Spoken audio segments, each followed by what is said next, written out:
Chapter 213. There are all kinds of novels that you can't find online. Qin Chuyu brought his friends into the palace with the permission of the crown princess's sister-in-law. She had already arranged everything for him and wouldn't expose his identity. There were 3 main doors in the palace. The middle door was the largest and tallest one. Usually, only the Empress Dowager, and the Crown Prince were allowed to enter through the middle door. The officials went to court through the side doors. Qin Chuyu was a prince and the Crown Prince's younger brother, so he could also go through the middle door. Xu Tsongtsong was 7 years younger than Qin Chuyu. He had never been to the palace, but he knew that his father went to court through the side door every day. When he entered through the middle door, he instantly felt that he could brag to his father when he went back. Little Jing Kong didn't understand this. He only felt that the palace was so big. Even the door was so big. It was like a giant monster with its mouth wide open. They walked into the monster's stomach. It was quite refreshing. The carriage drove all the way in and stopped outside the East Palace. The East Palace was the Crown Prince's bedroom. Normal princes weren't allowed to live in the East Palace, but Qin Chuyu was young. He could live wherever he wanted. The emperor didn't restrict him too much. Qin Chuyu jumped off the carriage first, followed by his 2 friends. Before picking up his friends, Qin Chuyu had already planned this trip with the help of the Crown Princess's sister-in-law. They couldn't go to the Empress Dowager's bedroom, but they could play in the East Palace. Then, they could play hide-and-seek in the Imperial Garden and go boating in the Imperial Liquid Pond. The servants had also been instructed not to come out and be an eyesore. Qin Chuyu took the lead and walked on the small path in the East Palace. He said proudly, "What do you think? The palace is very big, right? This is the East Palace, where the Crown Prince lives. However, the smartest, cutest, and smartest 7th Prince of the Zhao Nation also lives here. That's me, Qin Chuyu." Not far away, the servant who was sweeping the floor twitched his mouth. "7th Prince, you weren't so arrogant. Who taught you that?" Achoo. Little Jing Kong sneezed. The Eastern Palace was very big. There was a main hall, 2 side halls, and several small courtyards. One of the small courtyards was Qin Chuyu's personal space. The Crown Princess had people make a swing, a rock garden, and a wooden horse for him. Qin Chuyu was already tired of playing with them. Shu Kanji also had these at home, and there were even more varieties than Qin Chuyu. The truth was that in order to prevent the princes from being distracted, there were actually fewer toys in the palace than there were among the commoners. Shu Kanji was not too envious. Little Jing Kong was even less envious. The swing that his master made for him in the temple would swing from one end of the mountain to the other. There was also climbing. He and Jiao Jiao had climbed real mountains. What was so good about climbing a small fake mountain? "Let's build a house," Little Jing Kong said. Recently, Little Jing Kong was obsessed with architecture. Shu Kanji nodded. Although he was 7 years old, he also wanted to play with mud. Qin Chuyu, who actually wanted to dig a fake mountain cave with his friends, said, "All right." Qin Chuyu went to the small woodshed to get 3 buckets and 3 small shovels. He happily went to dig mud. The palace servants' mouths twitched. Was it really appropriate for a prince to dig mud with others? "Why don't we report this to the Empress?" "This is too ridiculous," a young palace maid said. The young eunuch thought about it. The Crown Princess did not want them to interfere with the 7th Prince, but digging mud was indeed too ridiculous. If the Empress blamed them, the Crown Princess would be fine, but they, as servants, would be in trouble. With this thought, the young eunuch decided to go to Cunning Palace. After Consort Shu returned to the palace from the Ministry of Justice's prison, she immediately called a few eunuchs and had them boil a pot of glutinous rice soup according to Jiyu Jinyu's method. She also brought a bag of mortar that was usually used to build walls. After mixing the 2 evenly, Consort Shu ordered people to bring a few green bricks and paste them with glutinous rice mortar. To compare the effect, Consort Shu also had people use normal mortar to paste a few green bricks. "When it dries, use a hammer to test it," Consort Shu said to the palace servants. "Yes." The 2 young eunuchs responded and quickly brought over iron hammers. After the mortar in the green bricks dried, They used the hammers to fiercely smash the bricks. The result was that the glutinous rice mortar was more durable than normal mortar. No one knew if it had more long-term effects, but in terms of toughness, the glutinous rice mortar was far better than normal mortar. Consort Shu was not a lady of the boudoir. She had been in the palace for so many years. How could she not know how much benefit this mortar would bring to the Zhao kingdom? Not to mention the distant past, just the recent unrest at the border was caused by the heavy rain on the border walls. Many parts of the walls had collapsed. The Zhao kingdom's walls were too weak. They had to be rebuilt every few years. Even so, they were still prone to collapse. The Tujue were like tigers watching their prey and had disguised themselves as mounted bandits to invade. In the long run, the border would fall into greater danger. The Zhao kingdom was not a strong military power. The battle with the Chen kingdom a few years ago had greatly damaged the Zhao kingdom's strength. If they fought again, the price would be disastrous. The court was currently discussing how to quickly repair the walls. If they had this special mortar, then wouldn't they not have to worry about the walls collapsing? This contribution would not be less than the bellows. Consort Shu's heart faintly burned with excitement. She could not wait. Where is His Highness the Fifth Prince? Has he not found him yet? Where did he go? A eunuch said, His Highness the Fifth Prince left the palace. He said he had an appointment with a friend to recite poetry. He will probably return at night. Right now, Eunuch Li has already gone out to find His Highness the Fifth Prince. I don't know if he can find him. His Highness the Fifth Prince was the master. He could not report his whereabouts to the servants. Eunuch Li could only follow His Highness the Fifth Prince's usual route and try his luck.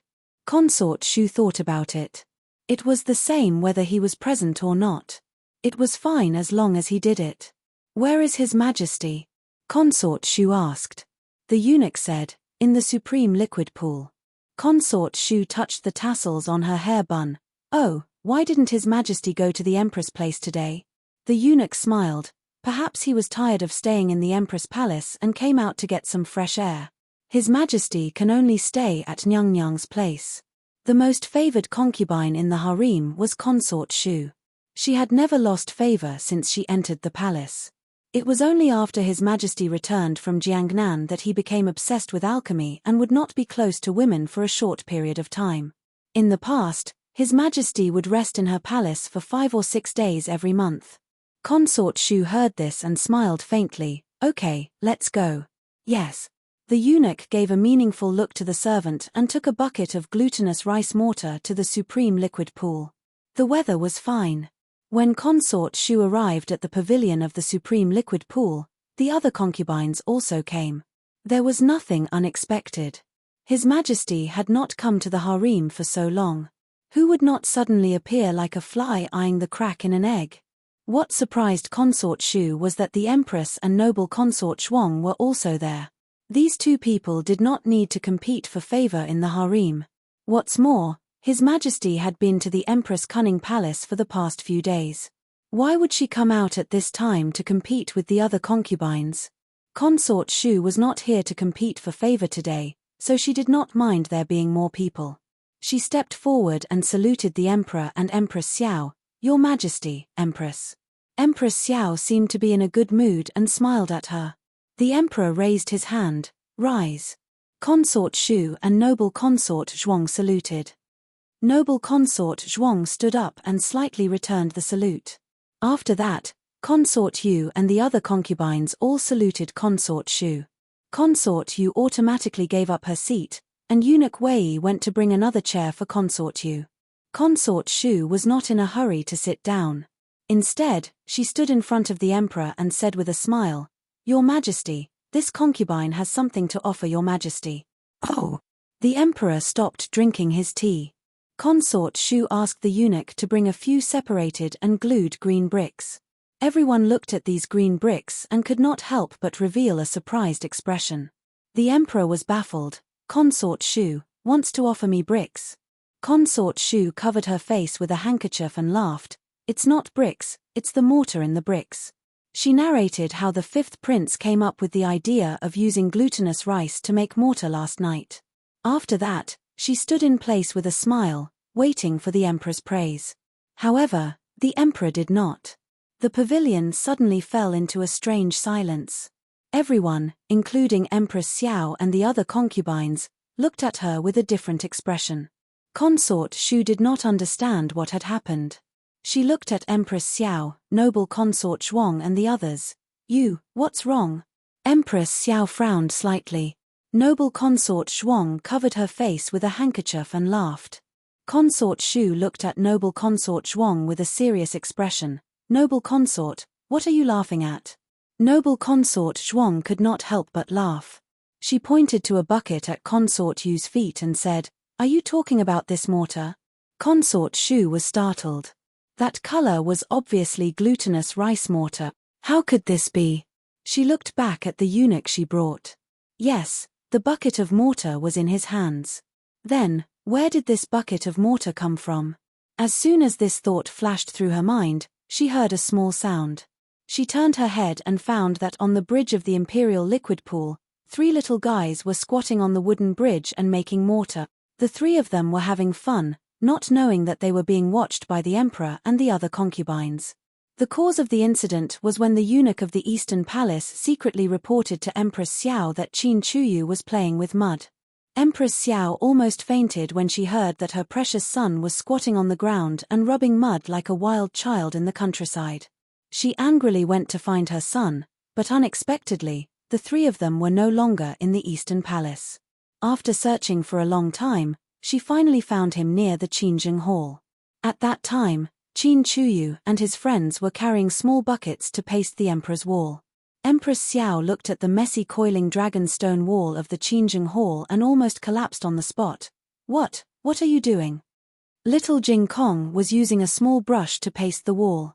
He turned around and said to her, "The wall is cracked. Paste it." Jiyu Jiao always repaired the roofs and walls for the neighbors, so little Jing Kong had long been itching to do it. But there was no wall to paste at home. There were many broken walls here, so he wanted to paste it. Empress Xiao, isn't that cracked? It's a pattern. It's a historical relic.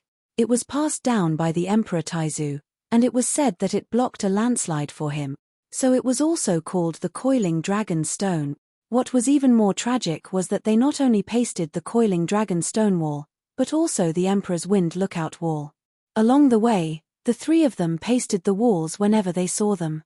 Empress Xiao didn't faint on the spot because of little Jing Kong's good looks. Empress Xiao didn't have time to teach her son and his little playmates a lesson. She hurriedly asked someone to dig out the mortar on the Coiling Dragon Stone. The mortar was actually quite easy to dig out. It could be pried off with a dagger or a shovel. However, for some reason, the mortar this time couldn't be pried off no matter what. Empress Xiao realized that her son had made a big mistake, so she thought about finding someone to take the blame for him later. Unexpectedly, the emperor came. The 3 of them were caught red-handed. Empress Xiao was scared to death. Unexpectedly, the emperor didn't punish the 3 children. Of course, the emperor didn't want to punish the little miracle-working doctor's younger brother. Although he looked at the pasted coiling dragonstone, his dragon balls were also very painful. But soon, he found that there was something wrong with the mortar. Strictly speaking, it wasn't simple. How could there be such a strong mortar? Little Qi didn't have the brain, so the emperor skipped over Qin Chuyu and asked little Jing Kong and Xu Yangyang, the youngest son of the Minister of War, "Where did you get the mortar?" Little Jing Kong tilted his head and said, "We made it ourselves." The emperor was quite surprised. "You know how to make this?" Little Jing Kong said seriously, "Jiao Jiao always makes it. I've learned it." The emperor looked at little Jing Kong and then looked at the pasted coiling dragon stone. Suddenly, he laughed like a fool. Empress Xiao seriously suspected that he had gone crazy. After that, it was now. The 3 little kids ran out of mortar, so they came here to make new ones. Qin Chuyu asked the imperial kitchen for the glutinous rice soup. They mixed it into the mortar, which was more or less the same as what concubine Shu said. Chapter 214. Consort Shu had not expected this outcome. Didn't Jiyu Jinyu say that she had invented it? How could a 4-year-old child know how to do it? Noble Consort Zhuang didn't mind watching the fun and said, "Noble Consort Shu, could it be that Xiaowu secretly learned other people's skills and then claimed credit as her own?" Imperial Concubine Shu felt guilty and her face turned red. What is Imperial Concubine saying? How could little Five do such a thing? Noble Consort Zhuang smiled faintly. Could it be that they secretly learned from Xiaowu? Empress Xiao said seriously, "Be careful with your words, Imperial Concubine. I heard it just now. That child said that his family already knew how to do it."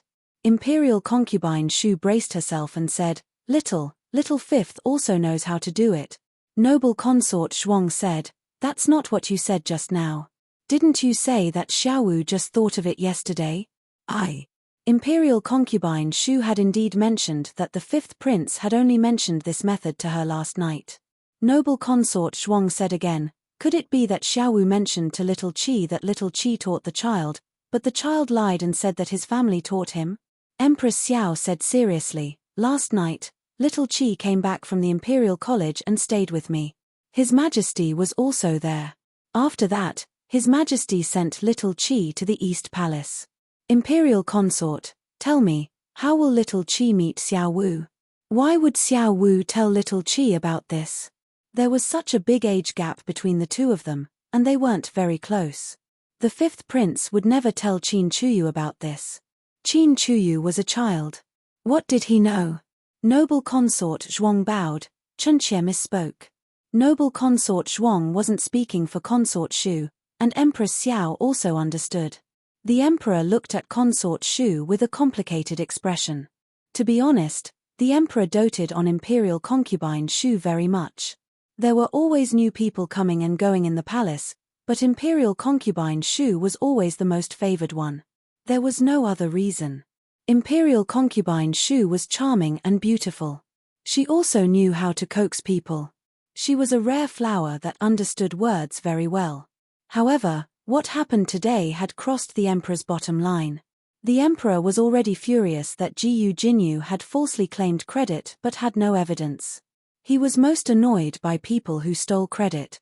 Of course, the Emperor was a person who relied on evidence. The Emperor said, "Do you have evidence to prove when Xiao Wu first made this kind of mortar?" Xu Fei was speechless. The Emperor continued, "He can't have imagined it out of thin air. You have to do it before you believe it, right?" Concubine Shu was completely speechless. The Emperor called Eunuch Wei over. "Go and ask that child. When was the first time his family made this?" "Yes." Eunuch Wei walked away with small, quick steps. After a while, he turned back and said to the Emperor, "Reporting to your Majesty, he said that many of their neighbors' walls were made of this kind of mortar paste. They had it since last month." The Emperor gave Eunuch Wei a meaningful glance. Eunuch Wei understood and turned around to call over a few palace experts, telling them to make a trip to Jadewater Alley. The Imperial concubines had originally come to see the Emperor, but now they were here to see Imperial Concubine Shu. Imperial Concubine Shu had been in the palace for many years, but she had never been so embarrassed. "Jiyu Jinyu, Jiyu Jinyu, you really tricked me." Not long after, the palace experts returned to the palace. One of them said to the Emperor, "Reporting to your Majesty, there is indeed the same kind of mortar. This time, the evidence was conclusive. The child's family made the mortar first." Then the question was, how did the fifth prince know about the mortar? Did he think of it himself, or did he steal it from someone else? Empress Xiao couldn't help but ask, "Concubine Shu, what exactly is going on?" Concubine Shu was extremely regretful. If she had known earlier, she wouldn't have fallen for Jiyu Jinyu's trick and come to claim this credit. Now, how could she cover up her lie? It would have been fine if the fifth prince hadn't been involved, but he had. Noble Consort Zhuang smiled faintly. "Why don't we call the fifth prince over and ask him?" No. She hadn't finished discussing with Xiao Wu yet. If she called Xiao Wu over at this juncture, wouldn't she be exposed on the spot? But what Concubine Shu was afraid of happened. Imperial father? Imperial mother? Why are you here? The fifth prince had returned to the palace and was rushing over with large strides. "Imperial mother, I heard that you were looking for me for an urgent matter." He walked into the pavilion and saw Empress Xiao and the others seated. He cupped his hands and greeted them one by one. "Imperial Mother, you look terrible." The fifth prince looked at Concubine Shu strangely. Everyone was sitting, but Concubine Shu was standing in the middle of the pavilion, looking like she was being interrogated. The fifth prince frowned. "What happened?" Concubine Shu gave him a look. Empress Xiao pointed to a bucket of mortar and asked, "Xiao Wu, do you recognize this?" Concubine Shu desperately gave him a look. The fifth prince didn't see it. He looked at the mortar and asked with disgust, "What is this dirty thing?" How could everyone not understand what he meant when he said it was dirty? It turned out that he didn't even recognize mortar. Noble consort Zhuang covered her face and laughed. "Xiao Wu, Concubine Shu said that you made this thing?" The fifth prince was disgusted. "Why would I make such a dirty thing?" Noble consort Zhuang burst into laughter. The rest of the concubines also covered their mouths with their handkerchiefs. Empress Xiao put on the airs of the mother of the country and didn't laugh at all. Concubine Shu even wanted to die. What happened to the connection between mother and son? Can't there be a bit of tacit understanding? "You can leave first," the emperor said to the fifth prince. This matter had nothing to do with him, so the emperor wouldn't vent his anger on him for the time being. The fifth prince didn't understand, but the emperor had given the order, so he could only leave silently. The emperor's cold gaze fell on Concubine Shu's face. "What the hell is going on? Why don't you tell the truth?" There were witnesses and material evidence. It was impossible for Concubine Shu to exonerate herself.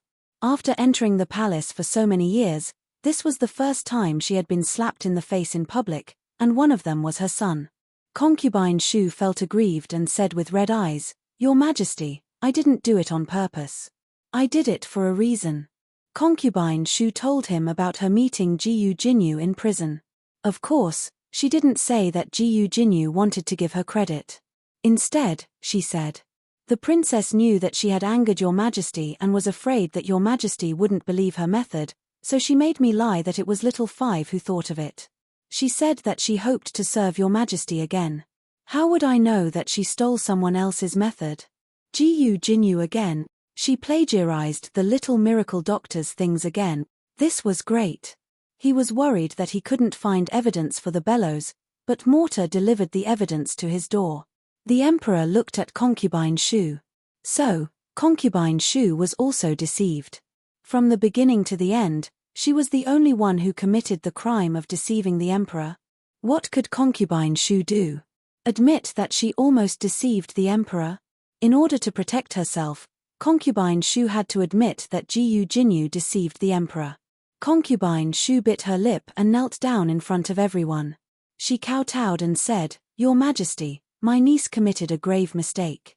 Your Majesty, please punish her." The emperor said, "Princess Hui stole someone else's work and falsely claimed credit for it. She deceived the emperor and committed treason.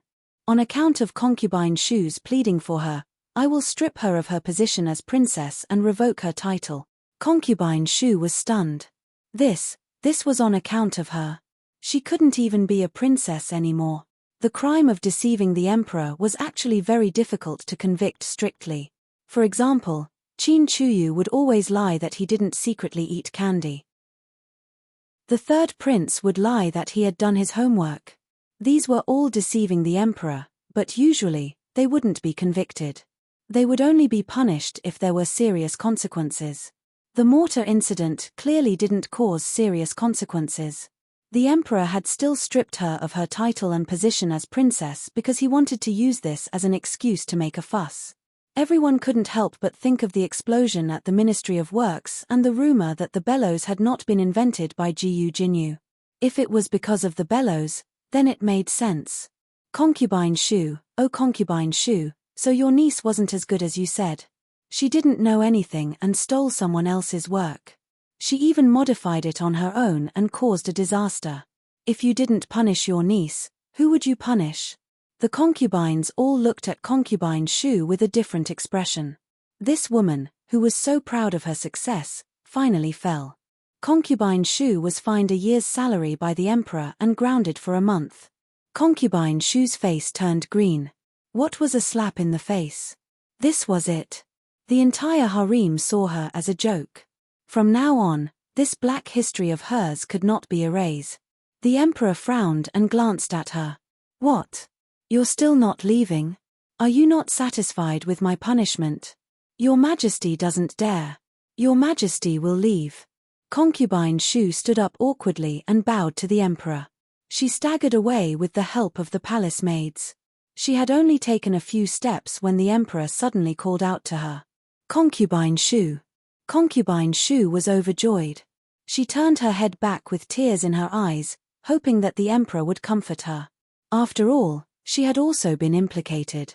Unexpectedly, the emperor only said coldly, "Have Xiao Wu come to the imperial study. I want to test him on his homework." Concubine Shu immediately froze. Chapter 215. What she feared had come true. It was not enough to describe Consort Shu's current mood. She did not expect the emperor to test the fifth prince's homework at this time. The emperor was very busy every day and did not have much time to test the prince's homework.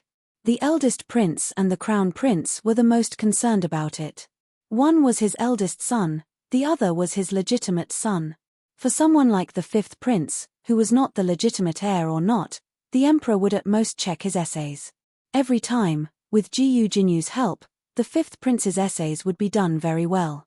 The emperor would occasionally call the fifth prince over and ask him questions about his essays. Jiyu Jinyu had taught the fifth prince these in advance. Although the fifth prince was not good in class, he was very talented in cheating. Jiyu Jinyu only needed to say that the emperor might test him on this later. If he answered this way, he would remember it. So, the fifth prince had never been exposed after asking Jiyu Jinyu to cheat for so many years. Consort Shu's heart was trembling. Your Majesty, she tried to stop all this, but the emperor was determined. On the other side, the three little kids had finished making the mortar and were carrying the small buckets to paste the wall. The emperor had no more fun watching them. He got up and returned to the imperial study. Empress Xiao, noble consort Shuang, and the others got up to send him off. The emperor went to the imperial study. The fifth prince was also called over. He did not understand what had happened for the time being. He only felt that the palace servants' expressions were strange, and the emperor's expression was even stranger. Father. He entered the imperial study and bowed. At this time, the three little kids had already carried the small buckets and were huffing and puffing outside the imperial study to paste the wall. Eunuch Wei was really worried that the little kids would paste the emperor into the wall. He hurriedly asked someone to bring the bricks over. Not the wall, but the bricks were not bad. The few of them squatted down and used small brushes to slowly paste the bricks.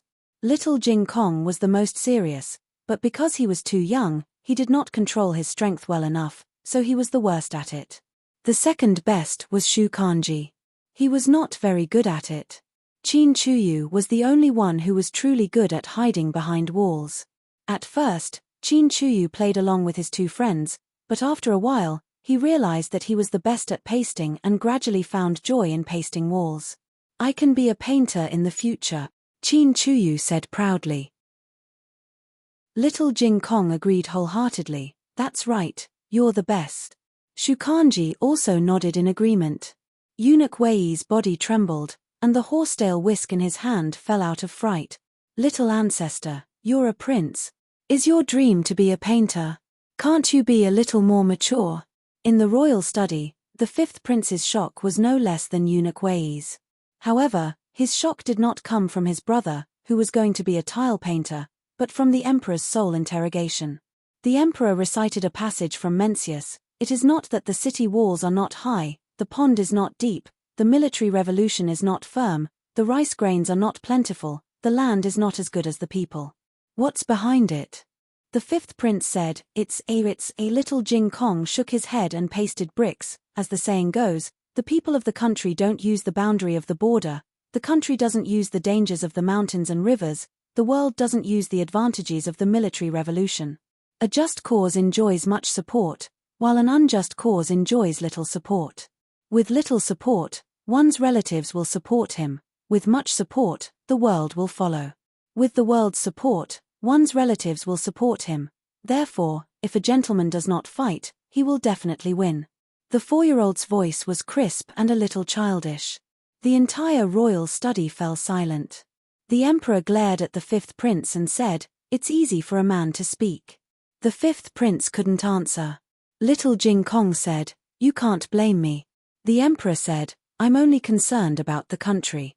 Little Jing Kong said, "You can't listen to me wholeheartedly."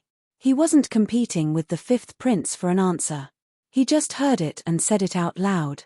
Just like when he listened to music, he would hum the next line when he heard the first line. That was all. The emperor was furious. He pointed outside the window and said, "Listen, listen, listen. You're worse than a 4-year-old. Qin Chuyu asked Little Jing Kong strangely, "What were you reciting just now?" Little Jing Kong spread his hands, "I don't know.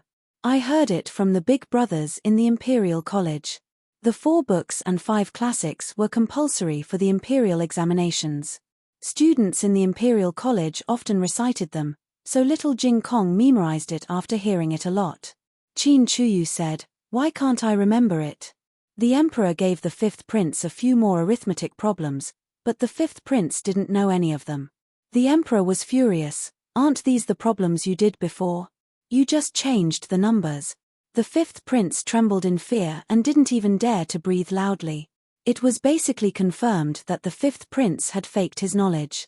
If it wasn't for imperial concubine Shu making such a fuss, the emperor would not have suspected the 5th prince. If he dared to take credit for the 5th prince, then was his previous knowledge also adulterated? "Who did your homework in the past?" the emperor asked in a low voice. At first, the 5th prince wanted to clench his teeth, but he couldn't withstand his father's pressure. He stammered, "Cousin." The emperor was furious. It was Jiyu Jinyu again.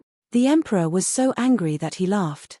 He had been wondering where Jiyu Jinyu had learned her ability to claim credit for herself at the drop of a hat. Now, it seemed that she had been influenced by others since she was young. Her talents had been taken away by others, so she had taken other people's things. What was this called? A crooked stick will have a crooked shadow. The emperor suddenly felt terrible about the good things that concubine Shu had, but his son was his biological son, so he couldn't really leave him alone. After the 3rd prince was conferred the title of Rui Wang, the eldest prince was also conferred the title of Prince Ning. The 4th prince and the 5th prince weren't young anymore. There were officials in the court who wrote that it was time for them to be conferred the title of prince. Just this morning, he had already drafted the titles for his 2 sons. But now, the emperor felt that it wasn't enough. Actually, the 4th prince's knowledge wasn't fake. The emperor was just hurt by the 5th prince, so he suddenly became suspicious of the 4th prince. Should he test the 4th prince's knowledge? Or even if he passed the test, should he test his character? The emperor thought about it 1,000 times, but in the end, he only said one thing: the matter of conferring the title of prince could be discussed later. Hence, the 4th prince, who didn't do anything, was implicated and had no chance of being conferred the title of prince. The 4th prince was really annoyed. Who did he offend? Where could he go to reason with him? Little Jing Kong spent a beautiful afternoon in the palace. In order not to expose his identity, Qin Chuyu didn't say that he was staying in the palace. He only said that he would go back with his father later. A child wouldn't be so suspicious. Then, "See you tomorrow." Little Jing Kong said goodbye to Qin Chuyu, got into the Shu family's carriage with Shu Tangtang, and left the palace. When the Shu family's carriage sent Little Jing Kong back to the medical center, it was already a little late. There weren't many patients in the medical center today, so Jiyu Jiao waited for Little Jing Kong in the lobby. Little Jing Kong was actually very tired. Shu Tangtang had already fallen asleep on the bed. Little Jing Kong's eyelids were fighting, but he forced himself not to fall asleep. The carriage arrived at the medical center. Jiyu Jiao would take a look at every carriage that stopped in front of the medical center. This time was no exception. She saw that it was the Shu family's carriage, so she got up and walked out. Little Jing Kong didn't jump down, so she could guess what was going on. She got into the carriage and held Little Jing Kong in her arms. Little Jing Kong was pecking at the rice like a jiao jiao. As he pecked, he felt that his body was light. He looked at Jiu Jiao in a daze and called out softly, "Jiao Jiao?" "Yes, it's me." Jiu Jiao hugged him with one hand and held the back of his head with the other. Then, she carried him out of the carriage. "Be careful." The coachman brought over a footstool. "Thank you." Jiu Jiao thanked him and carried little Jing Kong back to the medical center. Little Jing Kong lay in Jiu Jiao's arms. His little head rested on her shoulder and he fell asleep. Jiu Jiao freed one hand to take the small basket. A slender, jade-like hand reached out. "Let me do it." He put Jiu Jiao's small medicine box into the basket, then carried the small basket on his back. He reached out to carry little Jing Kong again. Little Jing Kong, however, seemed to have sensed something. He frowned and grabbed Jiu Jiao's clothes tightly, refusing to let go. "It's okay. I'll carry him," Jiu Jiao said to Xiao Liulang. Xiao Liulang said, "Okay." Jiu Jiao asked strangely, "It's so late. Why are you here? The medical center isn't busy today." "I'm just passing by," Xiao Liulang said seriously. Jiu Jiao said, "Oh. Is there anything else?" Xiao Liulang asked. "No. Let's go home," Jiu Jiao said briskly. "Okay," Xiao Liulang responded, but soon felt that something was wrong. Home? Since when did he recognize that place as his home? Jiu Jiao stepped out of the door and found that Xiao Liulang didn't follow her. She looked back at him and asked, "Aren't you going home?" Xiao Liulang opened his mouth and said, "I'm going home." Xiao Liulang walked out with his crutch. Jiu Jiao waited for him to come over, then walked side by side with him to Clearwater Alley. The street was noisy, and people were coming and going. Xiao Liulang walked to the outside and blocked the pedestrians who might bump into him. As he walked, he silently looked at her beside him. When he first met her, she was just a silly girl. Now, she was slim and elegant. Her face was still the same, but it was as if she had changed into another person. He had said that he would leave. However, she didn't know when it started. Perhaps it started from the moment she insisted that he go to Tianxiong Academy, or perhaps it was from the moment she wanted to send him to the county examinations regardless of everything. Step by step, she had walked to this day. He couldn't do such a childish thing like asking for a gift again. He couldn't have a heart, he couldn't have a home, he couldn't have any more worries. Creak. Jiu Jiao pushed open the door to the courtyard. Xiao Liulang said almost reflexively, "You're in the wrong place. This isn't our home." After saying this, he was stunned. Jiu Jiao turned her head and smiled, "I know. I'm giving Master Jiao some cough medicine." Her smile was as clean as the snow at the peak of the heavenly mountain. Xiao Liulang was dazzled. The next day, the news of the emperor stripping Jiu Jinyu of her title and position as princess spread through the streets and alleys. Everyone in the tea houses was discussing why Jiu Jinyu had been severely punished by the emperor. "I heard that she broke the imperial jade seal. His Majesty punished her in a fit of anger." "That's not what I heard." "Then what is it?" "Do you know about the furnace accident at the Ministry of Works? That furnace was modified by her. It could only use 2 bellows, but she insisted on using 6. In the end, the furnace exploded. She modified it just because she said so. Didn't the officials at the Ministry of Works review it? So that's where the problem lies. She only provided the plan. It's up to the Ministry of Works whether to use it or not. The Ministry of Works Inspection Department is the main culprit. There's another reason why she was punished." All right. Don't keep us in suspense. Tell us." "She didn't invent the bellows. It was another girl. The old blacksmith rushed over from the county and exposed her on the spot." "Ah, there was such a thing. Otherwise, why would His Majesty punish her so severely? Isn't it because she committed the crime of deceiving the emperor? The noble daughter of a marquis actually falsely claiming someone else's credit. She's too shameless. Isn't that right?" Shameless. This was a small tea house outside the capital. Even outside the city, the news had spread like wildfire.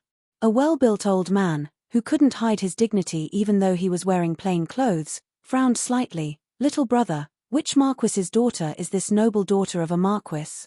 His voice was too dignified. The people who were in the middle of a heated discussion couldn't help but fall silent. They all looked towards him. His hair was already silver, but his figure was tall and sturdy. His appearance was dignified and his aura was strong. Not a single person present dared to underestimate him. It was a newborn calf that didn't fear the tiger that courageously said, "Marquis Dingen's manner." The dignified old man sternly said, "Are you certain that you didn't make a mistake?" The young boy trembled in fear from his aura. No mistake. It's Dingen Marquis's manner. It's spread throughout the capital. If you don't believe me, go ask.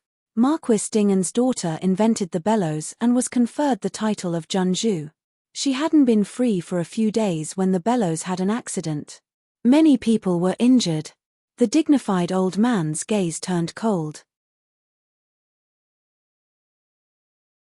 Chapter 216. The business of the medical center was only deserted for a day, but the next day, there were more people.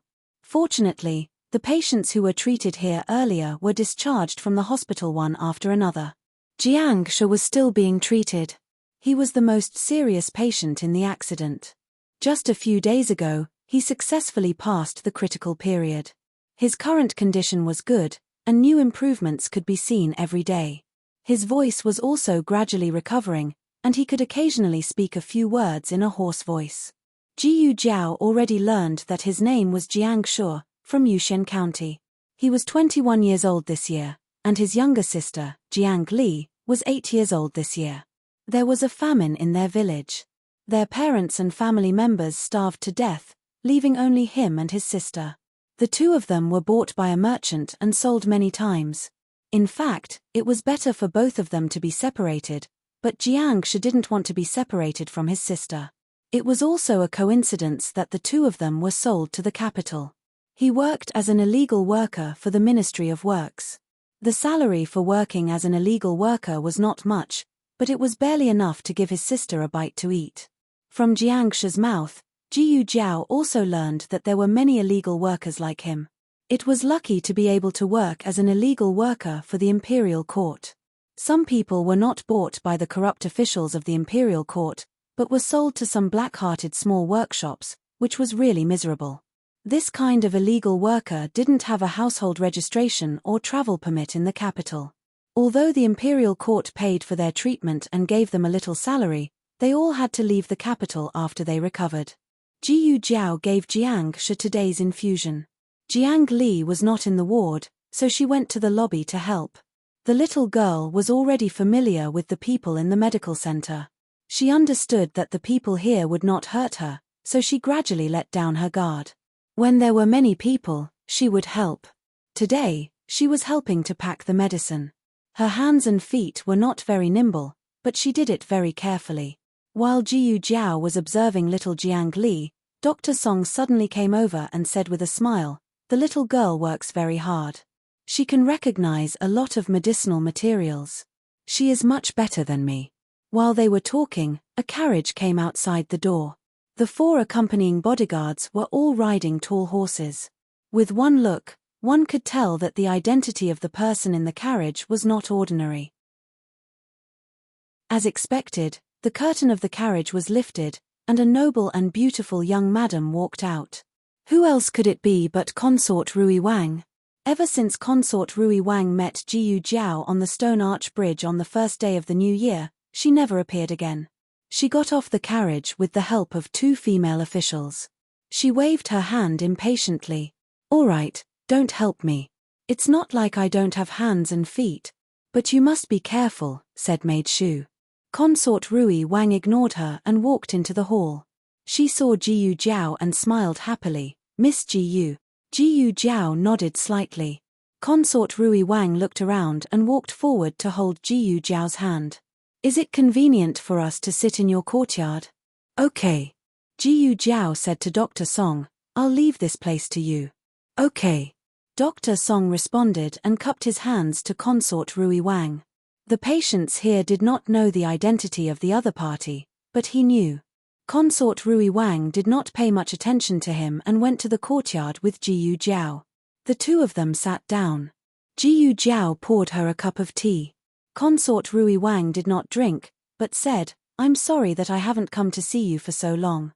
I only found out that I was pregnant when I came back from the palace that day. The Murmurs did not let me go out and kept me locked up for 2 months. The Murmurs also followed Consort Yu's instructions. The fetus had to wait for 3 months before it could be announced to the public and be allowed to go out. Congratulations," Jiyu Jiao said. Consort Rui Wang's face flashed with a touch of shyness. "His Highness and I have been married for a few years. This is my first child. Can you help me take a look at the pulse?" Jiyu Jiao took her pulse. "The pulse is very stable." Consort Rui Wang revealed a rare innocent smile. The imperial physician also said so, but I was not at ease with what the imperial physician said. "I am only at ease with what you said." She thought of something and said, "By the way, I haven't had the chance to thank you for what happened last time. If you didn't let me prepare in advance, I wouldn't have been able to save those people who fell into the lake." Jiyu Jiao said, "I just told you. They were saved because you believed me. The credit is yours, so there's no need to thank me." Consort Rui Wang opened her mouth. How was she supposed to respond to this? Jiyu Jiao asked calmly, "You came here today just to take the pulse and thank me?" Consort Rui Wang smiled embarrassedly. "Actually, there's something else. I want to ask you to make a house call. I know I'm being too abrupt and should have told you earlier. However, I only came to the palace today to pay my respects to His Majesty and the Empress. I just happened to hear the news. I don't feel at ease with other people seeing you." Jiyu Jiao was like this. She was amenable to coaxing but not coercion. If Consort Rui Wang used her power to pressure her, she would have refused. However, Consort Rui Wang looked at her with a pair of doe-like eyes. She sighed and agreed. "You're the best." Consort Rui Wang brought Jiyu Jiao to her carriage. Jiyu Jiao's patient was an imperial concubine. This imperial concubine did not live in the palace. Instead, she lived in a nunnery near Puji Temple. She also had to cross the river. The cable bridge had been repaired. The only way for the carriage to pass was through the stone arch bridge. The carriage stopped outside the nunnery. The two got off the carriage. Consort Rui Wang had the maid wait outside while she brought Jiyu Jiao into the nunnery. This nunnery was not big and there were not many nuns. They only saw 2 nuns in total. "Is the imperial concubine here?" Consort Rui Wang asked. "Yes. Princess, this way please." A young nun brought Consort Rui Wang and Jiyu Jiao to a meditation room in the backyard. There was a suppressed cough coming from the meditation room. Consort Rui Wang's heart tightened. She lifted her skirt and walked over. "Imperial concubine, are you all right?" In front of the bed, an old Memar bowed to Consort Rui Wang. "Princess." Consort Rui Wang sat down by the bed and held the coughing person's skinny hand. "How did you get so sick?" "Cough cough. What are you doing here?" "I'm fine. It's an old illness, cough cough." She coughed violently. Jiyu Jiao walked in with a small basket on her back. Her gaze fell on the other party. It was an old woman who was cultivating with hair. She was about the same age as her grandaunt. Her elegant face showed her beauty when she was young. "This is..." The other party looked at Jiyu Jiao. "Imperial concubine, this is my friend. Her surname is Jiyu, and she's very skilled in medicine. She's here to treat you," Consort Rui Wang said and looked at Jiyu Jiao. "Miss Jiyu, this is Consort Jing." Jiyu Jiao nodded. She did not have the habit of bowing to others. Consort Jing was a nun, so she did not care about this. She covered her face and coughed twice. Then, she said to Jiyu Jiao, "Since you're Qianqian's friend, you don't have to be so formal. I'm not an imperial concubine anymore. You can just call me Abbess Jing'an." Jiyu Jiao took the old concubine's pulse and checked her body. "Abbess, did you have asthma before?" Grand concubine Jing was quite surprised that such a young girl could diagnose her asthma so quickly. But at her age, she wouldn't be surprised by such a thing. She said, "I had it before. It's an old illness, and it's the worst in spring. Can it be cured? Consort Rui Wang looked at Jiyu Jiao. It's hard to cure, but it can be controlled. Jiyu Jiao opened the medicine box and took out some asthma medicine and spray for the old concubine. She told her how to use them and some taboos in daily life. The old concubine thanked Jiyu Jiao. Consort Rui Wang and the old concubine talked for a while, and only left reluctantly when the old concubine felt sleepy. After getting into the carriage, Consort Rui Wang sighed. The old concubine is too pitiful. What's more, the old concubine was admired by the emperor. The emperor's birth mother came from a humble background. She was only a palace maid and had no right to raise a prince. The emperor was adopted by the old concubine as soon as he was born. At that time, the old concubine was only concubine Jing.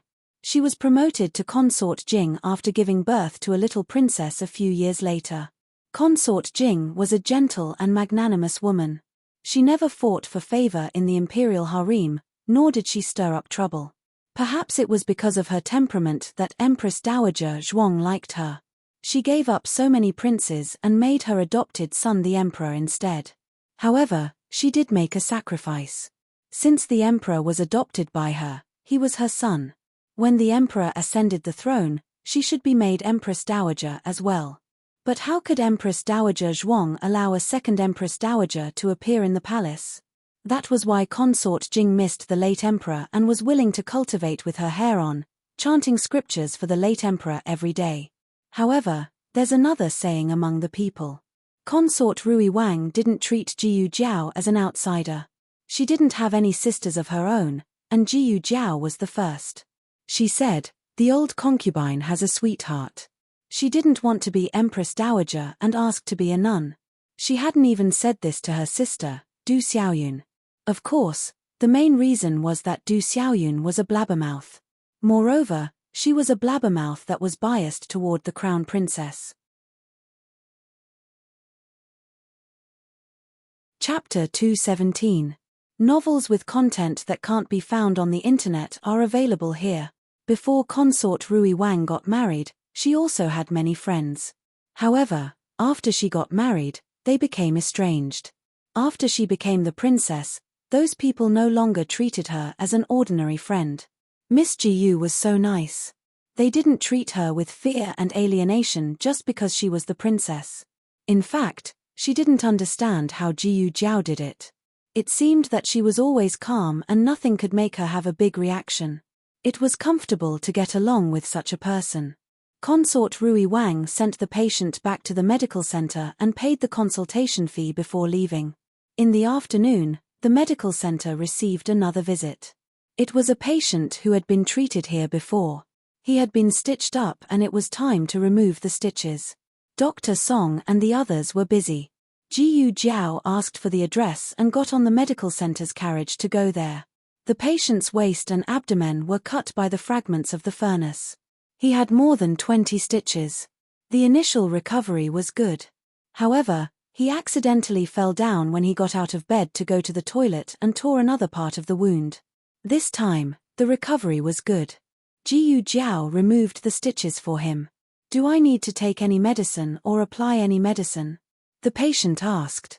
Jiyu Jiao shook her head. "No, it's fine. The diet is light." The patient thanked her excitedly. "Thank you, Miss Jiyu." This patient was a regular craftsman invited by the Ministry of Works. He was a local in the capital. After he recovered, he could return to the Ministry of Works. Jiyu Jiao thought of Jiang Shi and little Jiang Li who were homeless in the medical center. However, she didn't think for too long. Jiyu Jiao got on the carriage. Xiao Sanzi drove the carriage and suddenly said, "Miss Jiyu, it's so lively over there." Jiyu Jiao was a very cold person, but she also liked to be lively. This was a very contradictory trait. She lifted the curtain and took a look. She seemed to understand why it was so lively. "It's the Qingfeng gang." "Ah, is that the Cool Breeze gang?" Although Xiao Sanzi had heard of it many times, he had never been inside, so he was a little expectant. The Cool Breeze restaurant was one of the most elegant restaurants in the capital. It had all kinds of food, drink, and entertainment. It also often opened some very novel gambling games. Let's go take a look, Jiyu Jiao said. Xiao Sanzi was overjoyed. Okay. The two went to the Cool Breeze Inn. The reason why it was so lively today was because of Xiao Liulang. It turned out that the Cool Breeze gang had set up a new gambling house. This time, they didn't bet on who was first or second, but on who was the great three masters. This was very exciting. After sharing the first place with Commandery Prince An, who still had a third candidate in mind. However, there couldn't possibly be two of the great three masters. The Cool Breeze gang had said that if there were two of them, they would pay double. Of course, it was impossible for there to be two of them. This was not a baseless guess.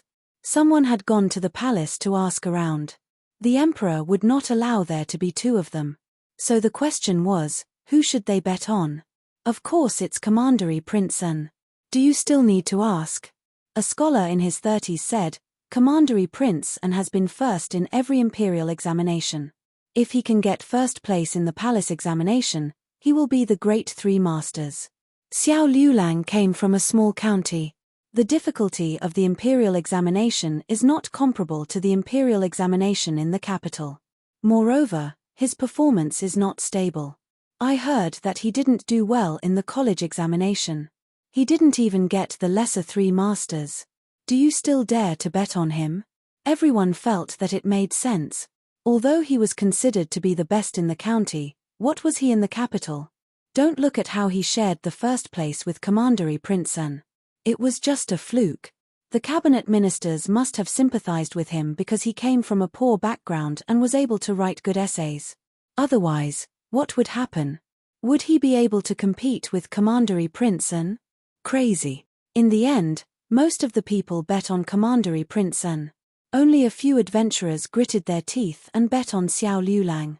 In order to attract more desperate gamblers, Qing Fenggang did not hesitate to hang the greater three masters list in the most prominent position in the main hall. Commandery Prince An's name was first on the right side. Xiao Liulang was second. But the two people's bets were as different as heaven and earth. Commandery Prince An's name was filled with gold ingots. Xiao Liulang's name only had a single silver ingot. A gold ingot represented 1,000 taels. A silver ingot represented 100 taels. Jiyu Jiao sold the emperor a second-hand brush for 8,000 taels. She used 3,000 taels to go to the Zhouzhuan Medical Center and the new pharmaceutical factory. She still had 5,000 taels left. She did not have the banknotes with her, but she had the bank's cards. She walked into the main hall. I want to bet. On the other side, Commandery Prince An was also betting in the side room of Qing Fenggang. He did not reveal his identity. But he had a noble aura, so the shopkeeper did not dare to neglect him. The shopkeeper politely asked, Young master, are you betting on the greater three masters list? You can bet on Commandery Prince An. He will definitely win.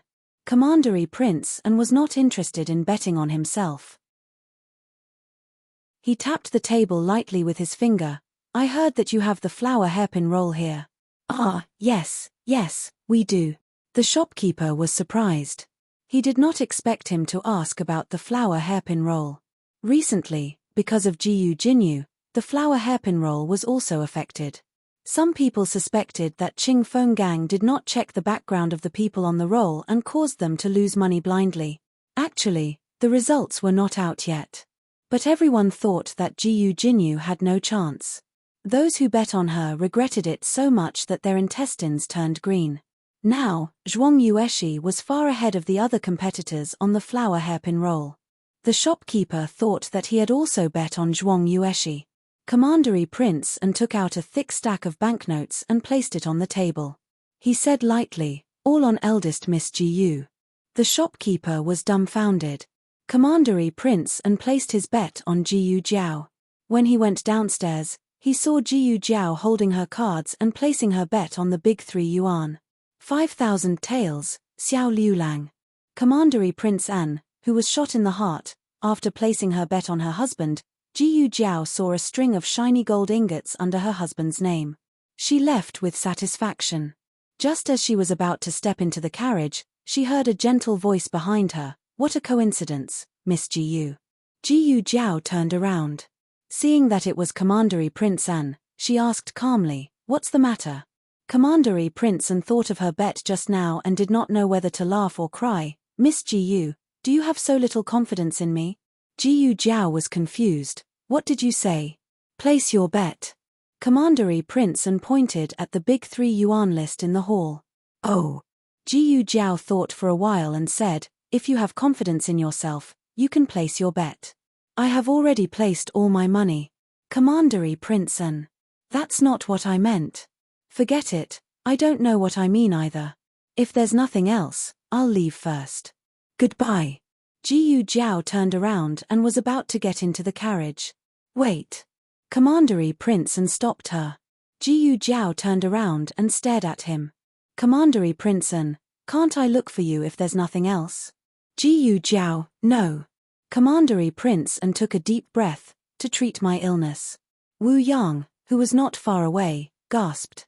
"My lord, didn't you say that you don't trust her? You slapped yourself in the face so quickly."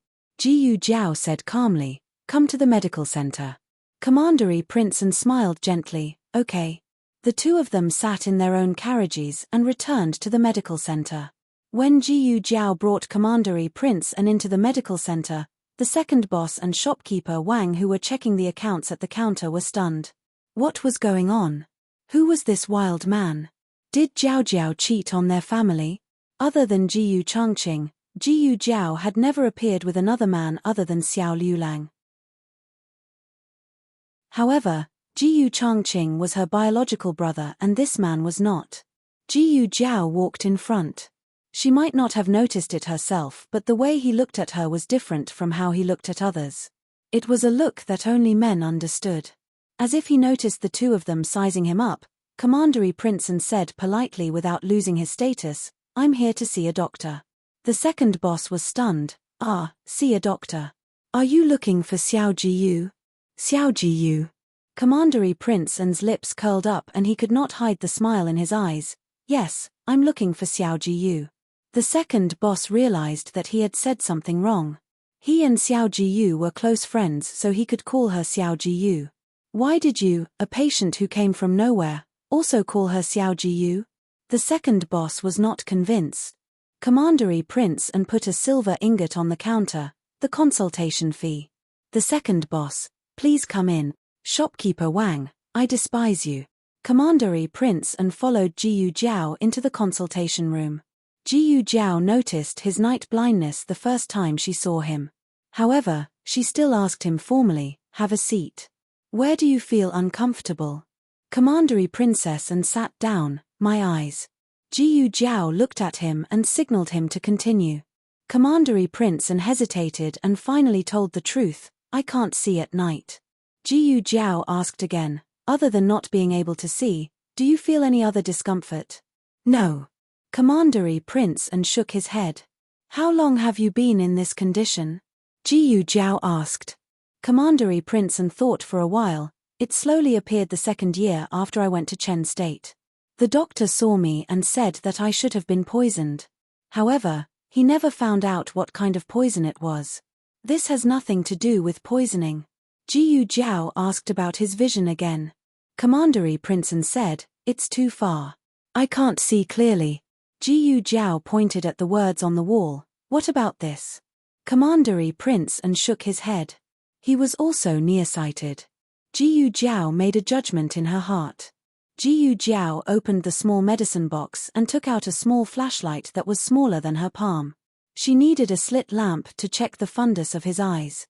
Unfortunately, the small medicine box couldn't take out such a large device for the time being. She could only use her eyes to check. Jiyu Jiao was a doctor. When she treated people, she didn't care about gender. She stood up and stood in front of Commandery Prince An. She bent down slightly. "It might be a little bright later. Don't move." "Okay." Commandery Prince An agreed. He was much more obedient than Liu Yisheng. He did whatever the doctor asked him to do. If the doctor didn't ask him to move, he would definitely not move. Jiyu Jiao liked patients who cooperated. Jiyu Jiao opened his eyelids with one hand and used the small flashlight to check his eyes. Commandery Prince and didn't know what she was holding in her hand. He only felt that it was very bright and he couldn't see anything. The tip of his nose was filled with her fragrance. Okay. Jiyu Jiao finished checking his eyes and took back the flashlight.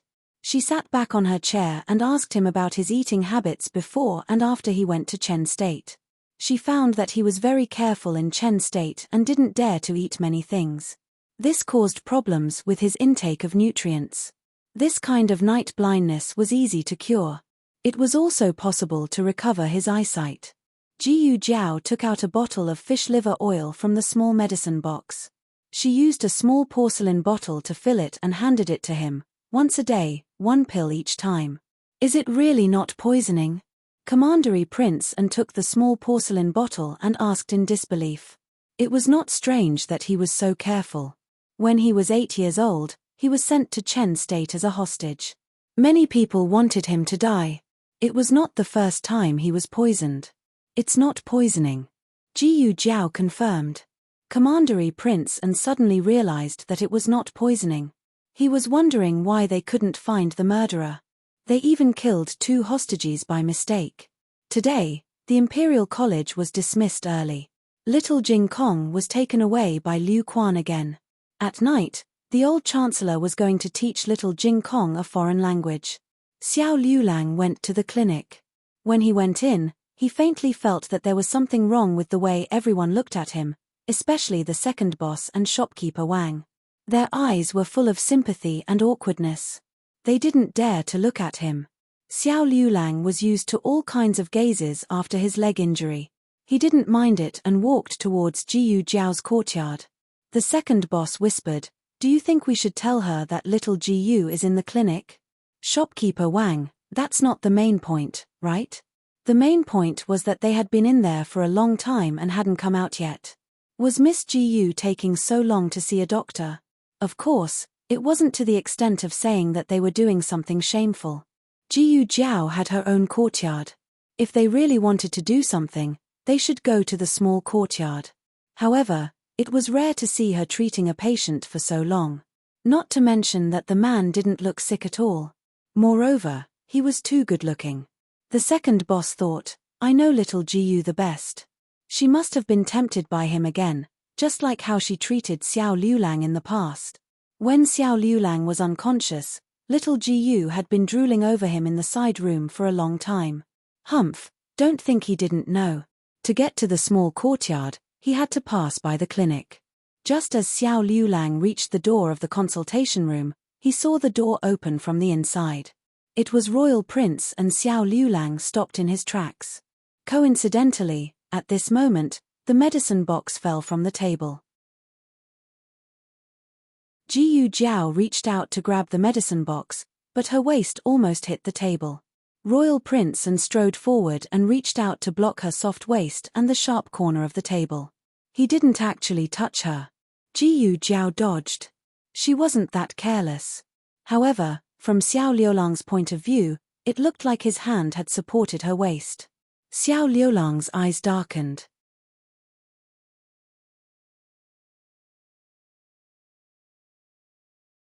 Today, it was because Steward Zhu had arranged a blind date for Lin Chengye. Feng Lin came to talk to Xiao Liulang about his parents' case in Song County. There had been progress in the case. After Elder Feng's student received Xiao Liulang's letter, he immediately asked for the case of Feng Lin's parents and personally interrogated Feng Lin's relatives. When had the relatives in the countryside ever seen such a powerful official? In their hearts, the county magistrate was the sky. However, even the county magistrate could only stand on the side and pour tea for the other party. Without much effort, Feng Lin's relatives confessed. This matter had nothing to do with Feng Lin's parents. The 2 elders' innocence was cleared, and Feng Lin's innocence was cleared. "Liulang, did you hear me?" In the study, Feng Lin waved his hand in front of Xiao Liulang's face. "Yes, I heard you." Xiao Liulang said absent-mindedly. "Why do I feel like you're not in the right state?" Feng Lin still had to rush back to study and prepare for the court examination next month, so he didn't stay for too long. When he left the courtyard, he met the old chancellor coming from next door. He thought for a moment and told Liu Lang's son-in-law that something was wrong with Liu Lang. I don't know what's wrong with him. I've been reunited with him for so long, but I've never seen him like this. The old chancellor went to Xiao Liulang's study. You're here. Xiao Liulang greeted, but he was not in a good mood. The old chancellor sat down across from him at the desk, then looked at him deeply and asked, Is there something bothering you? No. Xiao Liulang denied. The old chancellor asked, Is it Marquis Xiao? Xiao Liulang, no. The old chancellor, the court examination? Xiao Liulang, no. The old chancellor pondered for a moment, Jiao Jiao? Xiao Liulang. Xiao Liulang changed the topic, Aren't you tutoring little Jing Kong? How's his learning going? Hey, you're changing the topic. When did you and that little monk get along so well? The old chancellor didn't give up so easily, or else he wouldn't have insisted on moving here. His Aheng was no longer the carefree Aheng of the past. He locked himself up and didn't want to let himself go out. The old chancellor said earnestly, I've always wanted to ask you, what are your plans between you and Jiao Jiao? When you fainted on the side of the road and were picked up by Jiao Jiao, it was the Jiyu family who forced you to marry her. Although you're husband and wife, you're not husband and wife. Xiao Liulang didn't say anything. The old chancellor continued, You didn't leave her in the past because you were worried that she had nowhere to go. Now that this worry is gone, what are you still thinking about? Xiao Liulang said, I'm not thinking about anything. The old chancellor said again, Then let me ask you again, why did you come to the capital? You don't want to come back to this place for the rest of your life, right? Xiao Liulang opened his mouth. The old chancellor didn't give him a chance to answer. Don't tell me that Jiao Jiao forced you to come. Did she put a knife on your neck? Xiao Liulang lowered his eyes. No. The old chancellor sighed, Such a good girl, if you miss her, she won't be there anymore. If you don't cherish her, there will be others who will cherish her for you. I think Feng Lin is not bad, and Lin Changye is also honest. Xiao Liulang's face turned black. Teacher. The old chancellor laughed. All right, I'm just kidding. They don't have that kind of interest in Jiao Jiao, but there's no guarantee that others will. This was the truth. Jiao Jiao was so outstanding, there would always be someone who would find her good and fancy her. My silly disciple is smart about everything, but this is the only area where she doesn't understand. After the old chancellor left, Xiao Liulang stayed in the study room for a long time until the sky was completely dark. Only then did he stand up and walk out. Jiyu Jiao was tidying up the courtyard. When he saw that there was no firewood in the woodshed, he picked up the axe to chop the firewood. Jiyu Jiao hurriedly walked over and took the axe from his hand. No need, let me do it. She was very insistent. Xiao Liulang went to the well to fetch water again, but she stopped him. Xiao Liulang's gaze landed on her hand that was carrying the water bucket. Her hand was slender, but it wasn't as delicate as a lady's. There were thin calluses on her palm, and there were knife marks on the web between her thumb and index finger. All the hardships she had suffered were on these hands. Xiao Liulang suddenly felt upset. What's wrong with you? Jiyu Jiao asked him. Jiao Jiao. Little Jing Kong ran over with a piece of homework in his hand. Granduncle gave me a question, I finished it. Jiyu Jiao took it and looked at it. Although she couldn't understand it, the words were better than before. Great, Jiyu Jiao praised. Little Jing Kong didn't leave with his hands behind his back. What's wrong? Jiyu Jiao asked. Little Jing Kong said cutely, I want to eat sugar-coated haws. Jiyu Jiao nodded, okay, I'll go buy it for you. Xiao Liulang said, I'm going to buy something too. Jiyu Jiao smiled, then let's go together. Little Jing Kong jumped, I want to go too. Jiyu Jiao said softly, go to bed early, you still have to go to school tomorrow. I'll save the sugar-coated haws for you tomorrow morning. Little Jing Kong. Okay. It was so troublesome to be a kid, it felt so much better. Jiyu Jiao and Xiao Liulang went out. What do you want to buy? Jiyu Jiao asked on the way. Books, Xiao Liulang said. Jiyu Jiao thought for a while, it's not far, we'll pass by the study when we buy the sugar-coated haws. Xiao Liulang, okay. The night in March was not that cold, but the cold wind still felt a little chilly. Xiao Liulang glanced at Jiyu Jiao discreetly. She didn't seem cold. The two soon arrived at the entrance of the study. Jiyu Jiao said regretfully, "It's closed. What books do you want to buy?" "I'll buy them for you tomorrow." Xiao Liulang said casually, "It's not urgent. I'll buy them after school tomorrow." "Okay." The two continued to walk forward. They didn't know why they were so lucky today. The study was closed, and the sugar-coated horse stall was also closed. Jiyu Jiao's face was full of bitterness and hatred. Xiao Liulang looked at the street opposite the alley. He also likes to eat fried fruits. They sell them over there. Jiyu Jiao had eaten fried fruits in her previous life, but it was fried flour and somewhat like fried dough sticks. The fried fruits in the capital were mixed with glutinous rice and stuffing. Not only little Jing Kong liked it, Jiyu Yang and Jiyu Xiaoshan also liked it. But Jiyu Yang couldn't eat it. Jiyu Jiao decided to buy some fried fruits. Jiyu Jiao was the only one who felt that they were unlucky tonight, but Xiao Liulang's face darkened when he saw the fried fruit stall. The capital was so big, why was he everywhere? The fried fruit stall had 2 tables, and Zhuang Yueshi and Prince An were sitting at one of the tables. Prince An also saw Xiao Liulang and Jiyu Jiao. He smiled warmly at them. "What a coincidence, you're also here to eat the food. His food has been cooked for many years, and it tastes good. You're from other places, so you haven't eaten it, right?" Xiao Liulang thought, "I've been eating it since I was young." Xiao Liulang's mood suddenly became irritable. The women's school was next to the medical center. Zhuang Yueshi had seen Jiyu Jiao before, so she knew that Jiyu Jiao was probably the female doctor of the Miracle Hands Hall. But they didn't pretend. She asked Prince An, "Brother, do you know her?" Prince An introduced, "Miss Jiyu is my classmate. Strictly speaking, the introduction of the couple should be my classmate and his wife." But Commandery Prince An automatically ignored something. Hearing that it was her brother's classmate, Zhuang Yueshi's expression cleared up. Soon, she asked again, "Which Miss Jiyu?" Prince An's gaze fell on Jiyu Jiao, Ding and Marquis Fu's daughter. Ding and Marquis Fu only had 2 daughters, one was Jiyu Jinyu, and the other was the real daughter who grew up in the countryside. Was it this girl in front of them? She really looked. Zhuang Yueshi saw the red birthmark on Jiyu Jiao's left cheek and swallowed her question. She wasn't as arrogant as Zhuang Mengdai. Since her brother admitted that they were classmates, then she would treat them with respect. "Come and sit, we still have to wait for a long time," Prince An said to the two. There was another table, but it was full. There was only an empty seat beside them. The two walked over and sat down. Jiyu Jiao sat next to Zhuang Yueshi, while Xiao Liulang sat next to Prince An.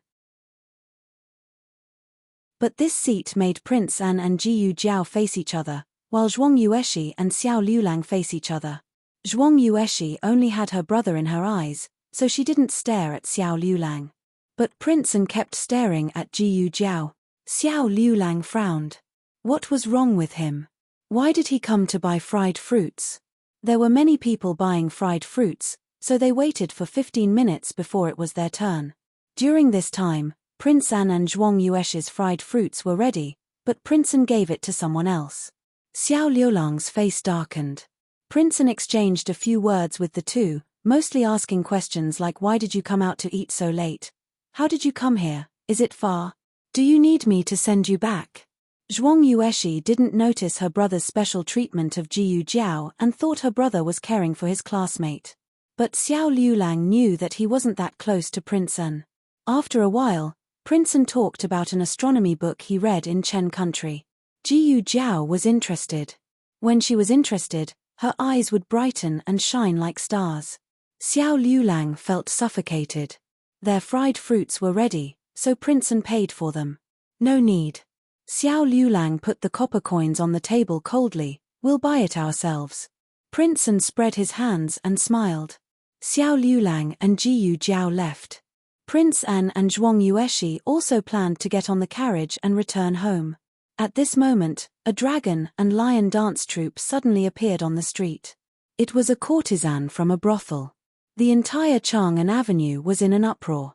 The crowd swarmed over and was about to drown them.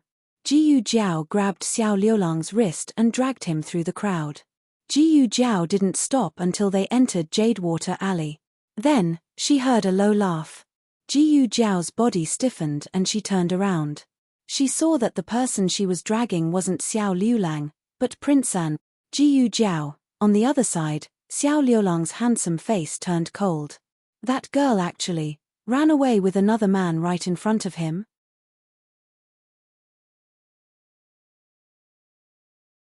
Chapter 219. The novel will be updated faster. All the novels that can't be found on the internet will be available here. This was the first time something like this had happened since the beginning of time. Even Zhuang Yueshi was stunned. What was going on? Why did her brother leave her behind and run away with another woman? That woman even had a family. In the alley, Jiyu Jiao looked at Prince An gloomily. You did it on purpose. You even imitated his walk. Prince An laughed. Yes, I did it on purpose. The moment he was caught, he knew she had made a mistake. She didn't walk too fast, but she carefully blocked the crowd for him. She rushed in front of him. But he didn't stop her and even lied to her. He wanted to walk further away before he exposed himself, but he couldn't hold it in anymore. Jiyu Jiao's face turned black. Prince An said, I'm your patient and you're my doctor. You can't hit me. Jiyu Jiao clenched her fists and controlled her temper. She ignored him and walked away. Commandery Prince An followed behind. The courtesan parade had passed, and the street had returned to its original tranquility. The two of them appeared one after another. Zhuang Yueshi lifted her dress and ran over impatiently. She held his arm and said, Brother, what happened just now? Nothing, get in the carriage. Prince An said to her. But, Zhuang Yueshi wanted to ask for an explanation on the spot, but Prince An raised his hand and touched her head gently. Zhuang Yueshi's heart melted. She held her brother's hand and got into the carriage. Before they left, Prince An smiled at Jiyu Jiao and Xiao Liulang. Miss Jiyu, see you another day. Jiyu Jiao, Xiao Liulang. The carriage left and only Xiao Liulang and Jiyu Jiao were left in the empty street corner. The atmosphere was very awkward. Jiyu Jiao thought for a while and said, Would you believe me if I said I caught the wrong person? Xiao Liulang, haha. Your husband is very angry. The kind that can't be appeased. On the way back, no one spoke. Jiyu Jiao mainly reflected on herself. She caught the wrong person and made her husband wait for her in the cold wind for so long. Xiao Liulang was angry. The more she didn't speak, the angrier he got. He couldn't tell what he was angry about. Finally, when he stepped over the threshold, he said, What did he mean by see you another day? Oh, Jiyu Jiao replied. He's a patient from the clinic. He'll be coming for a follow-up examination in a few days. There was actually a layer of doctor-patient relationship in it.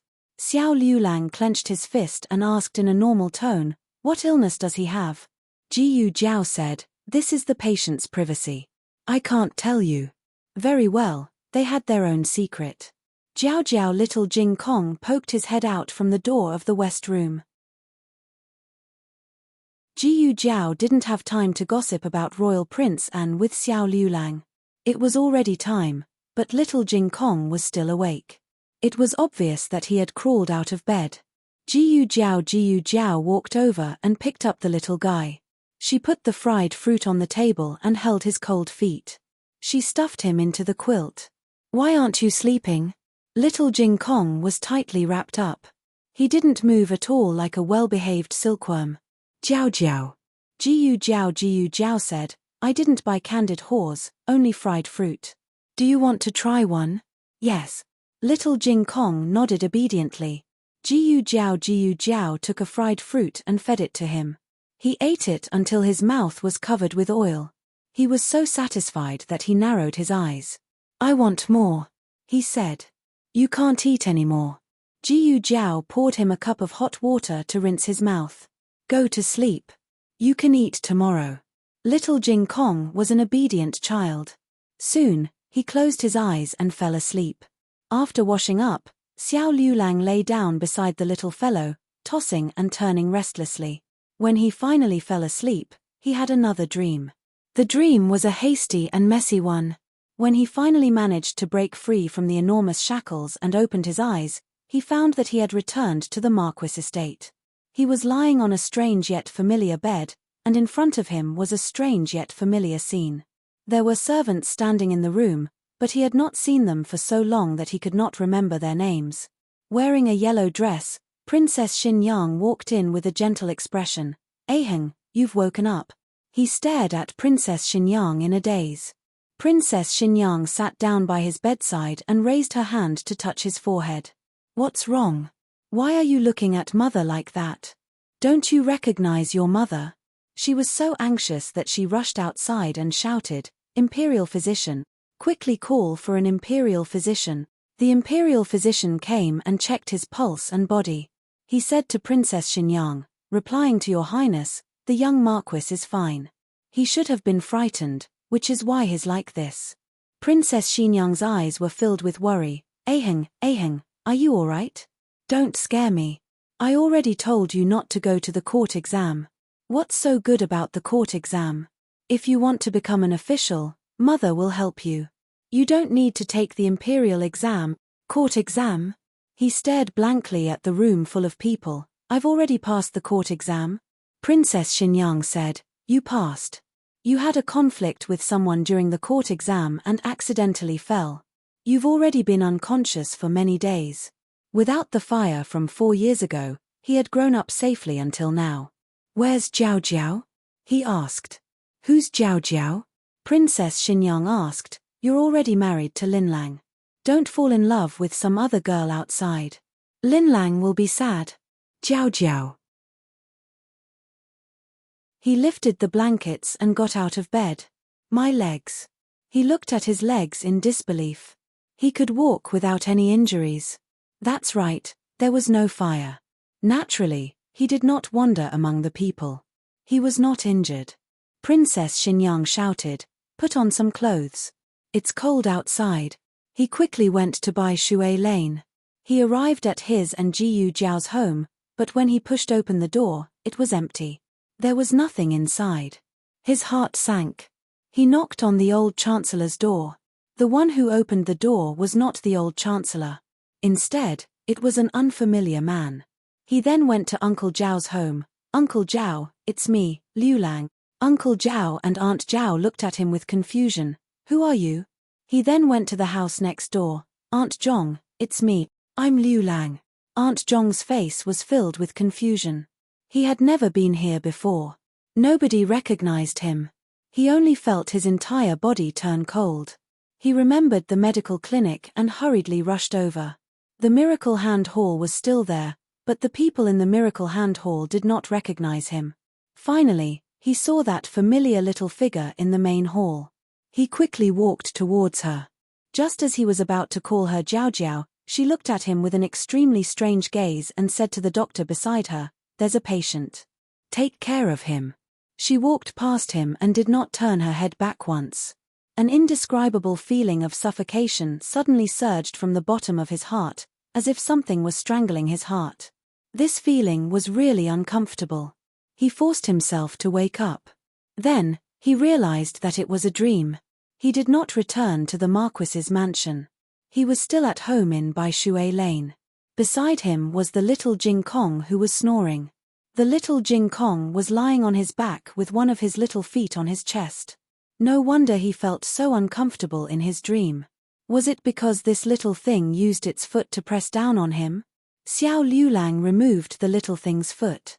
In the latter half of the night, he did not fall asleep again.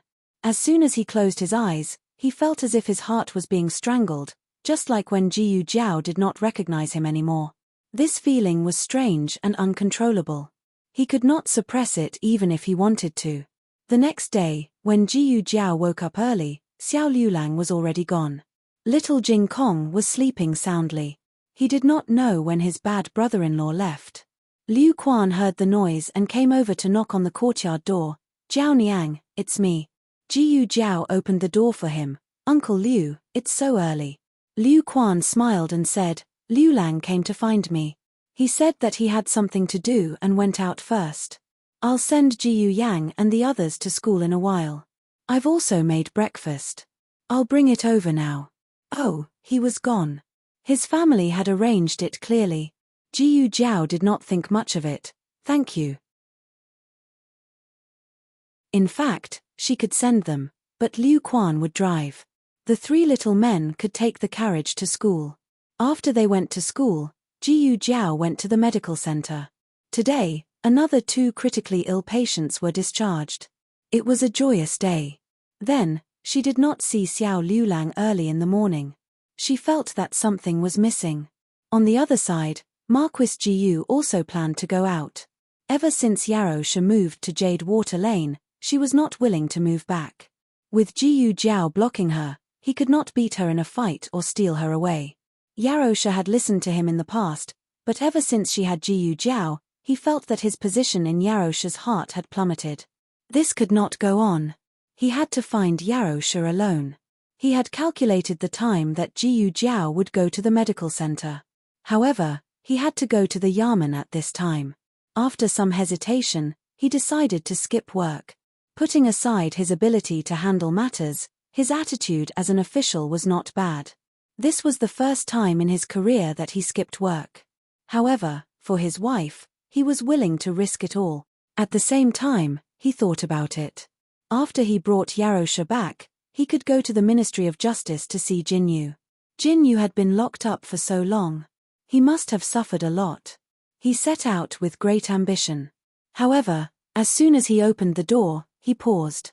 Outside the door stood an old man in plain clothes. His figure was bigger and taller than him. His hair was silver, but he was hale and hearty. The bundle in Marquis Gu's hand fell to the ground. This was the gift he had prepared for Yarosha. Father, father, father, why did you come back? He was so nervous that he stuttered. The old Marquis's sharp gaze fell on Marquis Gu's face. Shouldn't you be at the Yamen at this time? There was no morning court today, but the Yamen was not on holiday. Marquis Jiyu broke out in a cold sweat. I was just about to go.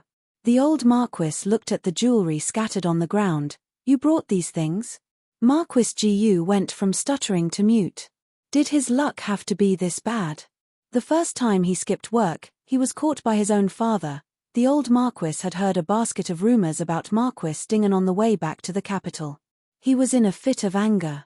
For Marquis Jiyu to be caught at this time was no different from sending himself to his death. Marquis Jiyu took a step back and raised his arm to block his face. My face is just fine. Marquis Jiyu had already set up a family.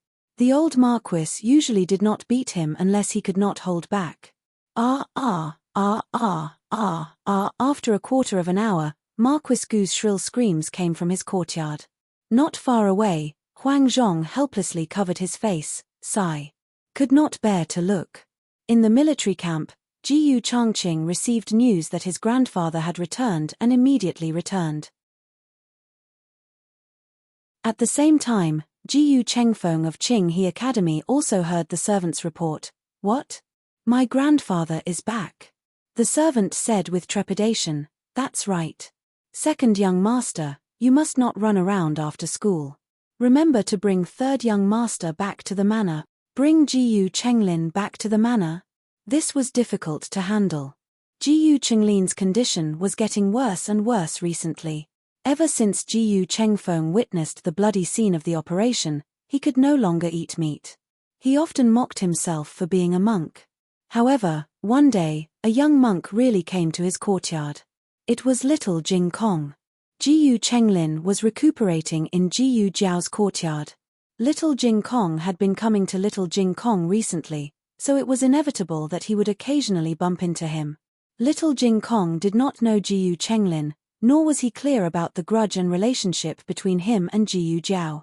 He only thought that Jiyu Chenglin was an ordinary patient. Little Jing Kong was a warm-hearted child. When he saw that Jiyu Chenglin was unhappy and restless, he proposed to recite Buddhist scriptures for him. In the past, when I was unhappy, my master would recite Buddhist scriptures for me. After that, I would be happy. Jiyu Chenglin was in a daze and ignored him. Little Jing Kong only thought that he agreed. He diligently took out his little monk robe and small wooden fish, put on his Buddhist beads and monk's hat, sat cross-legged on the floor and began to recite Buddhist scriptures for Jiyu Chenglin. Jiyu Chenglin did not react at first, but as he listened, he sat up straight. Tears flowed from his eyes, but he found peace in his heart. Bodhisattva can really save people from suffering, he asked in a daze. Little Jing Kong said seriously, "Of course. That's what Master said." Jiyu Chenglin suddenly stood up and bowed respectfully to Little Jing Kong. "I want to be a monk. Little Master, please shave my head." Little Jing Kong, "Oh." Little Jing Kong ran out and found a razor for shaving patient's leg hair. He began to shave Jiyu Chenglin's head. He shaved from left to right. When he was about to shave the right side, Jiyu Chengfeng arrived. Seeing this scene, Jiyu Chengfeng went crazy. "What are you doing?" Little Jing Kong turned to look at Jiyu Chengfeng and said innocently, "I'm shaving his head. He wants to be a monk." Jiyu Chengfeng, "How old are you to shave someone's head? One of you dares to extend your head and the other dares to shave it." Jiyu Chengfeng said with heartache, "Grandfather is back. He wants you to go back quickly." Jiyu Chenglin put his palms together and bowed to Buddha. "I've become a monk. I'm no longer the young master of the Marquis mansion, and I don't know your grandfather. I have nothing to do with the mundane world. Can my hair be reattached?" Boohoo Tilda Jiyu Chenglin returned to the Marquis mansion with half of his bald head and half of his long hair. When he saw Jiyu Chenglin's unspeakable appearance, the old Marquis, who would not panic even if the sky fell, spat out a mouthful of tea.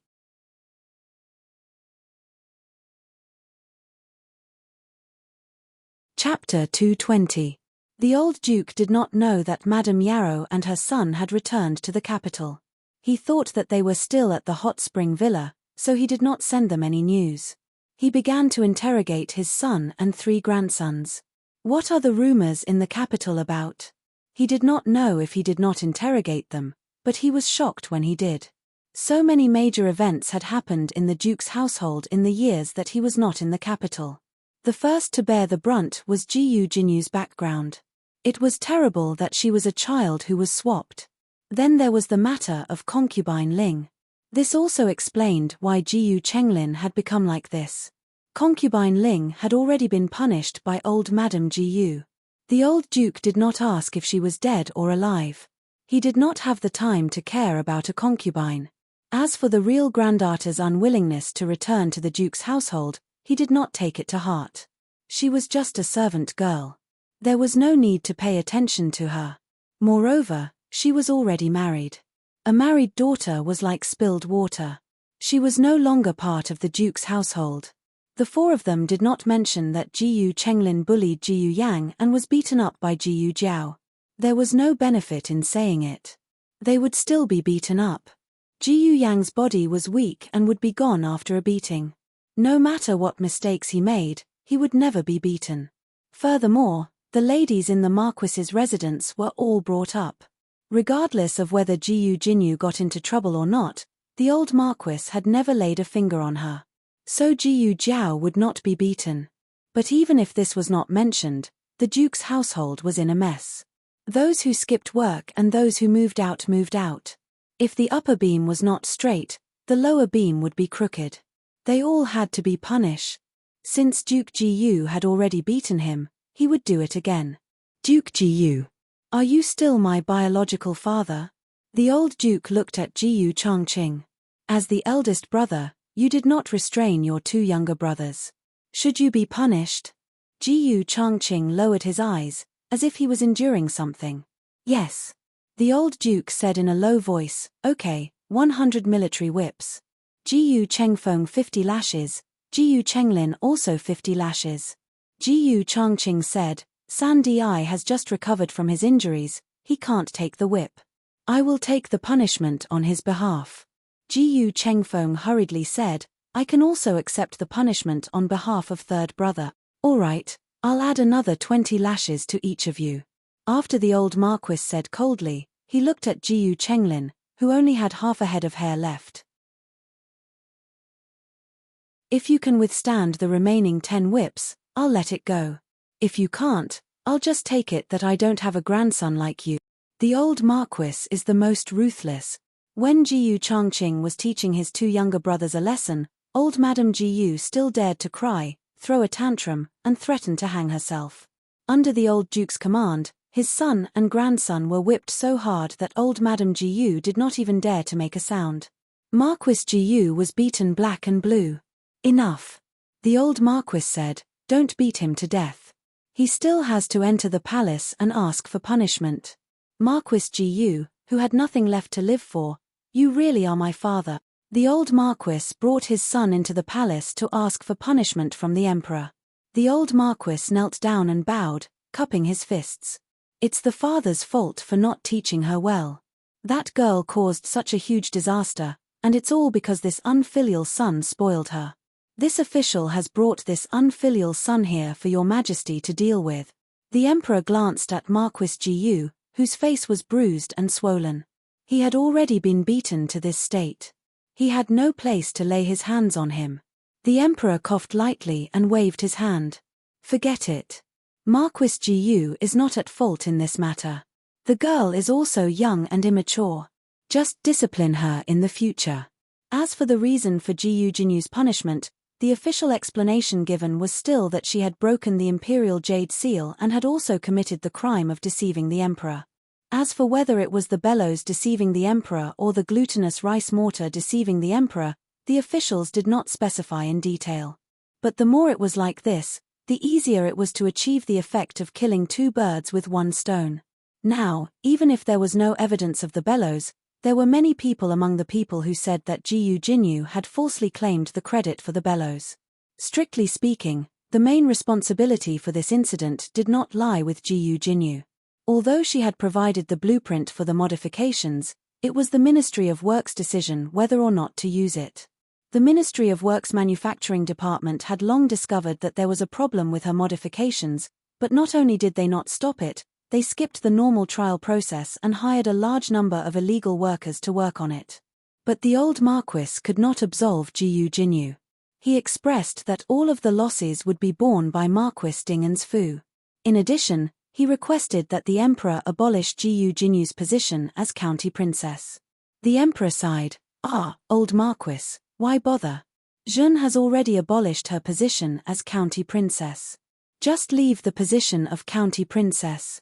Asking your majesty to take back the decree, the old Marquis persisted. The emperor had an expression of since you're so insistent, then I can't not give you face. He decreed that Jiyu Jinyu's position as county princess was revoked. Jiyu Jinyu finally walked out of the Ministry of Justice, but she could not feel happy. Half a month ago, she was still a high and mighty second-rank county princess. Now, she had nothing. Falling on flat ground did not hurt. Falling from a high place hurt. Jiyu Jinyu returned to the Marquis Fu. She first returned to her courtyard to take a comfortable hot bath. After changing into clean clothes and tidying her appearance, she went to the parlor to pay respects to Marquis Jiyu. She choked with sobs, her eyes slightly red. Grandfather, Jinyu knows her wrongs. Jinyu is willing to go kneel in the ancestral hall as punishment. No need. The old Marquis said. Jiyu Jinyu's heart leaped with joy. Grandfather was not willing to punish her by kneeling. Grandfather still doted on her. The next second, she heard the old Marquis coldly say, you are not a member of the Jiyu family. You do not have the right to kneel to the Jiyu family's ancestors. Also, in the future, do not call me grandfather. Jiyu Jinyu froze in place. The old Marquis had always been a strict and violent family head. He did not show any mercy when beating his children and grandchildren, except for Jiyu Yang and Jiyu Jinyu.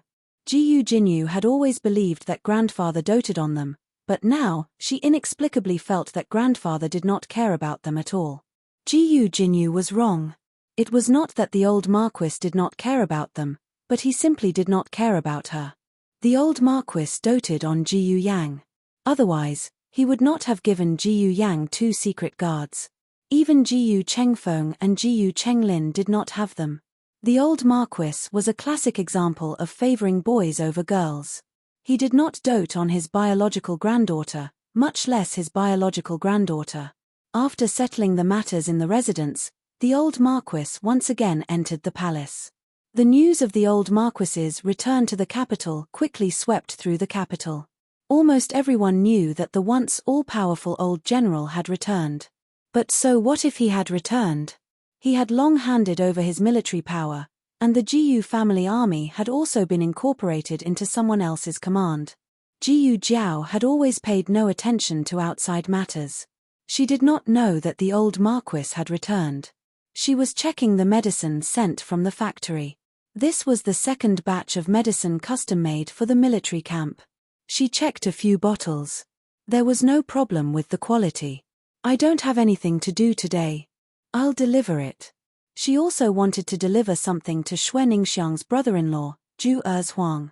Because she was delivering the medicine, Jiyu Jiao was able to enter the military camp. The soldiers had just finished practicing martial arts and were currently sitting in an open space to rest. The air was filled with the smell of sweat and weapons. It was a smell that she was familiar with from her previous life. Jiyu Jiao did not look at it too much. She rode a carriage to the medical officer's tent. The one who received her was a medical officer surnamed Lu. Jiyu Changqing had already greeted him a few days ago. Medical officer Lu was very polite to Jiyu Jiao, but he was also nervous and cautious as he said, "Don't run around in a while. Wait for me to finish testing the medicine before leaving." This morning, they had received news that an important person was coming to the military camp. This important person's status was too high. Even Marquis Shen Ping, who had not appeared for half a year, was called to the military camp. Marquis Shen Ping was still angry after waking up. He sat in the carriage for the entire journey and refused to get off.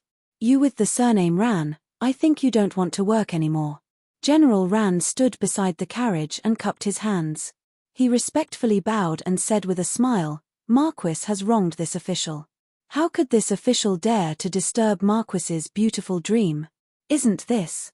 As he spoke, he looked around and took a step forward. He leaned close to the window and whispered, "Someone from the palace is coming. The general is afraid that he won't be able to handle the situation, so he told this official to invite Marquis over no matter what. Half of the Jiyu family's army is here. Ordinary people won't be able to handle them. Marquis, you really have to come out." Marquis Shen Ping said indifferently, "Why would this Marquis come out?" General Ran embarrassedly opened the curtain. "Marquis, get off first. It's very stuffy in the carriage. This official has prepared good wine and dishes for you. I'll bring them to you in a while." It was indeed stuffy in the carriage. Marquis Shen Ping got off the carriage with a cold expression. General Ran continued, "It's not a big deal. The general's meaning is, in a while, you can lead the soldiers to practice. It's best to line them up and set up a formation. The more impressive it is, the better. I'll call everyone out. What's the point of making such a big scene? His Majesty doesn't understand." Marquis Shen Ping rolled up his sleeves and said indifferently, "It's just a blind thing." The Emperor and the old Marquis had just gotten off the carriage when they heard this rebellious sentence. The old Marquis, the Emperor.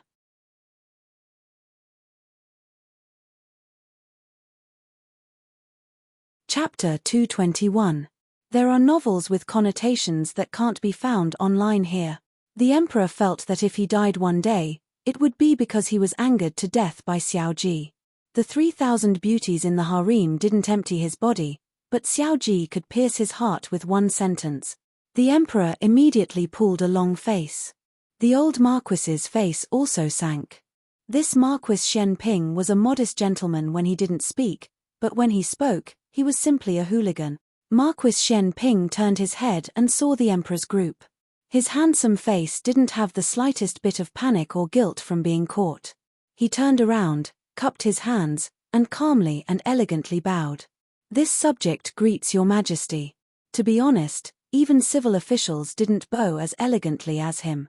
The Emperor's heart was in turmoil. Even the most beautiful concubines didn't make his mood fluctuate like this. When General Ran heard your Majesty, he was scared out of his wits. He hurriedly turned around and bowed deeply. The old Marquis was standing next to the Emperor, but the old Marquis was wearing a mask, so General Ran didn't recognize him. General Ran's heart was also in turmoil.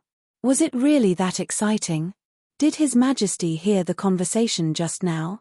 Would His Majesty chop off his and Marquis Shen Ping's heads in a fit of anger? No, it was Marquis Shen Ping who said those words. He was implicated. General Ran wanted to cry. Marquis Shen Ping calmly said, "Your Majesty came at the right time. This subject was just about to train the troops. Would Your Majesty like to watch?" The Emperor's eyes were cold. I don't understand." Marquis Shen Ping smiled faintly. The experts see the skill, while the laymen see the excitement. The Emperor, sooner or later, he would be angered to death by this guy. The Emperor and Marquis Shen Ping were related by marriage. He married Marquis Shen Ping's sister, and Marquis Shen Ping married his sister. The Emperor would often wonder, how did he end up with this fellow as his brother-in-law? He came with the old Marquis today to watch the troops train. He took the old Marquis to the observatory. When the old Marquis and Marquis Shen Ping's lips. "Old monkey." The old Marquis trembled. "Damn it, I want to beat him to death." The old Marquis was so angry that he cursed in his heart, and his mask was almost crooked. The two of them went up to the observation deck, and all the soldiers in the barracks were called to the field. There were a total of 8 large and small military camps in the capital. The original Jiyu clan army had been assigned to different military camps. Among them, the Tiger Mountain camp had the most Jiyu clan army. Hushan Barracks was the territory of the Great General of Flying Cavalry. In his early years, the Great General of Flying Cavalry did not get along well with the old Marquis. If the Jiyu army fell into his hands, the consequences could be imagined. All these years, the Jiyu army had been tortured by him.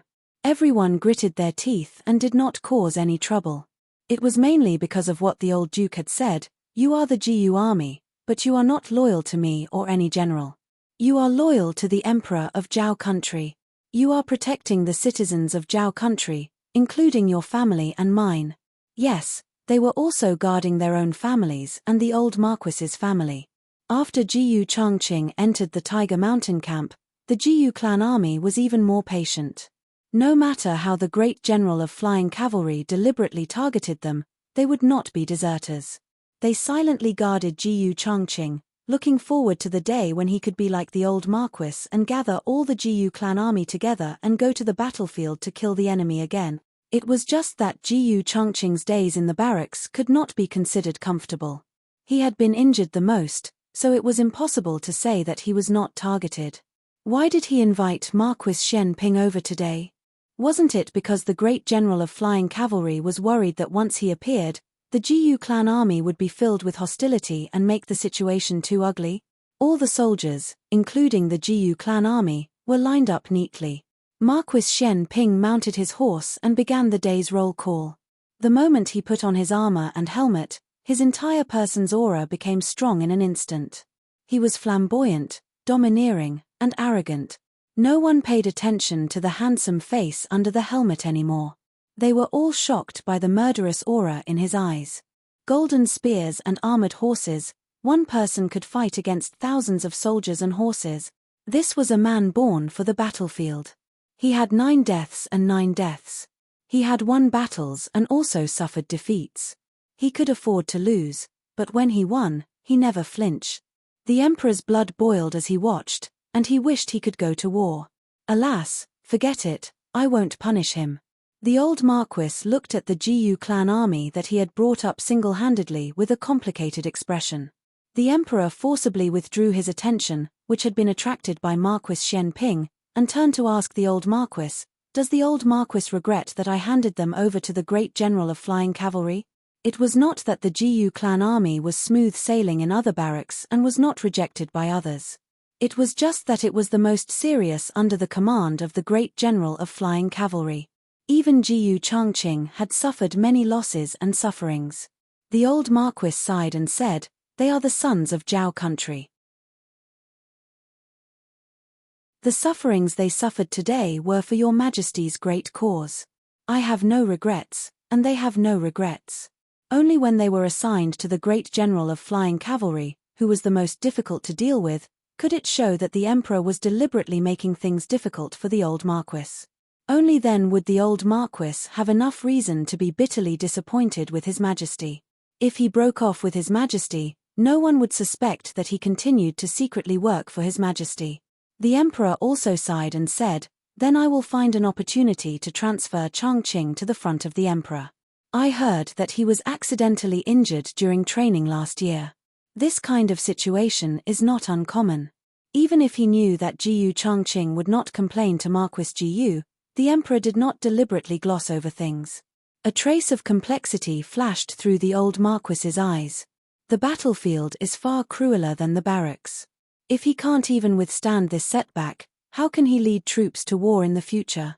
Your Majesty and I are well aware that the war will definitely start. Yes, there would be a war. That day would come sooner or later. Now, every additional bit of training would increase the possibility of survival on the battlefield.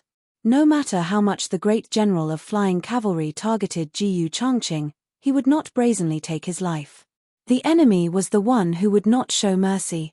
At this point, the emperor could not say anything more. After the training was over, the emperor and the old marquis walked down from the observation platform. Thinking of something, the emperor said to the old marquis, "By the way, there is something I forgot to congratulate the old marquis. Changqing has broken through to the 13th level." These words were said without rhyme or reason, but the old marquis immediately understood. That was the 18 Ahats formation he had set up in the cave behind the mountain in his early years. There were 18 levels in total, and each level was more dangerous and difficult than the last. So far, the best result was Jiyu Changqing. He had broken through to the 13th level last month. The nephew of the great general of flying cavalry was close behind and had broken through to the 12th level. It was said that he had been practicing well recently and was planning to break through to the 13th level as well. There were some slight changes made inside and increased the difficulty. "Does the old marquis want to take a look?" the emperor asked. The old marquis cupped his hands. Yes. In the medical officer's tent, Dr. Liu was diligently inspecting the medicine sent by Jiyu Jiao. The inspection of medicine in the military camp was very strict. Today, the other medical officers were not present, so he would not be able to inspect it so quickly by himself. Jiyu Jiao sat in the military tent, bored to death. It was quite embarrassing for a girl to be alone in a room with a man like him. Dr. Liu smiled and said, "Miss Jiyu, please sit for a while. If you are really bored, you can go outside for a walk. Remember not to go too far, and do not go beyond the tent in front." If it was someone else, Dr. Liu would not be so considerate. But who asked him to be someone Jiyu Changqing had greeted before? Jiyu Changqing did not say that she was his sister. Perhaps it was because the cold-faced Yama had personally come out to greet her that the relationship between the two was not simple. As for how complicated it was, Dr. Liu did not gossip about it. Jiyu Jiao was not the most uncomfortable person in the military tent. Instead, it was the man, Dr. Liu. Jiyu Jiao had observed his awkward demeanor several times. If this went on, who knew how long it would take for the medicine to be finished? She still had to go back to the Imperial College to pick up Xiao Liulang and little Jing Kong from school. As this thought flashed through her mind, Jiyu Jiao decided to go out for a walk so that Dr. Liu could concentrate on improving his efficiency. Tiger Mountain Barracks was next to a mountain, and that mountain was called Tiger Mountain. That was how it got its name. Dr. Liu only said that she was not allowed to walk past the tent in front, but did not say that she could not go to the back of the mountain. She did not go too far and just strolled for a while. Unexpectedly, she accidentally saw a gray, fat rabbit. It was very cute. Jiyu Jiao had nothing to do, so she grabbed the rabbit. Although the rabbit was fat, it did not have good reflexes. She was not careful and let it go into the grass. "Oh, little thing, you run away quite fast." Jiyu Jiao chased after it and chased it into a cave. At first, she thought it was an ordinary cave, but the more she walked, the more spacious it became. Something was wrong.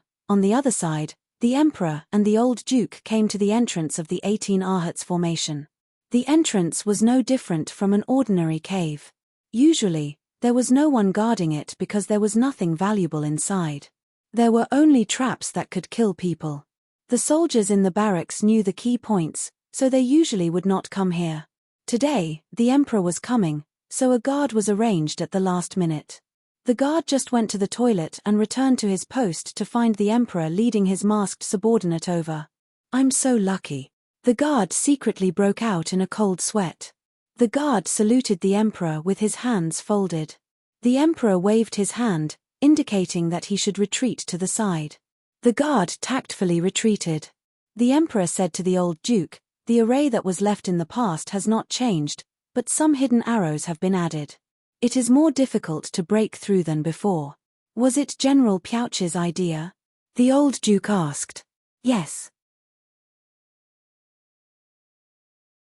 The emperor sighed. It was added the day before Chongqing went to break through.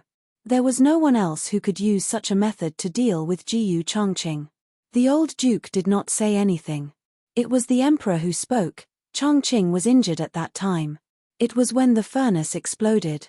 He broke through the array with injuries and was able to break through to the 13th level. It is really rare. I'm afraid that even General Piauchi did not expect Chongqing to be so powerful.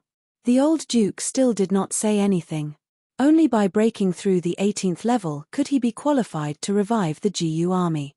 Boom! A loud noise suddenly came from the cave.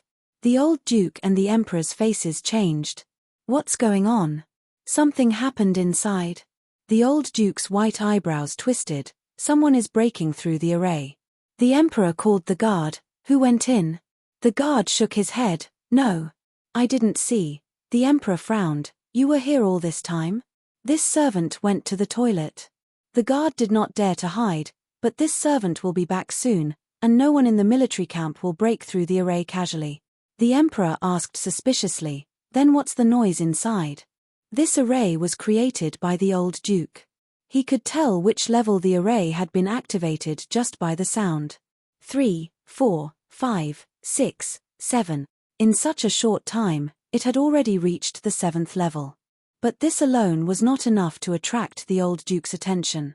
Soon, the mechanisms of the 80th and 90th levels were activated. The speed was too fast. The old duke frowned. Was someone really breaking through the array? Or was the array activated by itself? "Are you sure no one went in?" the emperor asked. This servant. The guard was suddenly unsure. The noise inside reached the 13th level. The old duke's eyebrows were tightly knitted.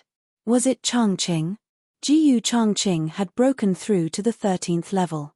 But just as this thought flashed through his mind, the array of the 14th level was quickly activated. The old duke's expression finally changed.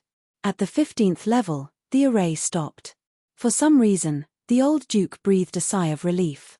But before he could finish his sigh of relief, 16, 17, 78, it was inconceivably fast. Without waiting for people to recover from their shock, the array returned to calm.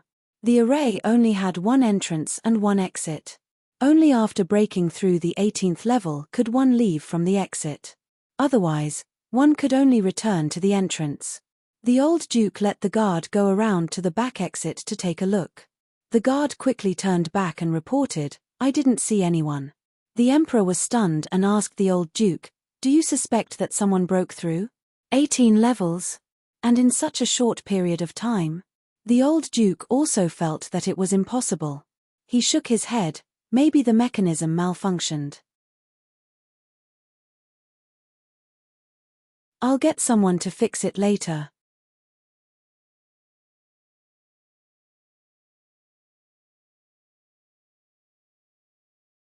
Chapter 222. Jiyu Jiao carried the little rabbit back to the tent. Sure enough, it was much faster to settle down. Dr. Lu finished checking all the medicine. He looked up and saw Jiyu Jiao carrying a little rabbit over. He couldn't help but be surprised. Where did this rabbit come from? "I picked it up from the back of the mountain," Jiyu Jiao said. Back of the mountain? Dr. Lu thought to himself. She couldn't have gone there, right? What's wrong with you? Jiyu Jiao felt that Dr. Lu was looking at her strangely. You didn't enter any cave, right? Dr. Lu asked carefully. I can't enter. Jiyu Jiao asked strangely. Dr. Lu said, of course you can't enter. You'll die if you enter. Jiyu Jiao stroked the rabbit and said calmly, oh, then I didn't enter. Dr. Lu, did you enter or not? Forget it, she probably didn't enter. Otherwise, how could she have come out alive with such powerful traps? Dr. Lu settled the remaining payment for Jiyu Jiao and told Jiyu Jiao that if the response to this batch of medicine was good, then there would be an order for another 1,000 bottles. The demand for the medicine in the military camp was huge. As long as Jiyu Jiao firmly grasped this order, the medicine factory would soon be able to recoup their costs. Jiyu Jiao thanked him and carried the little rabbit out of the military camp. Xiao Sanzi saw the little rabbit in her arms and became interested. Miss Jiyu, where did this little rabbit come from? It's so cute. It's really cute. Jiyu Jiao nodded. I'll braise it tonight. Xiao Sanzi, fat rabbit. In the end, Jiyu Jiao didn't succeed in eating the rabbit meat because little Jiang Li took a fancy to this fat rabbit. The little girl was introverted and didn't talk much. However, she was diligent and ate, so everyone in the medical hall liked her. This is for you. Jiyu Jiao passed the little rabbit to little Jiang Li. Can I really raise a rabbit? Little Jiang Li had never raised anything in her life. She and her brother couldn't afford it. Yes. Jiyu Jiao nodded. But you have to clean it up yourself. I will. Who do I belong to? Little Jiang Li nodded his head like he was pounding garlic, and hugged the little fat rabbit tightly in his arms. It was her first pet, and she liked it very much. Thank you, Sister Jiyu. Jiyu Jiao handed the remaining payment of the golden saw medicine to shopkeeper Wang and then went to the Imperial College to pick up Xiao Liulang and little Jing Kong from school. The first to come out was little Jing Kong. Little Jing Kong carried a small school bag on his back and walked among a group of 7 or 8-year-old children with a serious face. He looked out of place and a little funny. He thought it was his bad brother-in-law who came to pick him up, so he didn't have a good expression. However, it was Jiyu Jiao. He immediately turned into a cute little thing and ran towards Jiyu Jiao. Jiao Jiao. He raised his little head and looked at Jiyu Jiao cutely. Jiyu Jiao looked at his sweaty face and asked, why are you sweating so much? Little Jing Kong said, we have a race today. The Imperial College wasn't a place where students only studied. They paid great attention to the all-round development of the children. It was said that when the children grew up, they would be taught how to play the zither, equestrian and archery. It was a proper incubation class for aristocrats. Jiyu Jiao took a handkerchief and wiped little Jing Kong's sweat. Little Jing Kong handed his little head over and let Jiyu Jiao wipe his sweat. His buzz cut grew a little longer, and he should be able to tie it into a ponytail in winter. I got first place, they can't outrun me, a certain little thing said smugly. Jiyu Jiao wasn't surprised by this. He would wake up before dawn to cultivate every day. His physique was very good. After Jiyu Jiao wiped little Jing Kong's sweat, Liu Quan came over. Liu Quan came to pick up little Jing Kong. The Imperial College invited the Grand Secretary of the Cabinet to explain the techniques of the court examination to the examinees next month. Liu Lang said he might end the class very late. The little Chancellor didn't attend this kind of class in the past. However, Liu Quan didn't say this. Liu Quan said, I will send you back first and go to Qinghe Academy later. Jiyu Yang and Jiyu Xiaoshun were going to Master Lu's place to learn skills after school. Jiyu Jiao said, no need, we can walk back. It's not a long walk. Uncle Liu, go and pick up a Yang and Xiaoshun. That's fine too. Liu Quan agreed and drove the carriage to Qinghe Academy. Jiyu Jiao and little Jing Kong went back to Bai Shui Alley. Xiao Liulang came back very late, and the whole family was asleep. There was an oil lamp in the central room for him. He didn't need to guess to know who left it. Xiao Liulang's eyes moved, and when he was about to go back to his room, the door of the opposite room opened. Jiyu Jiao walked out in a plain set of pajamas. Are you hungry? I left some food for you, I'll go heat it up. I'm not hungry. Xiao Liulang said, I've eaten. He planned to go in just like that, but after a pause, he couldn't help but ask her, "It's so late, why are you still awake?" "I'm waiting for you," Ji Jiao said. The sudden straightforwardness made Xiao Liulang's heart feel like it was being rubbed by something. Xiao Liulang looked at her thin body in pajamas, composed himself, and said, "It's cold outside, you should go back to your room and sleep." "I'll sleep soon too." "Are you still angry with me?" Ji Jiao tilted her head and asked. "No," he said, "I'm not angry." Ji Jiao said, "Oh," but didn't go back to her room. Instead, she stood at the door and looked at him with innocent eyes. Knowing that she was playing tricks, Xiao Liulang's heart suddenly softened. He surrendered, opened his mouth, and said softly, "I think I'm a little hungry." Ji Jiao smiled, "I'll heat up the food for you." Xiao Liulang looked at her thin pajamas, hesitated, and said, "Put on some clothes." "Okay." Ji Jiao went back to her room and put on a coat, then went to the kitchen to heat up the food. She had put it aside for him before dinner. There was corn keel soup, steamed bread, braised pork ribs, and a few cold dishes. Ji Jiao also boiled a few pieces of vegetables. Xiao Liulang sat down to eat. Ji Jiao sat across from him, resting her chin on her hands and resting her elbows on the table. Looking at him. So beautiful. It wasn't the first time Xiao Liulang was looked at by her. This girl's eyes were really more open than his. The room was very quiet. Ever since the family members grew, he rarely ate alone with her like this. It was as if they had returned to the past. After Xiao Liulang finished his dinner, his stomach and body warmed up. The two cleaned up the dishes and went back to their rooms. Before entering the room, Ji Jiao turned around and asked him again, "Are you really not angry?" Xiao Liulang took a deep breath and said stubbornly, "I'm not angry." Ji Jiao had a big heart. She believed him when he said he wasn't angry. Ji Jiao said, "I wanted to make it up to you, but since you're not angry, then forget it." Xiao Liulang, "Wait, how are you going to make it up to me?" He felt like he had missed out on something. "See you tomorrow." Ji Jiao entered the room. Xiao Liulang, the workload at the Imperial College had increased recently. At first, Xiao Liulang didn't want to skip classes, but later on, he couldn't even if he wanted to. The emperor attached great importance to the court examinations and sent many ministers to pass on knowledge to the examinees. Even though the court examinations didn't eliminate people and only examinees entered as grand scholars, who would want to be a grand scholar? They were all aiming to become grand scholars. As the court examinations approached, the atmosphere at the Imperial College became tense again. At the medical hall, the last critically ill patient wrapped in red cloth was discharged. Now, only Jiang Shi was left in the miracle hall. His condition was serious and he would probably need another 2 to 3 months of treatment. Ji Jiao went to give Jiang Shi an 4 drip. Just as she finished, she heard an unusual commotion outside the medical hall. Ji Jiao thought it was a medical dispute, but when she went downstairs, she realized it wasn't. "Why are there so many people here?" Ji Jiao asked as she looked at the crowd at the entrance. The second boss sent Xiao Sanzi to find out. Xiao Sanzi quickly returned. "Ah, I heard that the crown princess is giving a lecture at the women's school. Even students who aren't from there can attend. These people are here for no reason. They want to attend the crown princess's lecture."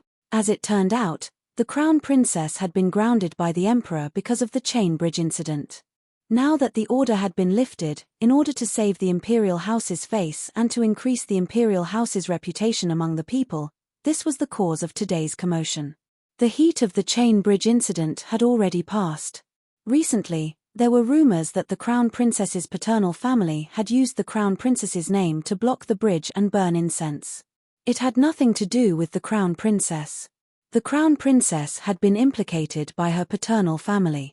The opinions of the people were mixed. Some felt sorry for the crown princess, while others felt that the rumors could not be trusted.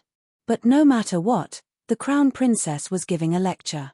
Most people were not willing to give up this chance to meet the crown princess. After all, this was likely the only time they would see her in their lives. The crown princess's lecture hall was full. She was teaching chess. The crown princess was not the only one sent to teach at the women's school. There was also the Rui Wang's consort, Du Qianqian. Du Qianqian's qin skills were among the top 3 in Zhao country. However, under the crown princess's strong halo, no one noticed that she had come. Her lecture hall was empty. There were only 2 students. One was Li Wanwan, who truly liked to learn the qin. The other was Du Xiaoyun, who she had forced to stay in the lecture hall.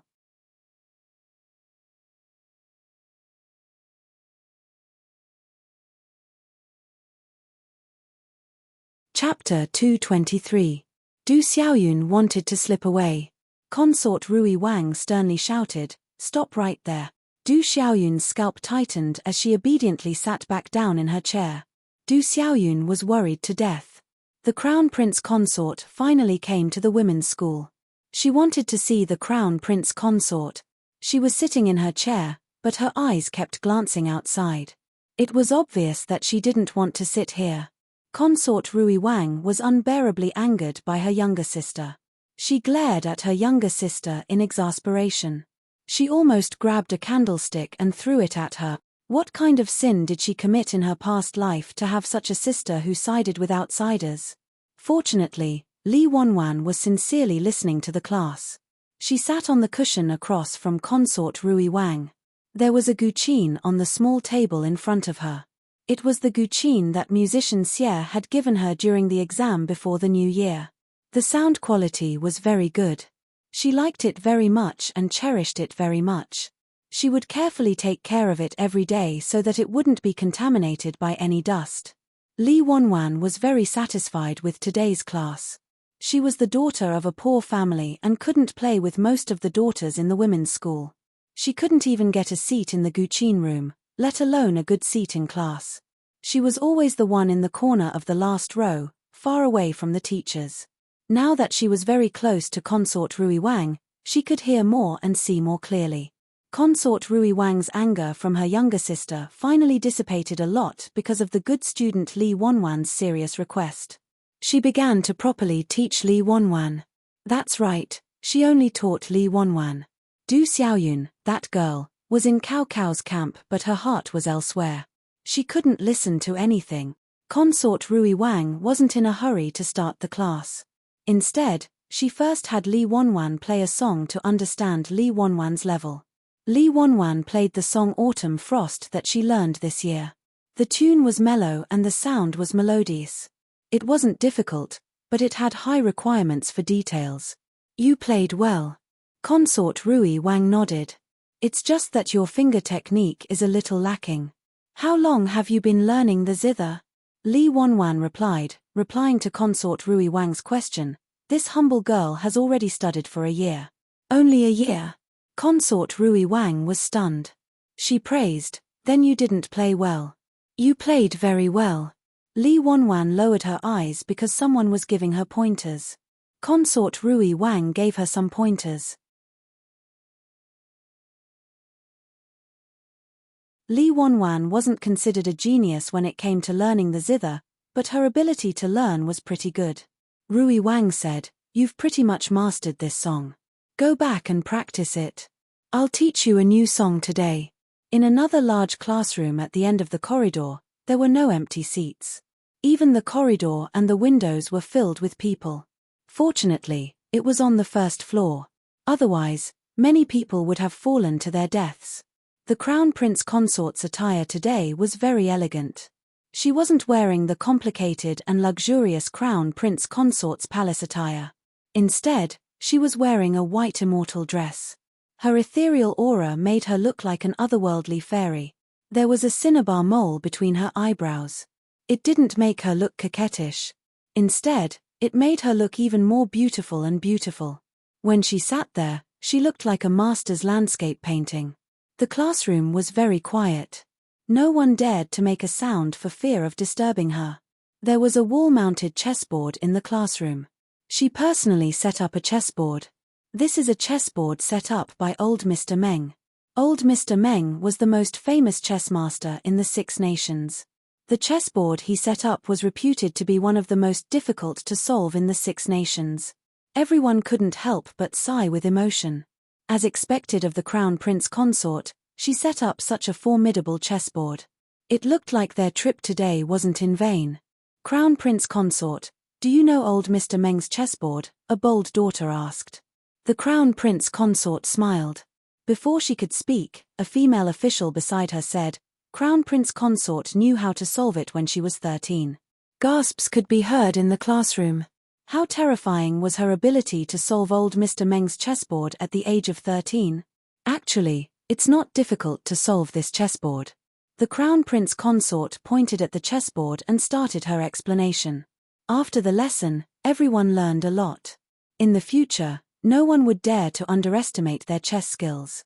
After all, they were the ones who could solve old Mr. Meng's chessboard. The Crown Prince Consort said warmly, I'm teaching everyone how to solve this chessboard to tell everyone that chess skills aren't difficult. As long as you put your heart into it, you can solve any chessboard in the world. But at the same time, I hope everyone can understand a principle. I started learning chess when I was 2 years old. True chess skills don't have any shortcuts. You can't make rapid progress. You need to practice hard every day. These words were no different from admitting that she wasn't a genius girl. Everything she had was the result of her hard work. Admitting her inadequacies didn't make people roll their eyes at times. Instead, it made her seem down to earth. It unintentionally closed the gap between her and her students. As long as I work hard, can I be as outstanding as the Crown Prince Consort? Another noble daughter asked. The Crown Prince Consort smiled warmly. Everyone has their own excellence. Your hard work will make you even more outstanding. Heavens, what kind of Crown Prince Consort was this? Wasn't she too humble? Where did those rumors about her occupying the cable bridge and not allowing the common people to pass come from? That was too deranged. It was clearly her maternal family who did it. She was just implicated by her maternal family. The effect of this lesson was obvious. If everyone only believed the Crown Prince Consort 50 to 60% in the beginning, it was 80 to 90% now. Also, the Crown Prince Consort looked outside the door and said softly, the classroom is full. It seems that no one can come in. Actually, Consort Rui Wang also came here today to teach everyone. Her Guqin skills are above mine. Girls who want to learn the Guqin can go listen to Consort Rui Wang's lesson. No, we only want to listen to your lesson. Consort Rui Wang and the Crown Prince Consort didn't get along for a day or two. Consort Rui Wang would be jealous of the Crown Prince Consort every few days, but the Crown Prince Consort never argued with her. Now, she was even helping her pull in more students. Too considerate. What reason did they have to not like, love, or be fans of this kind of Crown Prince Consort? In the second lesson, there really were a few noble daughters who went to Consort Rui Wang's classroom. Consort Rui Wang thought that it was her Guqin that attracted them, so she worked hard in class as if she was on steroids. In the end, she asked after class. It was the Crown Prince Consort who told us to come over. Consort Rui Wang's face instantly darkened. Consort Rui Wang hugged her Guqin case aggrievedly to Jiyu Jiao's place to seek comfort. Perhaps because she was too engrossed in complaining, she actually left her Guqin in Jiyu Jiao's courtyard when she left. In the afternoon, Royal Prince and came to the medical center. He came to check on his eyes. Jiyu Jiao brought him to the consulting room and gave him a checkup as usual. She was calm and collected from the beginning to the end, as if the awkwardness that night did not happen between them. Jiyu Jiao was already relieved. She would not take this kind of thing to heart. Royal Prince and smiled bitterly. He was really the only one who cared about it. How do you feel? Jiyu Jiao asked. Much better. Royal Prince and said with a smile. He was not being polite. It was indeed much better. He didn't feel much after taking it for the first 3 nights, but from the 4th night onwards, he realized that he could feel a trace of light. God knew how long he had been tortured by this illness. Any of his weaknesses could bring fatal disaster to himself, so he had been walking on thin ice all these years. Jiyu Jiao nodded. Continue to take the medicine and change your diet. Eat more internal organs. Royal Prince and didn't like to eat those, but since she said it, then he would listen. Okay. Jiyu Jiao looked at him. Did you catch a cold? His voice didn't sound right. Royal Prince and smiled and said, I can see the light at night. I was so happy that I went to sit in the courtyard for a while. Not in the courtyard, but on the roof. It was hard for others to understand the joy of almost regaining his sight. Your hand. Jiyu Jiao pointed at the pulse pillow on the table. Royal Prince and put his hand on it obediently. Jiyu Jiao checked his pulse and took back her hand. It's not serious. You don't need to take medicine. Why is there a doctor who doesn't prescribe medicine? Don't you need to earn money? Royal Prince and teased her. Jiyu Jiao glanced at him. The consultation fee is 10 taels. Royal Prince and laughed. Okay. Not to mention 10 taels, he was willing to give 100 taels. Zhuang Yueshi came out of the girls' school after class and saw her brother's carriage parked in front of the medical center. She frowned. Did her brother come to pick her up, or why did he park the carriage over there? Zhuang Yueshi didn't wait for Zhuang Mengdai. She went to the medical center alone. The medical center was busy at the moment and there was no extra staff to serve her. She walked in and heard her brother's voice. She came to the consultation room and opened the half-closed door. She looked through the gap and saw Royal Prince and smile after being extorted for 10 taels. It was a smile that Zhuang Yueshi had never seen on Royal Prince An's face. Royal Prince An was not an ice beauty, but he had never smiled so sincerely before. He looked at the person with his eyes full of light. The person he was looking at didn't notice it or didn't care. She buried her head and tidied up her things. Zhuang Yueshi's fingers suddenly clenched. Xiao Liulang finished class late recently. Jiyu Jiao went to pick up little Jing Kong today. Little Jing Kong was the happiest. He was the first to rush out of the classroom and ran to the gate like a little whirlwind. Jiao Jiao. He was sweating all over again. Jiyu Jiao wiped his sweat. Were you good today? Good. I'm the best. Little Jing Kong said seriously. Really? Jiyu Jiao held his hand. What did you learn today? Little Jing Kong held Jiyu Jiao's hand and skipped forward. I learned the analects of Confucius and arithmetic today. Did you learn everything? Jiyu Jiao asked softly. Little Jing Kong patted his chest. Of course. I'm not as stupid as my brother-in-law. Jiyu Jiao corrected him. Your brother-in-law is not stupid. He's very smart. Little Jing Kong seriously doubted the intelligence of his bad brother-in-law. Why was he always the last in the exam if he was smart? The two talked happily as they crossed the street and came to a shop. They walked past a few shops and turned into Bishire Alley. Before they took 2 steps, Jiyu Jiao's ears suddenly moved. She grabbed little Jing Kong and lifted him up. Then she took a big step to the side. Bang! A huge flower pot smashed into the place where they were just standing. It was smashed into pieces, and mud and flowers splashed all over the ground. Little Jing Kong opened his eyes wide. Jiyu Jiao hugged him with one hand and covered his head with the other. She didn't let him see and let him lie on her shoulder. She looked at the window coldly and said softly, It's okay. I fell down by accident. Jiyu Jiao didn't chase after them. She carried little Jing Kong all the way home. Jiyu Jiao went home. On the other hand, the crown princess, who had been teaching Go at the girls' school all day, also returned to the imperial palace. She first went to the cunning palace to greet Empress Xiao and report the teaching situation. Noble consort Zhuang was also there. Greetings to imperial mother and consort mother. Strictly speaking, she didn't need to salute noble consort Zhuang. However, noble consort Zhuang was the birth mother of the eldest son of the emperor. Her status was incomparable to that of an ordinary concubine. Besides, the Zhuang family was very powerful. Noble consort Zhuang was almost on the same level as Empress Xiao in the harem. Noble consort Zhuang smiled. Empress Xiao asked, Come and sit down. I heard that consort Rui Wang left at noon.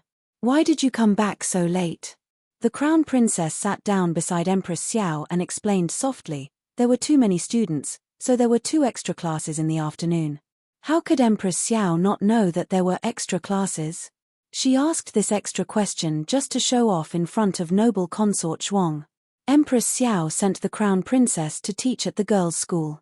Noble consort Zhuang didn't want to benefit the crown princess alone, so she asked consort Rui Wang to teach at the girls' school.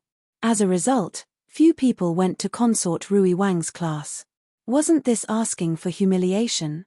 Empress Xiao took the crown princess's hand with satisfaction and patted the back of her hand intimately. I just received the news that the envoys of the Liang state are coming. His Majesty is going to hold a welcome banquet for them. His Majesty appointed you to hold it. If the palace banquet was held by the crown princess, then the task of receiving the envoys would most likely fall on the crown prince. The eldest prince and His Majesty had made Empress Xiao envious of them. Now, they had turned the tables. It was all because of her capable Linlang. Noble consort Zhuang rolled her eyes and smiled calmly. It turns out that His Majesty appointed the crown princess to hold the palace banquet. That's great. The crown princess's ability is obvious to all. Unlike consort Ning and consort Rui Wang, who are clumsy and can't do anything. If they go, they will only make trouble. It's better to stay in the mansion and take care of the fetus. The crown princess's expression froze slightly. Empress Xiao pinched her handkerchief and suppressed the sudden anger. She said to the crown princess, "Noble consort Zhuang came here to tell me the good news. Consort Ning is also pregnant." At the mention of this, Empress Xiao felt as if her heart was being stabbed. It was fine that consort Rui Wang was pregnant. But how come consort Ning was also pregnant in just a few days? Consort Ning was already pregnant for the 3rd time. The first 2 were all daughters and His Majesty didn't think highly of them. But if this baby was a boy, the eldest prince's position in His Majesty's mind would be even more unshakable. His Majesty had very deep feelings for his eldest son. When noble consort Zhuang gave birth to the eldest prince, His Majesty was only a little prince. In those years, the dethroned crown prince and the Liu family were powerful and suppressed several princes who were not on his side. His Majesty didn't even have a wet nurse in his mansion. The eldest prince had no milk, so His Majesty personally milked the goat for him. His Majesty raised this son carefully, so even if he didn't get along with the Zhuang family and had a cold relationship with noble consort Zhuang, he never neglected his eldest son. Empress Xiao suddenly regretted arranging so many errands for the crown princess. Her most important task should be to give birth to a royal grandson as soon as possible. After noble consort Zhuang left, Empress Xiao earnestly urged the crown princess to give birth to a royal grandson.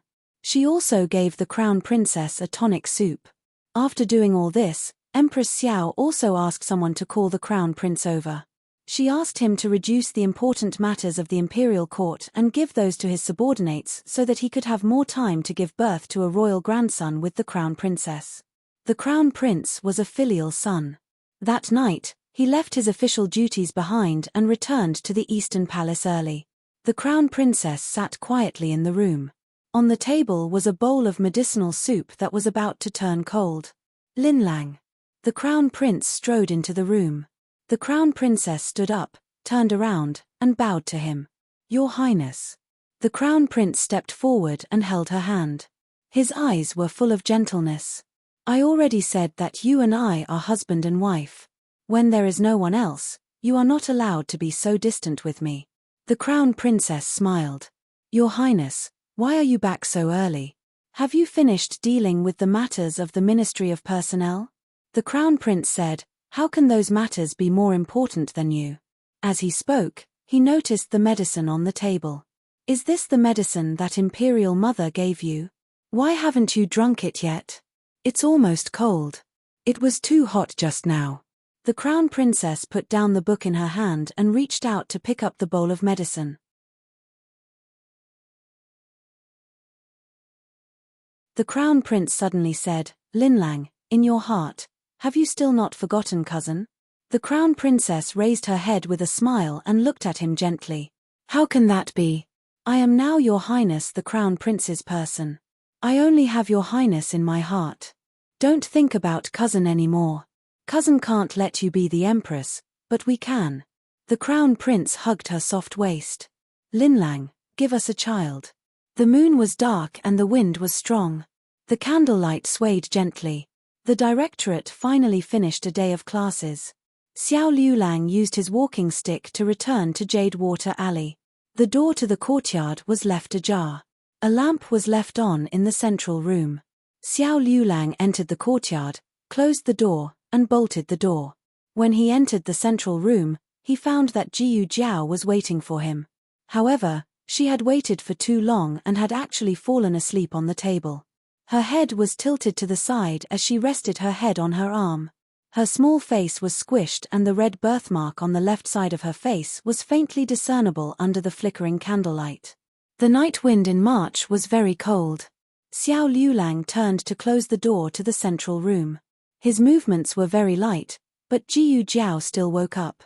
She rubbed her eyes and sat up in a daze. When she saw Xiao Liulang, she immediately woke up from her drowsiness. Her eyes were sparkling. You're back. Are you hungry? I'll go heat something up for you to eat. Her eyes were too bright, as if they carried warmth.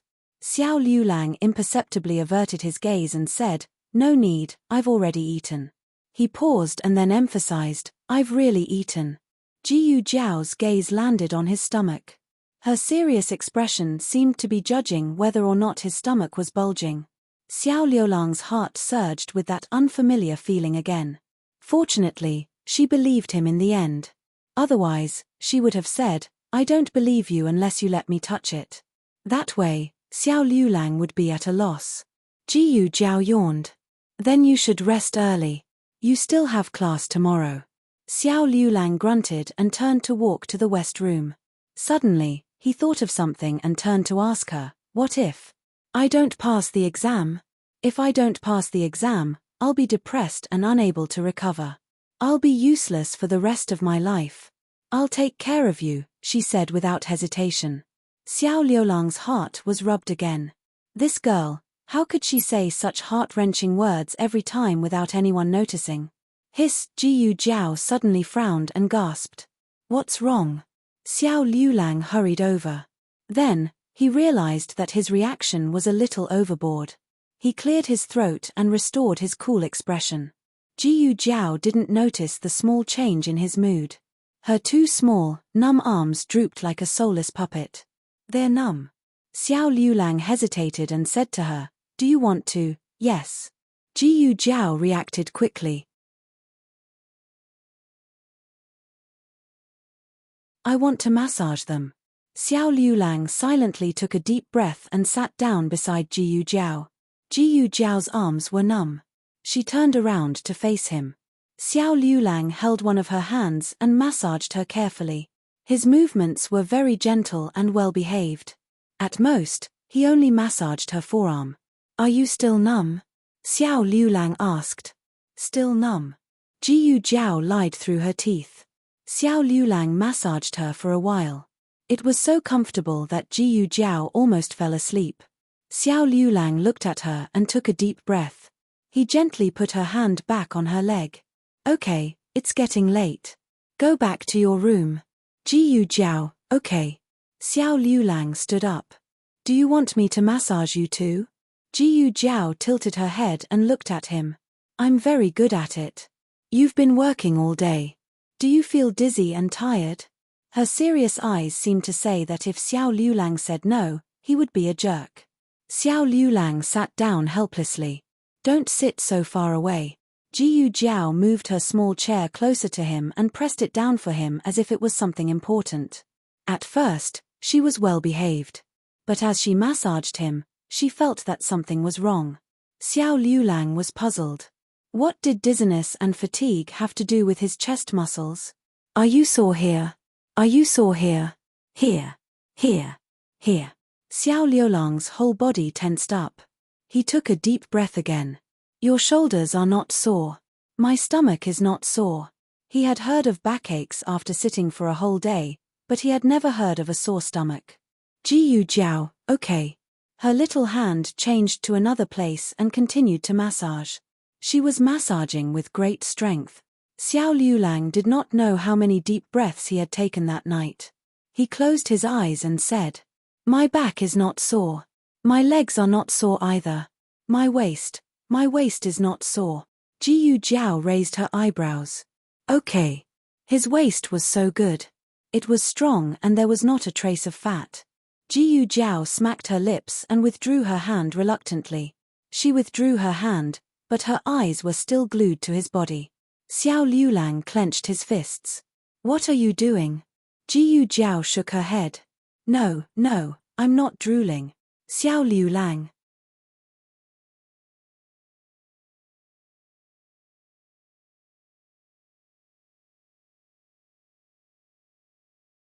Chapter 224. The novel will be updated faster. All the novels that can't be found on the internet will be available here. There was no such thing as awkwardness. Jiyu Jiao went back to her room contentedly after taking advantage of him. Xiao Liulang was left alone in the living room. It was a little messy. Jiyu Jiao slept very well this time. Xiao Liulang felt hot and restless. He didn't know why, but he tossed and turned and woke up little Jing Kong. Little Jing Kong complained irritably, "Are you adults so disobedient? Can't you sleep properly?" After being scolded by the little guy, Xiao Liulang really calmed down. He closed his eyes and fell asleep in a short while. There was a spring rain at night and it stopped at dawn. The ground was wet. Little Jing Kong fell when he went out. He was holding something in his hand today, so he didn't cover his head and body in time when he fell. His knee was scraped a little. Jiyu Jiao went out and wasn't at home. He frowned and went to the door of the courtyard. He sat on the threshold and put his injured leg in the most conspicuous place. Jiyu Jiao came back from the market with rice and noodles. She saw the little guy sitting on the threshold with his leg stretched out. She couldn't help but ask, "What happened?" Little Jing Kong's tears that he had been holding back for the whole morning finally came in handy. He tearfully let go of the place he covered with his hand and said sadly, "It hurts." Jiyu Jiao bent down to take a look. "Did you fall again?" "Yes." He choked and nodded. Jiyu Jiao carried him into the east room and disinfected him with iodophor. Little Jing Kong said coquettishly, "It won't hurt if you blow on it." Jiyu Jiao held his lotus-like chubby leg and blew on it gently. Yeah. It was so comfortable. Little Jing Kong was so intoxicated that he felt like he was going to faint. Then Xiao Liulang appeared. "It's time to go to school." His tone was cold and his eyes were hooked, as if he wanted to grab little Jing Kong from Jiyu Jiao's arms. Little Jing Kong jumped down from the ground and walked in front of him in small steps. He made a face to show off. "I have who. You have who, but I have pinch." In the end, Xiao Liulang didn't argue with the little guy. He glanced at Jiyu Jiao in the room and calmly greeted her, "Morning." "Morning." Jiyu Jiao smiled. Xiao Liulang's eyes flickered slightly. He calmly led little Jing Kong out of the house. Jiyu Xiaoshan and Jiyu Yang also woke up. After breakfast, they went to school. Jiyu Jiao went to the clinic. Little Zhangli was squatting in the backyard and feeding her little fat rabbit with carrots. "Sister Jiyu." Seeing Jiyu Jiao coming, little Zhangli walked to her with the little fat rabbit in her arms. "I've cleaned the yard." Jiyu Jiao nodded. "You're so obedient."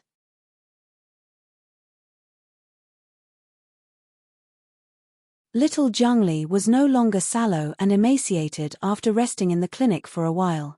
She had a small face the size of a palm, and her facial features were very beautiful. To be honest, she didn't look like Jiangsha. Maybe one took after her father and the other took after her mother. This morning, that sister came to play the zither again. Little Zhangli pointed at the wall in Jiyu Jiao's yard and said. Little Zhangli had lived in the clinic for a long time. She knew that there was a girls' school next door, and a sister came to play the zither every day, sometimes in the morning and sometimes in the afternoon. Jiyu Jiao asked, "Do you want to play?" "Ah." Little Zhangli was stunned. "Can I?" Jiyu Jiao nodded. "Yes, there's a zither in the house." Little Zhangli went to play the zither happily.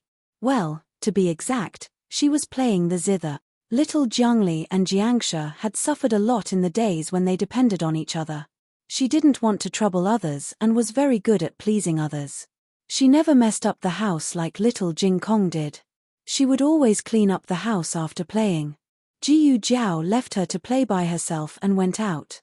Today was the day of concubine Jing's follow-up visit. Jiyu Jiao got on the clinic's carriage and went to the nunnery. There was another carriage parked outside the nunnery. Jiyu Jiao didn't pay it any attention and walked in. Last time, she saw at least 2 nuns here. Today, she didn't see any nuns. Jiyu Jiao went to concubine Jing's yard. It rained last night, so the mud was sticky. Jiyu Jiao slowed down her pace. When she came to the door of the meditation room, concubine Jing and a familiar voice came from inside. You must take care of yourself. His Majesty misses you. He said that you don't have to wait too long. He'll be able to take you back to the palace in a few days. Don't. I'm used to living here. I like the days when I'm alone. Tell His Majesty not to miss me. What are you talking about, concubine? You raised His Majesty single-handedly. In his heart, you're his mother. How can he not miss you? You've suffered all these years. There's not a day when His Majesty doesn't look forward to taking you back. Go back and tell His Majesty that I'm fine here. Jiyu Jiao knocked on the door as soon as concubine Jing said that. The conversation in the room stopped abruptly. Concubine Jing asked, "Who is it?" "It's me," Jiyu Jiao said. Old concubine Jing recognized Jiyu Jiao's voice and said gently, "Oh, it's Miss Jiyu. Please come in." Jiyu Jiao pushed open the door of the meditation room and walked in. The person in the room glared at her when he saw her. "Little, divine doctor. Hey, it's you." Jiyu Jiao looked at Eunuch Wei. Eunuch Wei had accompanied the emperor to the medical center once. That was when the emperor was blackmailed by little Jing Kong. Jiyu Jiao didn't know that he was the emperor. She only knew that he was Chu Yu's father and seemed to be a high-ranking official in the court.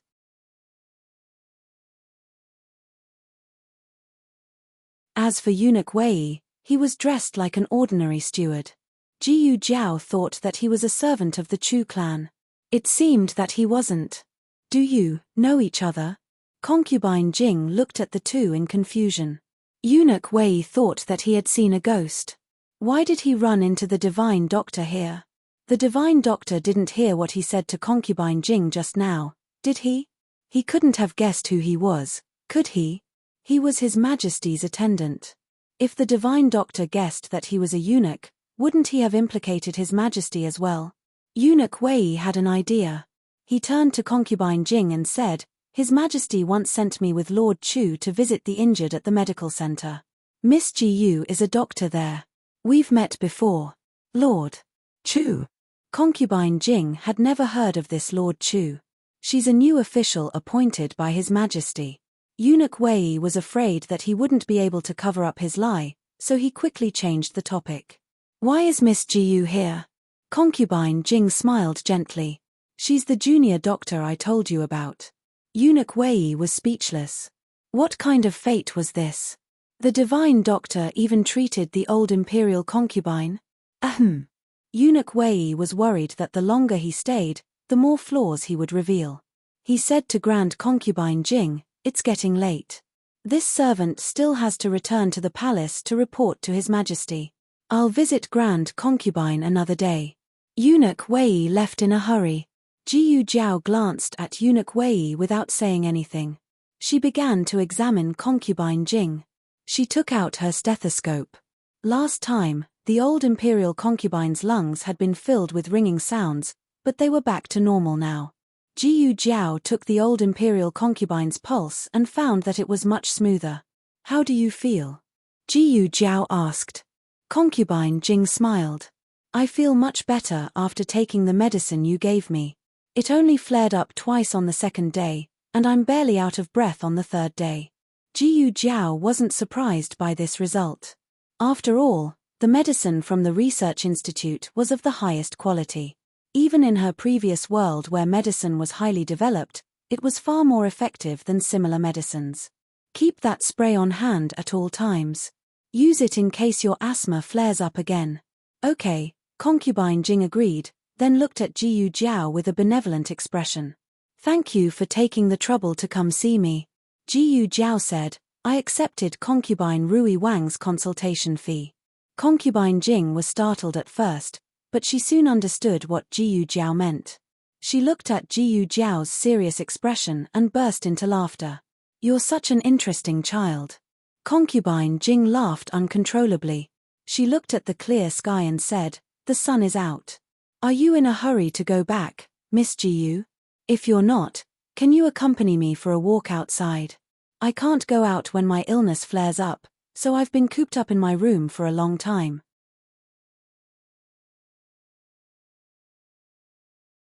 Okay. Jiyu Jiao wasn't in a hurry to go back. Concubine Jing put on a cloak and walked out of the courtyard with Jiyu Jiao. The nunnery wasn't big and disappeared after a few steps. Concubine Jing led Jiyu Jiao out of the nunnery.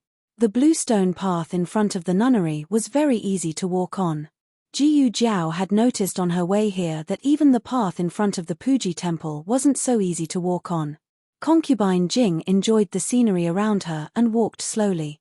What do you think of the scenery here, Miss Jiyu? It's all right. Jiyu Jiao wasn't that interested in mountains and rivers. Concubine Jing smiled.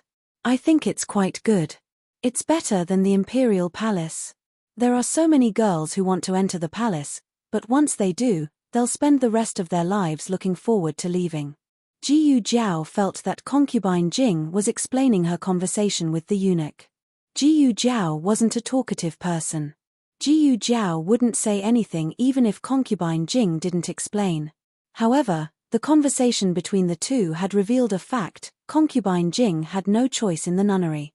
At least, the emperor believed that she had no choice. The emperor wanted to take her back, but he couldn't do it due to various reasons. However, his wish was about to come true. While Jiyu Jiao was lost in thought, Concubine Jing suddenly stopped walking. Jiyu Jiao noticed her body stiffen out of the corner of her eye. Jiyu Jiao turned to look at her, then looked in front of her. A burly old man in plain clothes had appeared on the path up ahead. Jiyu Jiao had experienced life and death in the organization in her past life, so she could instantly sense the hidden killing intent coming from the old man. This old man in plain clothes had killed people before. He must have killed quite a few, or he wouldn't have such a sharp killing intent. The other party soon saw them as well, and he stopped in his tracks. Oh, they knew each other? A complicated look flashed through the old man's eyes. He walked up and cupped his hands in greeting. Esteemed imperial concubine. Concubine Jing unconsciously tightened her grip on her handkerchief, but her tone didn't change much. Senior Marquis, no need to be so courteous. Jiyu Jiao didn't think that the old Marquis was Senior Marquis Jiyu. After all, there were many marquises in the capital. The old Marquis didn't pay much attention to Jiyu Jiao, either. He only thought of her as a servant girl by Concubine Jing's side. Concubine Jing composed herself and asked, Senior Marquis, are you here to offer incense? The old Marquis kept his eyes down and didn't look at Concubine Jing's face. Something happened to the suspension bridge a few days ago. It's just been repaired, so I'm here to take a look. Marquis Jiyu was in charge of repairing the suspension bridge, so he should have been the one to inspect it. But hadn't he been heavily injured by his own father? Thus, the old Marquis had come in his place.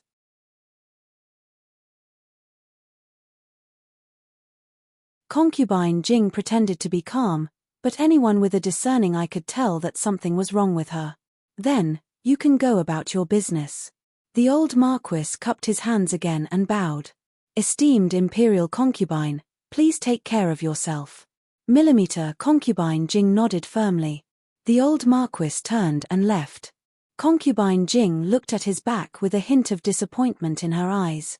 She then looked at Jiyu Jiao and smiled. Let's go back. I'm a bit tired. Jiyu Jiao took Concubine Jing back to the nunnery and got on the carriage from the medical center. The driver was Xiao Sanzi. Xiao Sanzi asked, Miss Jiyu, are we going back directly to the medical center? Millimeter Jiyu Jiao grunted. All right, sit tight, Miss Jiyu.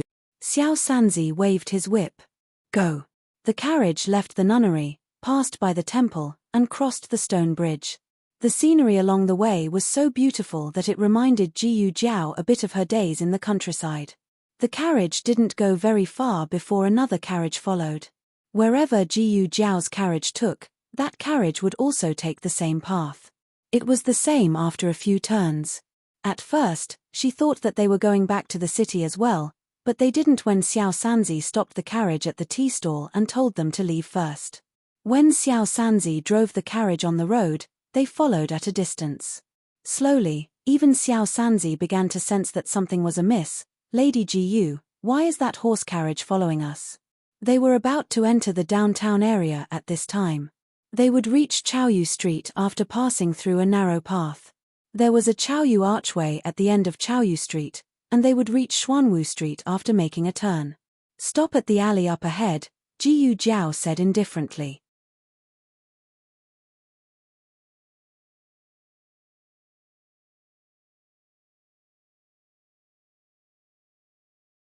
Chapter 225.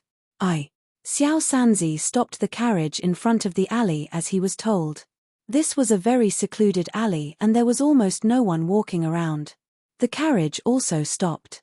Xiao Sanzi suddenly felt gloomy, as if something big was about to happen. He said in fear, "G, Miss Jiyu. Miss Jiyu. Are we really going to stop here? Why don't we hurry back to the medical hall?" Jiyu Jiao said, "There's no rush." She wasn't in a hurry, but she hated wasting time on such meaningless things. Jiyu Jiao closed the medical book she was reading halfway and opened the curtain to get off the carriage. Xiao Sanzi saw that she was going to walk towards the carriage and couldn't help but be stunned. "Miss Jiyu, what are you doing?" Jiyu Jiao didn't even turn her head as she said, "Wait in the carriage." Xiao Sanzi. Oh. When Jiyu Jiao walked over, the coachman didn't know if he was scared or what, but he actually abandoned the carriage and ran away. Jiyu Jiao reached her hand into the curtain and was about to pull the person out, but that person took the initiative to hand over his wrist and obediently got out of the carriage. Jiyu Jiao had never seen someone who was so self-aware of being picked on. She went to grab the collar of the person, but the person grabbed the wrist instead, even though the other party took the initiative to hand it over. "It's you." Looking at the handsome young man who was pulled down by her, Jiyu Jiao frowned. Royal Prince and smiled and nodded, "Yes, it's me." His white clothes were like jade, and his black hair was like satin. He had an outstanding appearance and was handsome. Strangers were like jade, and the young master was unparalleled in this world. His facial features were not only bright and exquisite, but he also had an otherworldly temperament. However, Jiyu Jiao didn't have time to admire a certain person's beauty right now. She grabbed the wrong person once and her husband was already angry. What would happen if she grabbed the wrong person again? Jiyu Jiao decisively let go of his hand and asked indifferently, "Are you following me?" Royal Prince and shook his head and smiled, "Not at first. I went to offer incense, but I didn't expect to see you, so I followed you back." What did he mean by following her back? He spoke as if he wanted to go home with her. Jiyu Jiao's eyes fell on the coachman, who was not far away, who was looking at them. "You changed the carriage and coachman. You are not going to burn incense." Wu Yang had developed from a secret guard to an open guard. He had become the standard of Royal Prince and when he went out. Changing Wu Yang was to prevent others from discovering his identity. And what's so bad about burning incense?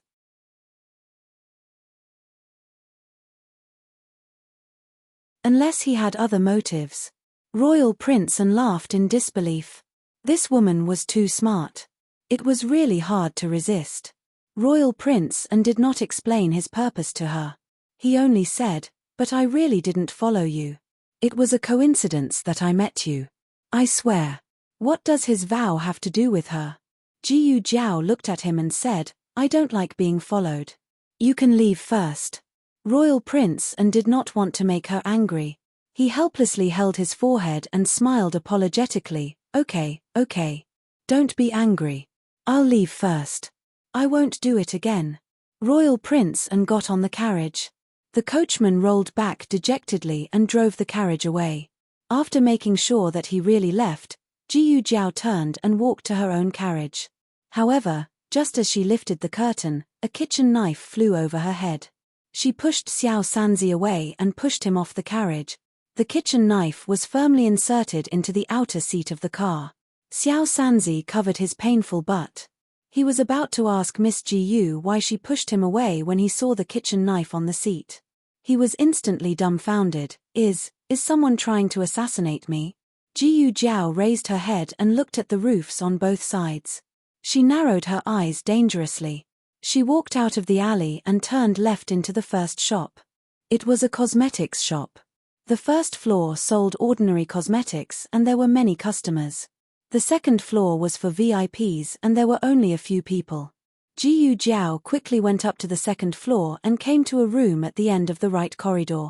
She broke the door and without saying a word, she grabbed the only woman inside and threw her out of the window. The woman screamed and fell beside the carriage. Xiao Sanzi was so scared that he jumped 3 times and took a few steps back. He raised his head and looked at the window that was suddenly broken. Miss Jiyu? Jiyu Jiao jumped down from the second floor window and landed beside the woman. She did not give the woman a chance to react and stepped on the woman's left wrist. With a clang, a dagger fell out of the woman's left sleeve. Jiyu Jiao broke the bones in her hand and stepped on her chest. She said coldly, "Speak. Who sent you?" The woman was not old. She was not even 20 years old. She looked weak, but she was a martial artist. Otherwise, she would not be fine after falling from the second floor. Of course, she was now. The bones in her left hand were broken and her ribs were showing signs of breaking as well. Jiyu Jiao looked down at her. "My patience is limited. You better tell me immediately." The woman gritted her teeth and did not speak. "Very well." Jiyu Jiao moved her fingertips and a blade slid between her fingers.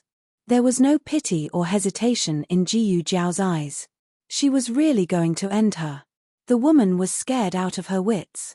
Just as she was about to speak, a shout came from the other end of the alley. "Who is it?" "Stop." It was the old Marquis passing by.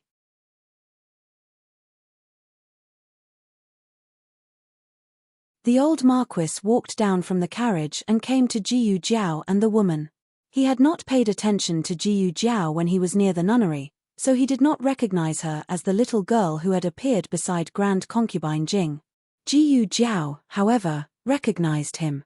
It was the old man who had caused Grand Concubine Jing to lose her mind. "What are you doing?" the old Marquis asked sternly. "How can a girl bully a woman on the street?" "No."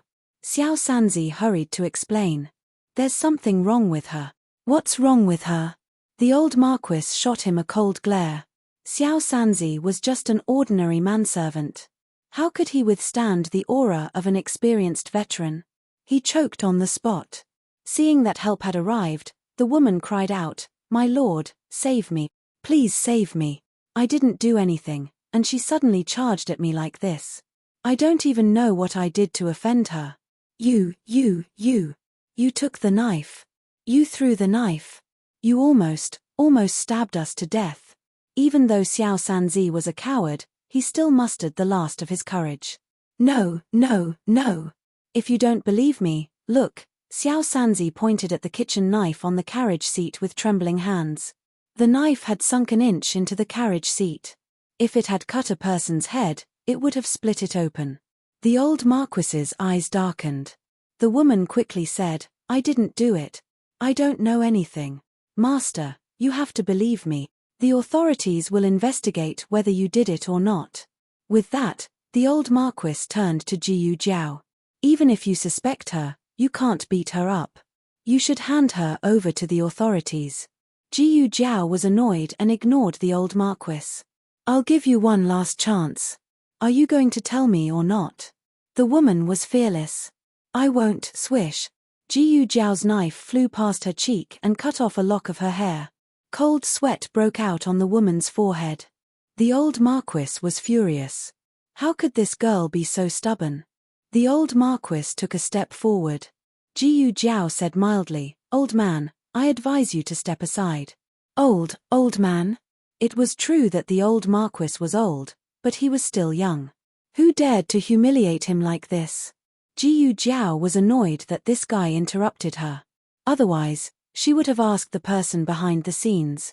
As for handing her over to the authorities, how many people in the authorities could catch her if she had the guts to do such a thing? She would probably be taken away before she could be interrogated. Jiyu Jiao didn't want to fight with him because he was an old man.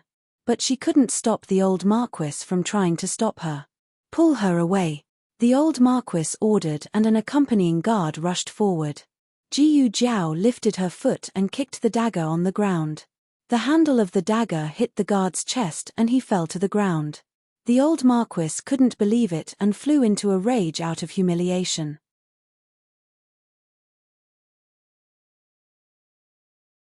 He pulled out the whip from his waist and lashed at Jiyu Jiao.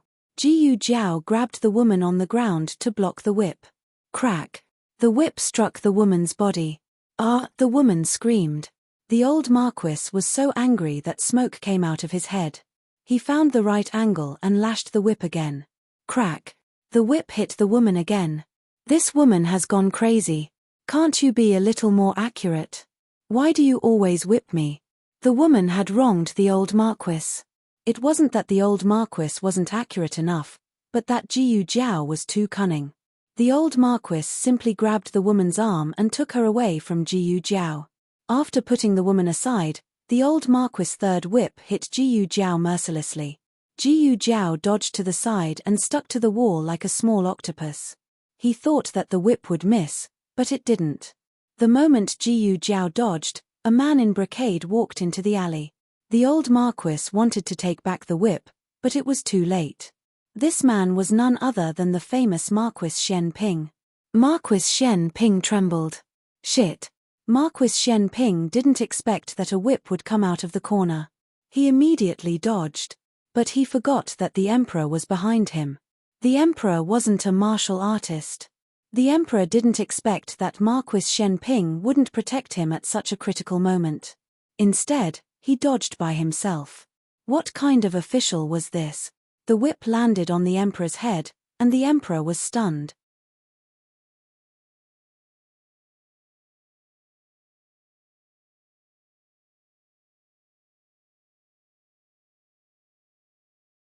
Chapter 226. The emperor had a period of unbearable memories in his early years. His birth mother was a palace maid. Although she was raised by imperial concubine Jing, she wasn't much of a favored mistress. He and concubine Jing had a hard time. Later, concubine Jing gave birth to a little princess and was given the title of concubine Jing. Only then did the situation of the mother and children improve. But it didn't take long for him to be targeted by his brother, the crown prince, and the Liu family. He didn't want to join their camp and suffered terrible attacks. However, those attacks only made him lack food and clothing and suffer a little. No one would really hit him on the head with a whip. The old duke's whip was much more powerful than his son's. First, he was stronger. Second, he was more experienced. The whip was almost bone deep. Therefore, the emperor's stupor was not only caused by surprise, but his noble dragon's skull was indeed numb from the slaps. It wasn't until some warm liquid flowed down his cheek that the emperor finally realized that he was hurt. Your Majesty. The old duke was so scared that he threw the whip away. He didn't expect that his whip would hit the emperor. Marquis Shen Ping's appearance was already shocking enough. When he couldn't take back the whip, Marquis Shen Ping dodged in time. He was secretly glad that he dodged. But now, he might as well not have dodged. Marquis Shen Ping, why did you dodge? Have you forgotten that the emperor is behind you? Didn't you walk in front to open a path for the emperor? Did you walk into a latrine? The old duke was furious. He might not be human sometimes, but Marquis Shen Ping was a real dog. Marquis Shen Ping touched his nose and said shamelessly, "Oh, why is it the old duke? Are you trying to assassinate His Majesty? Your Majesty, I came too late."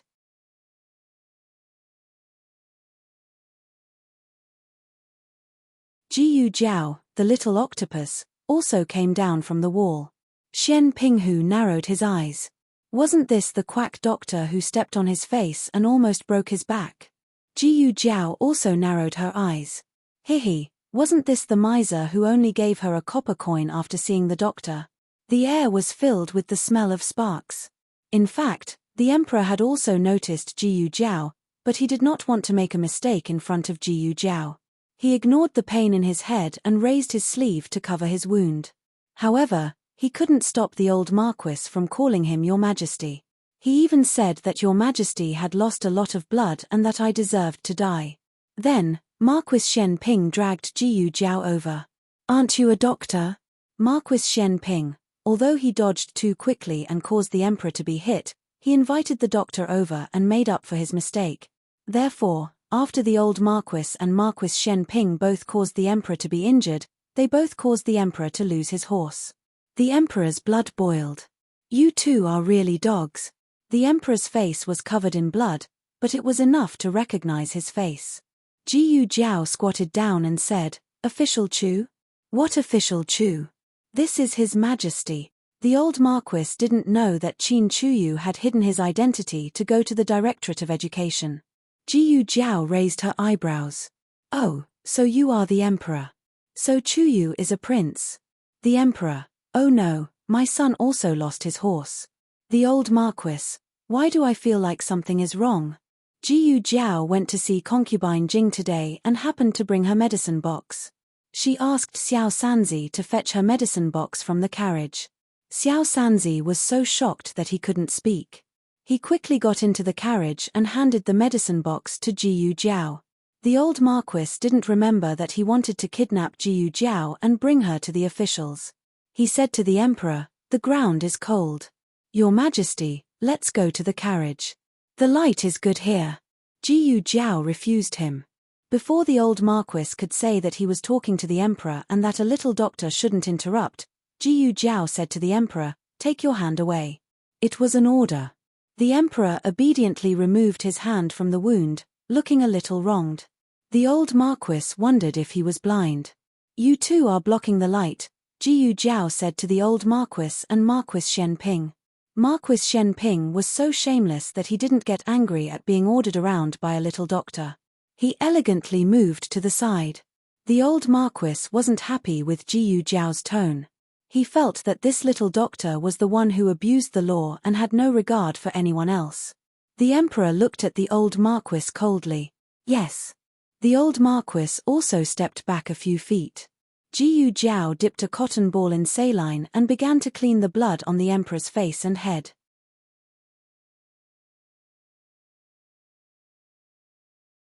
The emperor wasn't bad looking, but he still paled in comparison to Marquis Shen Ping. But Marquis Shen Ping was so stingy, Jiyu Jiao decided that she wouldn't kowtow to him no matter how good-looking he was. Hiss, the whip wasn't light, and it tore open the emperor's flesh. The emperor was in so much pain that he twitched. The old Marquis knew that he was in the wrong, so he didn't dare to get up. Marquis Shen Ping also felt a little guilty. Forget it, the emperor was sitting, and he couldn't stand for the emperor to look up at him. So he came to the old Marquis's side. The old Marquis thought that he was going to kneel down and beg for forgiveness, so he kindly moved to the side to make some space for him. However, he saw Marquis Shen Ping squatting down and drawing circles on the ground out of boredom. The old Marquis was speechless. Jiyu Jiao looked at the wound on his head and said, You need stitches. I'll shave your head first, and then give you some anesthetic. Shave my head. Stitches. The emperor didn't feel good. When Jiyu Jiao took out the blade, the emperor's body began to visibly become uneasy. When she took out an anesthetic needle, the emperor almost fainted. She pricked him with the needle. The emperor bit his sleeve. Wu tilde Jiyu Jiao, this familiar voice and small action. The emperor completely lost his horse. Jiyu Jiao quietly finished stitching up the emperor's wound. She wrapped a bandage and gauze around the emperor's head. Pay attention to the hygiene of the wound.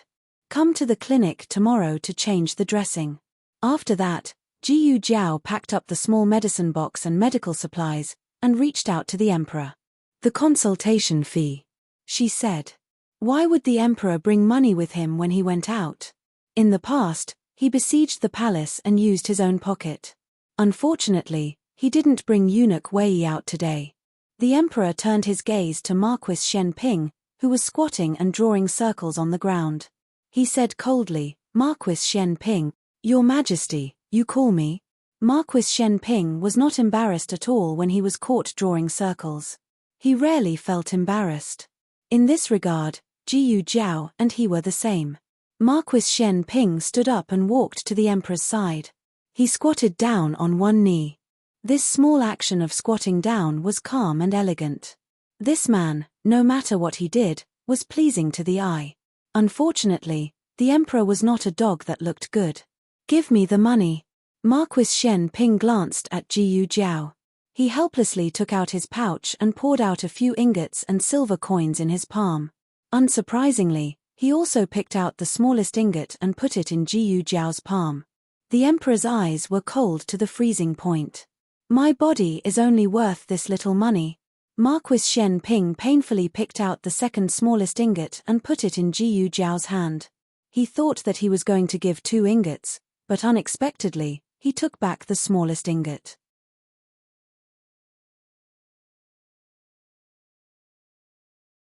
The emperor, Jiyu Jiao. The emperor was so angry that he directly grabbed all his money and gave it to Jiyu Jiao. After Jiyu Jiao received the consultation fee, she got into the carriage and left. The emperor didn't come back to his senses until the carriage was far away. He frowned and looked at the old marquis. "Who did you want to hit with the whip just now?" The old marquis told the emperor about Jiyu Jiao and the suspicious woman. "I was going to send them to the authorities to make a decision." The emperor's face sank in an instant. It was more terrible than being whipped by the old marquis. "How can you be partial to others?" "Others? That girl isn't one of us." The old marquis was very stubborn. Sometimes he didn't know how to be flexible, or maybe he didn't want to be flexible. He said seriously, "I'm not being partial to anyone, but this kind of thing should be reported to the authorities. How can I let that girl do as she pleases?" The emperor looked at the old marquis's expression and suddenly realized something. "Don't tell me you still don't know that she is your granddaughter." Not only did the old marquis not recognize that she was his granddaughter, but Marquis Shen Ping also didn't recognize that Jiyu Jiao was his daughter-in-law. He was still thinking in his heart that he must be more generous when he saw his daughter-in-law in the future. He couldn't let his son lose face.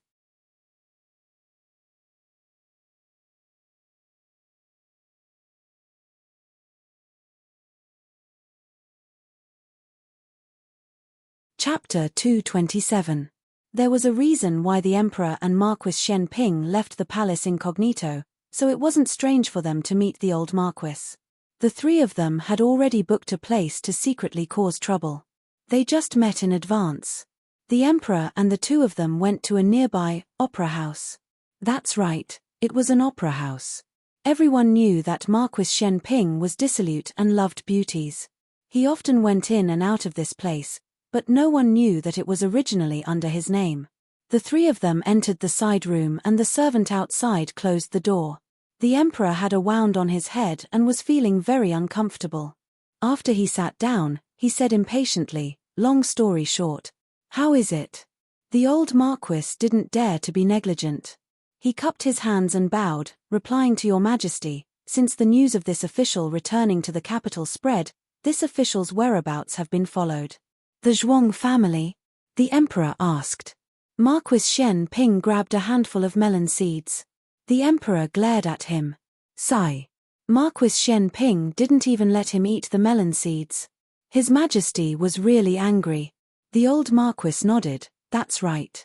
This old official went to the temple today and royal prince and secretly followed me." The emperor frowned. "He actually followed you himself?" The old marquis didn't find it strange. This old official knows all of his guards. He could only take the risk himself. It wasn't easy to find royal princean. The old marquis didn't notice him on the way there. It was only when royal princean got on the carriage a little earlier that the old marquis discovered him. As for why he panicked, the old marquis didn't know. When it came to business, the emperor's face became serious. "What about the Empress Dowager's whereabouts? Do you have any clues?" The old marquis guessed. This official thinks the Empress Dowager might have already entered the capital. The emperor frowned even more. "Why do you say that?" The old marquis said thoughtfully, "Although the Zhuang family is still pretending to look for the Empress Dowager, their search speed is much slower. Moreover, when Commandery Prince An left the capital, he appeared to be accompanying his sister on a sightseeing tour, but in reality, he was inquiring about the Empress Dowager along the way. After that, Royal Prince An used the provincial examination as an excuse to return to the capital. Forgive me for speaking bluntly, but Royal Prince An is still young. It's not worthwhile for him to give up searching for the Empress Dowager for an imperial examination.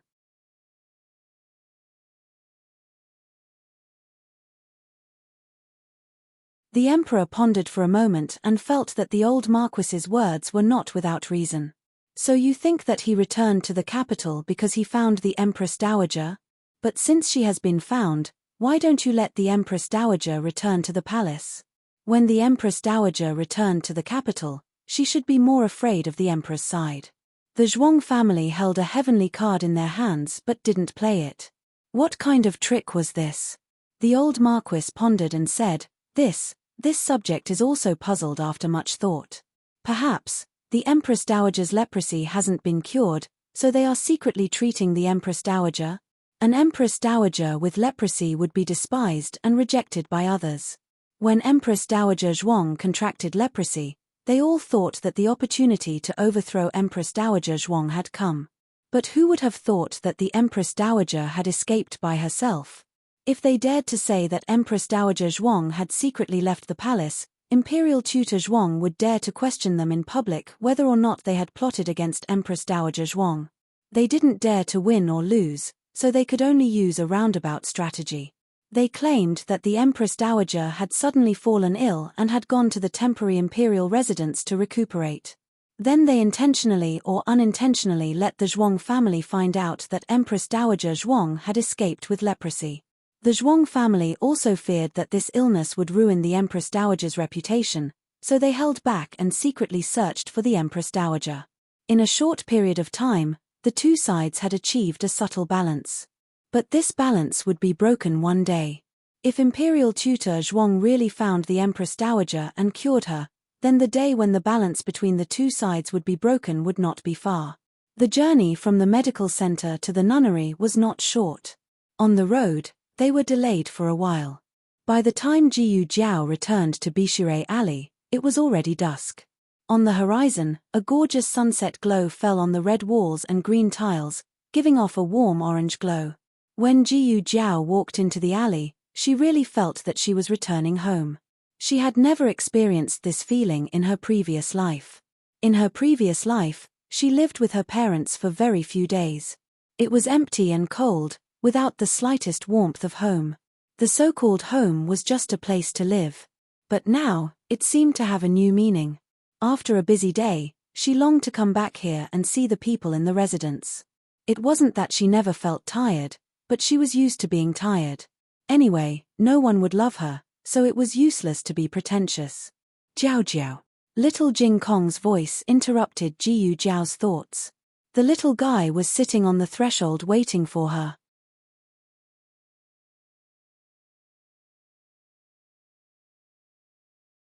In the morning, he had fallen and cried, but now, he ran towards her and threw himself into her arms. She wanted to pick him up, but he shook his head and said, "No, Jiao Jiao is very tired." He resisted the urge to hug her and held Jiyu Jiao's hand. "Does your leg still hurt?" Jiyu Jiao bent down to pull his trousers. Little Jing Kong shook his head and said, "It doesn't hurt anymore." In fact, it still hurt a little. But little Jing Kong acted like a spoiled child because he didn't want to burden Jiyu Jiao. "Sister." Jiyu Xiaoshun heard the movement at the door. She put down the woodwork she was doing and rushed out like a little monkey to help Jiyu Jiao get her small basket. "Give it to me." Jiyu Xiaoshun insisted on holding the small basket in her hand and carefully put her small medicine box in her east room.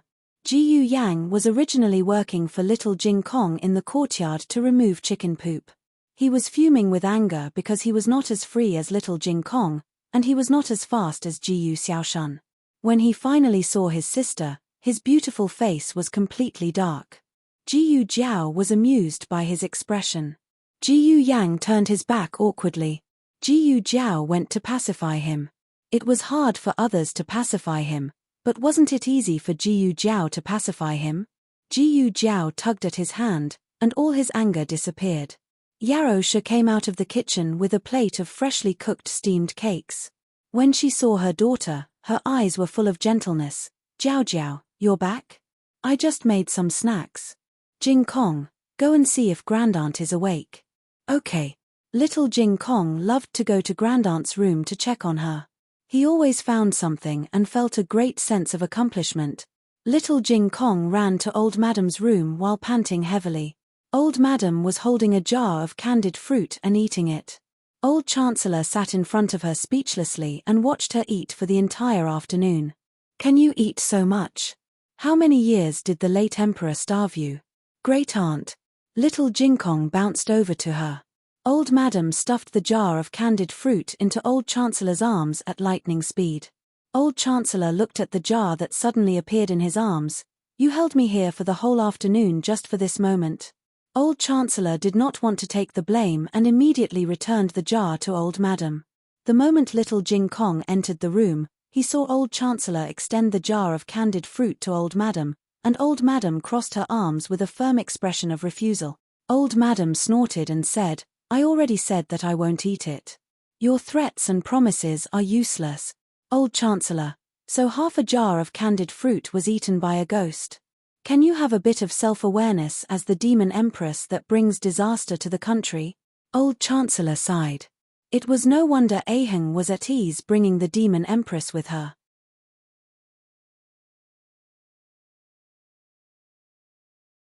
Based on Old Madam's current appearance, she really did not pose much of a threat. It was just that he had to suffer. Every day, if he was not being robbed, he would be the scapegoat. His later years were miserable. After Royal Prince and bid farewell to Jiyu Jiao, he first went to the medical hall and ordered a batch of golden saw medicine from the miracle hall. He had angered her today, so he took care of her business and coaxed her. After that, Imperial Prince and sat in a carriage and returned to the manor. Imperial Tutor Zhuang was already waiting in the parlor. Because of the Empress Dowager's matter, Imperial Tutor Zhuang had been quite worried, and he had aged quite a bit. "Grandfather." Imperial Prince and entered the room and saluted. Imperial Tutor Zhuang calmly glanced at him and said in a heavy tone, "Why did you return so late? Did you follow him for the entire day?" Imperial Prince and lowered his gaze. "No, I bought some things on the way back." Imperial Tutor Zhuang closed his eyes and took a deep breath. He slowly exhaled. Were there any abnormalities in his movements? Imperial Prince and replied, "He went to take a look at the cable bridge that had just been repaired. He should be checking the quality of the cable bridge." The cable bridge was repaired by Marquis Gu. Apparently, Marquis Gu had been beaten quite badly by the old Marquis and was recuperating at home. For the old Marquis to check the cable bridge for him, it was reasonable. But the old Marquis was definitely not a simple general. He was a brave and smart old man. With every step he took, he would calculate what would happen 10 steps away. Imperial Tutor Zhuang suspected that the old Marquis had beaten his son on purpose, so that he could use his son's work as an excuse to openly check out the area. After all, the Ministry of Works had too many things to do, covering every corner of the capital. No one would suspect the old Marquis if he appeared anywhere. Of course, that was someone else, not Imperial Tutor Zhuang. Imperial Tutor Zhuang furrowed his brows in suspicion. He only checked the cable bridge. He didn't do anything else. For example, who did he meet? What did he run into? He ran into Grand Concubine Jing and Jiyu Jiao. Imperial Prince's hand, which was hidden under his wide sleeves, grabbed the hem of his clothes without leaving a trace. He walked around the temple and didn't meet anyone. Imperial Tutor Zhuang stroked his beard and said in deep thought, "That's strange. Could it be that he really went to check the cable bridge?" Imperial Prince and lowered his eyes. He remained silent and didn't reply. For the first time in his life, he lied to his grandfather. Imperial Prince and had always been obedient. When he was 8 years old, he was sent to the Chen state as a hostage. He didn't complain at all. Imperial Tutor Zhuang didn't suspect that he was lying. Imperial Tutor Zhuang waved his hand. "You can leave. Old Marquis Gu is very vigilant."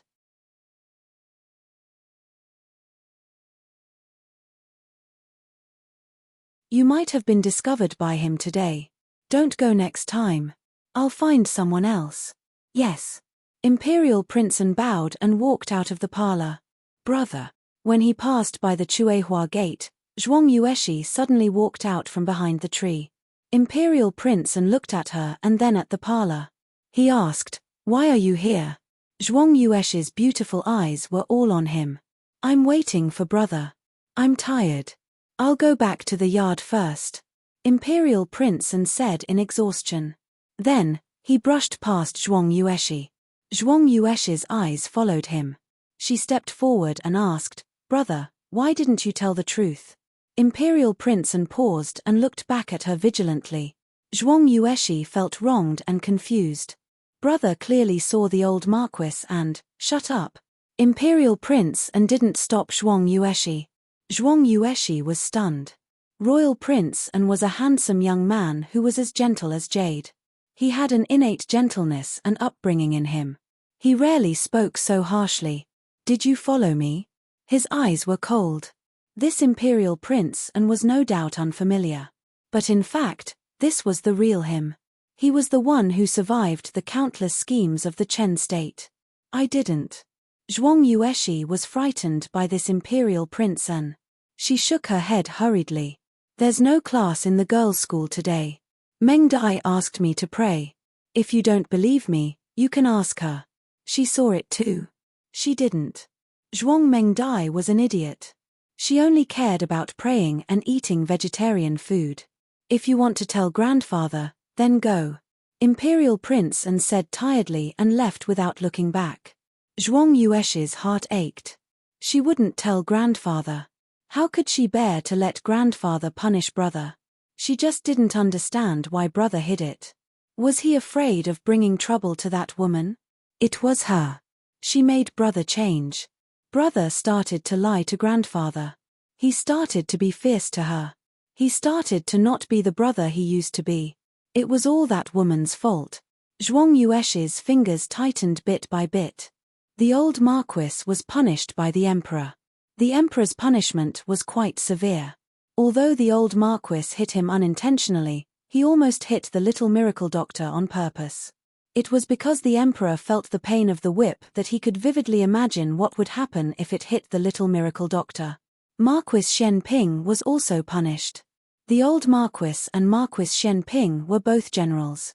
Whipping them was like tickling them. Thus, the emperor punished them to copy military books. Punishing generals to copy books was the same as punishing civil officials to be caned. Both were painful. The old Marquis knelt in the side hall of the throne room. Looking at the table full of military books and brushes, he felt a headache coming on. Marquis Shen Ping casually threw the brush on the table. "Copy Gauden. Go find your son."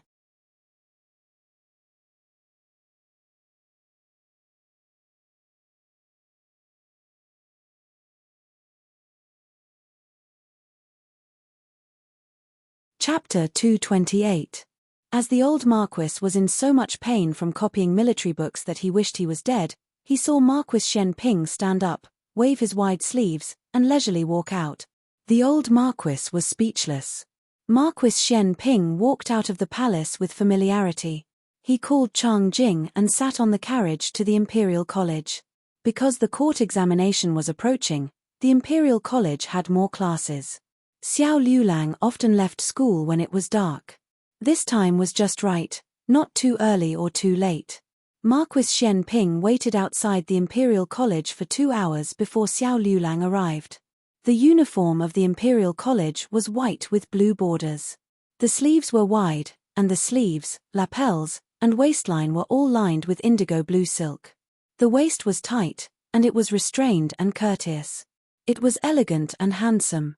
As long as one was not ugly, one could wear this uniform well. However, among the sea of white-robed Imperial College students, there was a figure with a walking stick that was particularly eye-catching. He was tall, slender, and had a jade-like complexion. The myriad of lights behind him reflected the clean and pure color of the youth. However, the walking stick that he used to support himself with somewhat destroyed this beauty. Marquis Shen Ping's gaze fell on his lame leg, and his handsome brows furrowed. But it was only for an instant, and his expression was normal as he got off the carriage. His carriage did not stop in front of the Imperial College, but under the large tree to the side. Xiao Liulang walked and walked.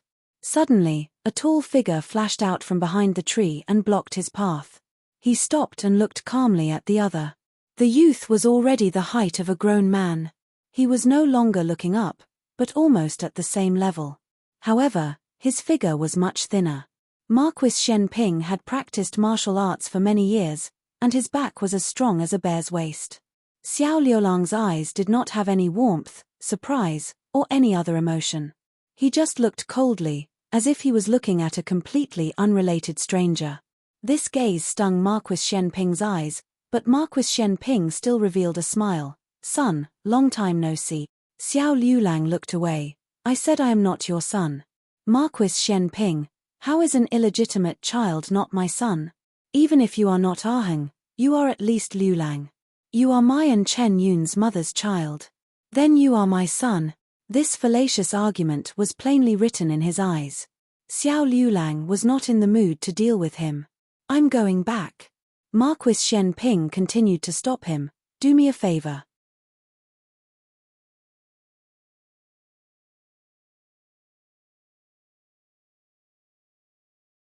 Xiao Liulang Marquis Shenping Marquis Shenping said with grievance, "I'm really unlucky today. I was tricked by a girl. She hid, so did I. In the end, I'm the only one being punished." These words came out of nowhere. Xiao Liulang did not understand, nor did he want to understand. Marquis Shenping sighed, "His Majesty punished me to copy military books. You know that I would rather be flogged and whipped than write. This is asking for my life." The image of Jiyu Jiao frantically practicing her handwriting flashed across Xiao Liulang's mind. Before Marquis Shenping could chase after his son, his mind had already wandered off. He continued to speak in an aggrieved manner. "In the past, it was always you who helped me copy. This time, you should also help me copy. Old monkey doesn't have anyone to help him. Who asked his son to be so useless? My son is the best." Marquis Shenping's mouth was usually used to choke people. Normally, he wouldn't say anything nice. He was only like this because he wanted to coax his son. All of Marquis Shenping's self-restraint seemed to have been used on this youth. But the youth didn't appreciate it. Xiao Liulang raised his eyes and stared at him. His eyes were cold. "How many times do I have to say it's okay? I am not your son. Your son was burned to death in the fire 4 years ago. He didn't dare to shout in the fire and waited in despair for someone to save him. In the end, he could only watch as he was swallowed by the sea of fire. He is dead. Xiaoji, your son is dead. Xiaoji, your son is dead." These words were like a sharp knife that suddenly stabbed into Marquis Shenping's heart. Xiao Liulang resolutely left. Marquis Shenping's body was trembling slightly. He raised his hand to cover his heart. "Fuck.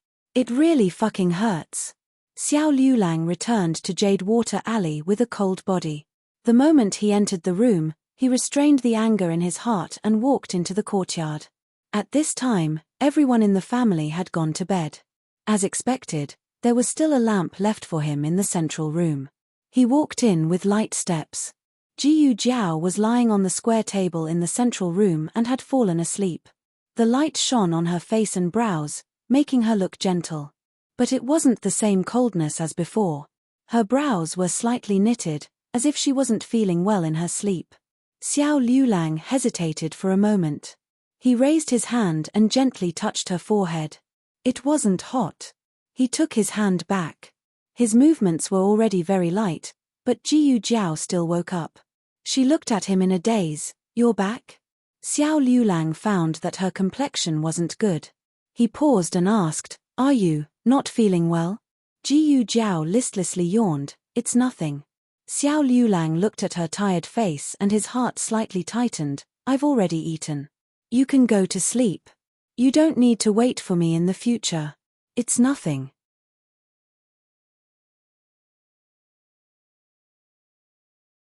She curved her lips. "I've already boiled the hot water. I'll boil it myself. You can go to sleep." Xiao Liulang urged her again in a tone that didn't allow her to refuse. Jiyu Jiao. Okay. She stood up listlessly, entered the room listlessly, and lay on the bed listlessly. She wasn't the kind of person who would moan for no reason. Even if she was sick, she would act as if nothing had happened, unless it was really uncomfortable. Xiao Liulang looked at her deeply through the crack of the door. He didn't say anything and turned to go to the kitchen. He didn't immediately get water to wash up. Instead, he found ginger and brown sugar cubes. In the past, life in the countryside was hard. They didn't even have a piece of brown sugar at home. They had to borrow it from the village. Now life at home was not difficult, but she seemed to never care about herself as much as she cared about them. Xiao Liulang boiled a bowl of thick brown sugar ginger tea and brought it to Jiyu Jiao's room. His cooking skills were not good, so the ginger tea was burnt. He gently pushed the door open and came to Jiyu Jiao's bed. He gently woke her up. Get up and drink something. Jiyu Jiao made a sound and struggled to open her sleepy little eyelids. She smelled brown sugar and ginger juice, and a bit of burnt smell. She was stunned for 3 seconds. Can you sit up by yourself? Xiao Liulang asked. No. A certain someone who was about to sit up lay down again. Xiao Liulang put the brown sugar ginger tea on the stool beside the bed. He reached out his slender hand and gently helped her up from the quilt. The girl's body was delicate and soft. She had a seductive fragrance that made one's heart flutter. Jiyu Jiao sat at the head of the bed. She was already half awake.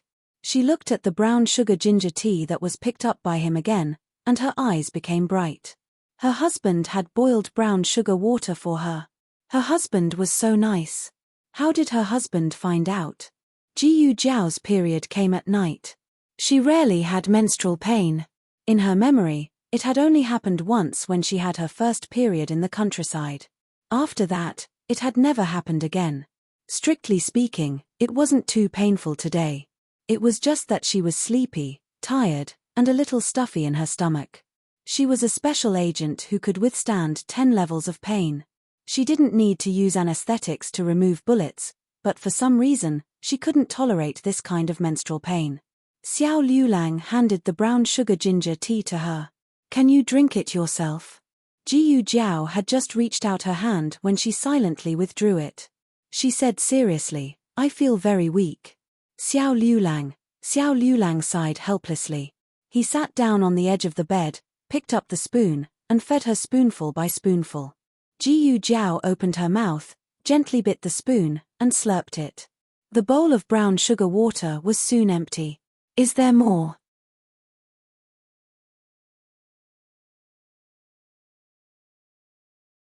She smacked her lips as if she hadn't had enough. Xiao Liulang looked at her round little belly that even her pajamas couldn't hide and said, You can't drink anymore. Jiyu Jiao's gaze fell on his hand that was holding the spoon to feed her. Oh. Xiao Liulang took the water and let her drink 2 more mouthfuls. Go to sleep. Jiyu Jiao lay down obediently. She lay on her side and looked at him, looking a little obedient. Xiao Liulang met her gaze that couldn't be ignored. What's wrong? Do you still feel uncomfortable? Chong Jiao said. Where do you feel uncomfortable? You're someone who can take a bullet. Can't you bear this little bit of discomfort? Chong Jiao said, but her stomach really did feel a little uncomfortable. In the end, Chong Jiao grabbed Chong Jiao and beat her until her fists were 5 centimeters long. She kicked her out. Jiyu Jiao looked at him blinking. My stomach is a little uncomfortable. Ah. Xiao Liulang was speechless. Sleep for a while. You'll be fine tomorrow. It was better not to ask. Let me massage you.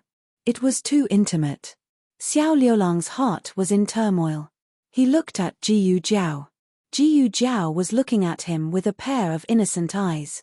It was as if he was a heartless bastard if he didn't do it. Xiao Liulang didn't understand how he could read these things from her small eyes. In the end, he braced himself and sat down. I'll give you a massage. Okay. Jiyu Jiao nodded. Xiao Liulang reached out his bony hand and reached into her blanket. It was warm under the blanket. His fingertips could already feel her body temperature through her pajamas. Xiao Liulang hesitated for a moment.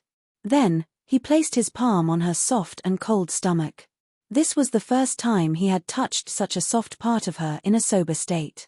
His palm felt as if it was on fire. It was boiling hot.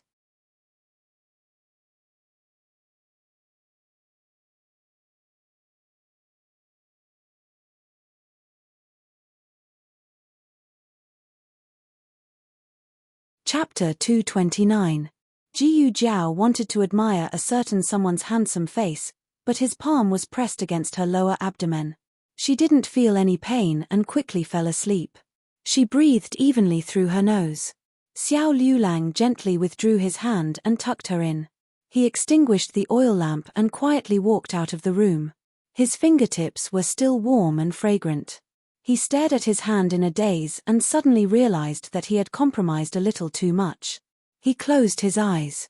Xiao Liulang, oh Xiao Liulang, what are you doing? Jiyu Jiao slept so well that she woke up later than usual. Little Jing Kong had already finished his practice and had breakfast. He went to the Imperial College with Xiao Liulang for his morning class. Jiyu Jiao, Jiyu Yang and Jiyu Xiaoshan went out together. Have you taken your medicine? Jiyu Jiao asked Jiyu Yang. I have. Jiyu Yang said. Yarosha's antidepressants could be stopped, but Jiyu Yang's anti-heart failure medicine had to be taken for life. As he grew up, the medicine's efficacy would gradually lose its effect and he would have to undergo surgery to recover. Sister. Jiyu Yang waited for Jiyu Jiao at the door. Coming. Jiyu Jiao carried her small basket and went out. Jiyu Yang was very happy. Today, his sister was sending him to school. Jiyu Yang carried his school bag and looked no different from a normal person. His occasional running and jumping didn't affect him. His condition was under control. Jiyu Jiao looked at the innocent Jiyu Yang and suddenly realized that the bond between them was irrevocable. She could perceive the world through him. If he was happy, she would be happy. If he was sad, she would be sad. She couldn't lose him. She wanted to cure him. When they arrived at Qinghe Academy, Jiyu Jiao tied Jiyu Yang's lapel and straightened Jiyu Xiaoxian's crooked collar. Let's go in. The two of them bid farewell to Jiyu Jiao and entered Qinghe Academy with their bags of books. Jiyu Jiao went to the clinic. Today, there was a small incident at the clinic. Someone actually came to cause trouble and said that their clinic had killed his wife. That person even brought the corpse over. This was a rare occurrence. Many people were attracted and crowded around the outside of the clinic. Xiao Sanzi was evacuating the crowd outside. Jiyu Jiao walked over and asked him, "What happened?" Xiao Sanzi hurriedly said, "Ah, Miss Jiyu, you're finally here. Someone inside said that we killed his wife and her corpse. He wants us to pay for his wife's death with our lives." All the patients in the clinic had been scared away early in the morning. Those who wanted to see the doctor were all scared out of their wits. As he spoke, he used his hand to push through the crowd.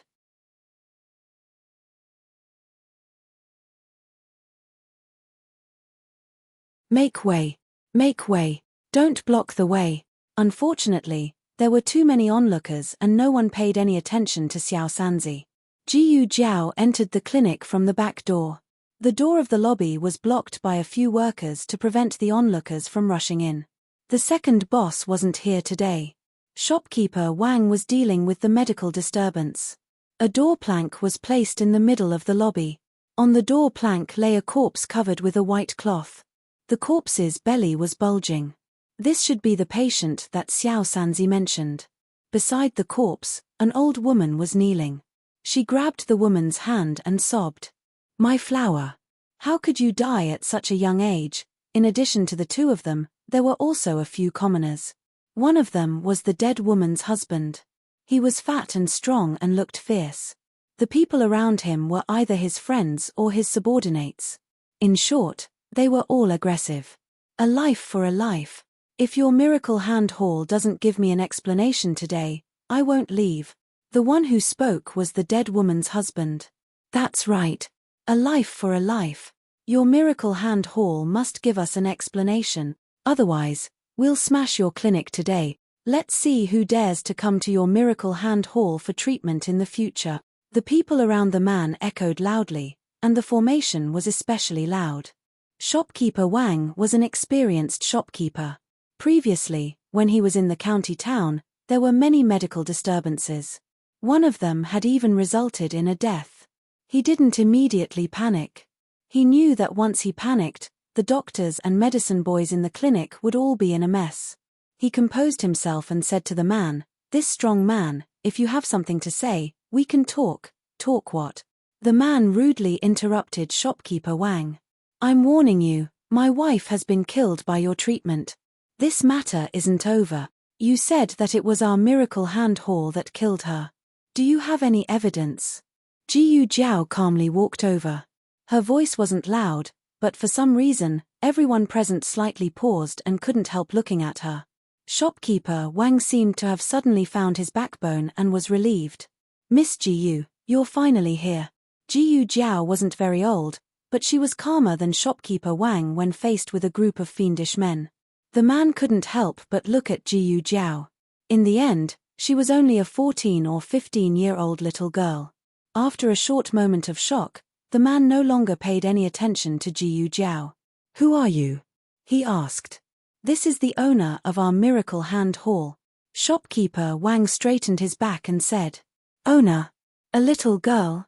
The man obviously didn't think that Jiyu Jiao had become the owner of the clinic based on her own abilities. Most likely, she was the daughter of the owner and had inherited her father's business. Thinking of this, the man no longer paid any attention to Jiyu Jiao. Evidence.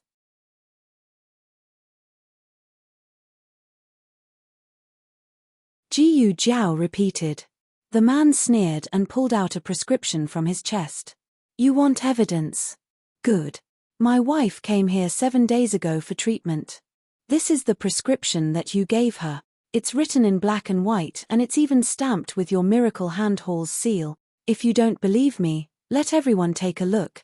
As he spoke, he showed the prescription to the people outside the clinic. The people couldn't understand what was written on the prescription, but they could tell that there was a seal on it. The man finally walked in front of Jiyu Jiao and shopkeeper Wang.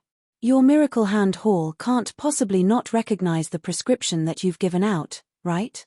Shopkeeper Wang took the prescription over. The man wasn't afraid that he would tear up the evidence. With so many people watching, tearing it up would mean that he had a guilty conscience and admitted to it. After shopkeeper Wang finished looking at it, his expression changed slightly. He whispered, "Miss Jiyu, this is indeed the prescription that was given out by our clinic. Who gave it?" Jiyu Jiao asked. Shopkeeper Wang looked at the signature under the seal and said, "Dr. Song." Jiyu Jiao took the prescription. 1 chen of Chinese angelica, half a chen of black mustard, 4 chen of ligusticum chuanxiong, 1 chen of distillate silk, 3 slices of old raw ginger. This was the prescription of the 13 guardians. It was specially given to pregnant women to protect their babies. Other clinics could also give out this prescription, but this prescription really looked like Dr. Song's handwriting. It also had the seal of the clinic, so it shouldn't be fake. "Call Dr. Song over," Jiyu Jiao said.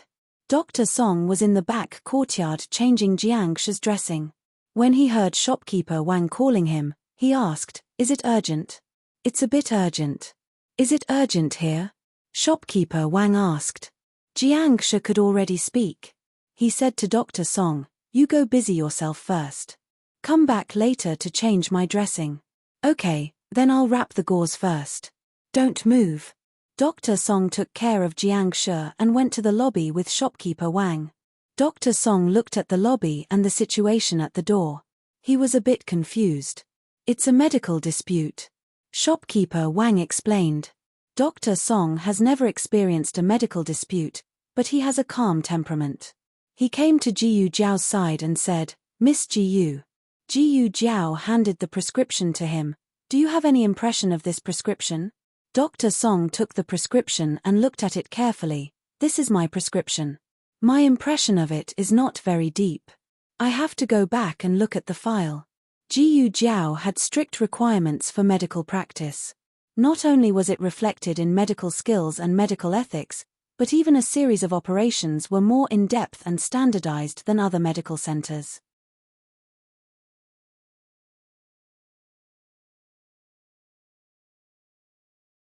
Every doctor has a detailed record of how many patients they receive every day and what diseases they treat.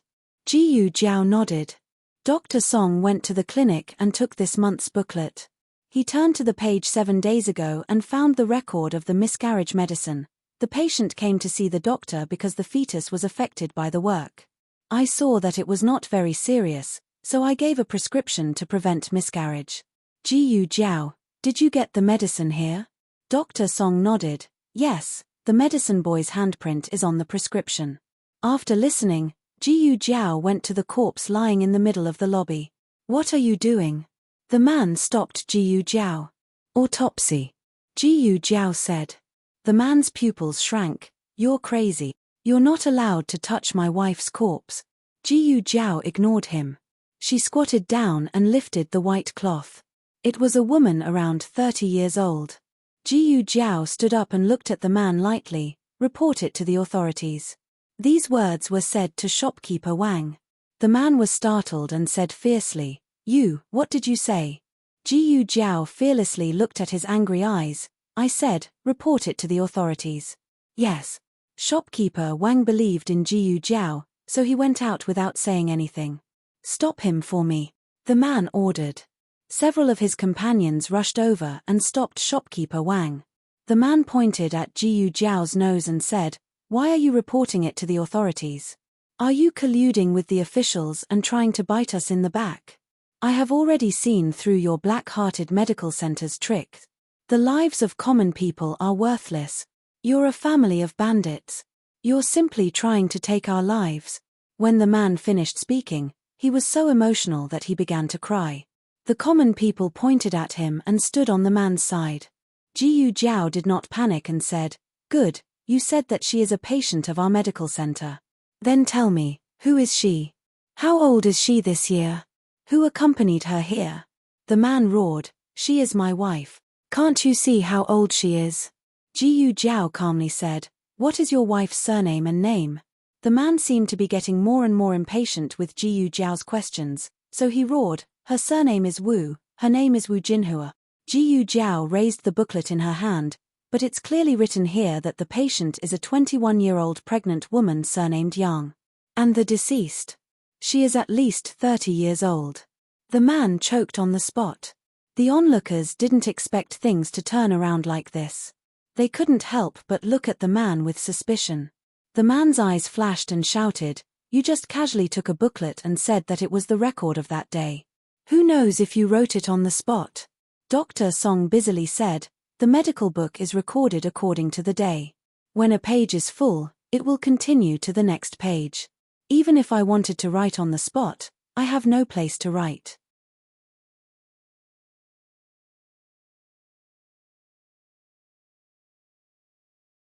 What's more, I only went in for a short while. How can I write such a long paragraph? Dr. Song showed the medical book to the onlookers. The entire page recorded the patient's identity, age, symptoms, time of treatment, diagnosis, and prescription. There were no less than 300 words. It wasn't something that could be written in the blink of an eye. What's more, if it was just written, the ink wouldn't be dry. The man stubbornly said, Then it's possible that you wrote it wrong. Jiyu Jiao nodded, that's completely reasonable. That's why I said to report it to the authorities.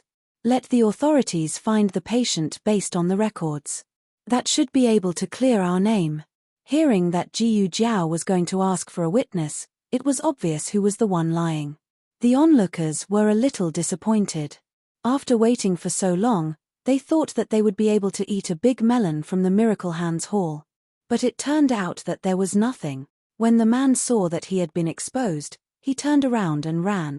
Jiyu Jiao didn't give him a chance to escape. In a few moves, she beat him to the ground. The remaining few were also successfully captured.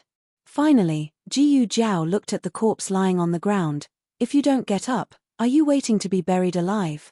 The corpse bounced up and down. Damn. Everyone was so shocked that they fell backwards. Even the corpse was fake. While everyone was in shock, an inconspicuous figure silently left the crowd and turned into an alley, heading towards Chang'an Main Street not far away. What did you say? How could they resolve such a huge medical dispute so easily? In Huichun Hall, a man stood up from his chair in shock. This man was none other than shopkeeper He, who had tried to treat Jiyu Yang's illness at the hot spring villa. Shopkeeper He was the confidant of the younger half-brother of the second boss. He had always worked hard for Huichun Hall. Yes, this little one was also very surprised. When that group of people appeared, this little one could tell that this wasn't a simple matter. Usually, in this kind of situation, they would come to extort money. The medical hall wouldn't be able to explain it clearly. For the sake of reputation, most medical halls would choose to minimize the problem. But they clearly laid out the evidence. The servant who replied told shopkeeper He in detail how Jiyu Jiao turned the situation around. Shopkeeper He was stunned. How did they think of writing a medical book for each patient? Normally, medical halls would let people go after treating their patients. Who would care so much? Wasn't this troublesome? However, it was precisely because of this troublesome matter that they were able to present strong evidence. In fact, shopkeeper He had already noticed that the style of Miracle Hands Hall was different from the others at the scene of the explosion. After that, he sent people to keep an eye on Miracle Hands Hall.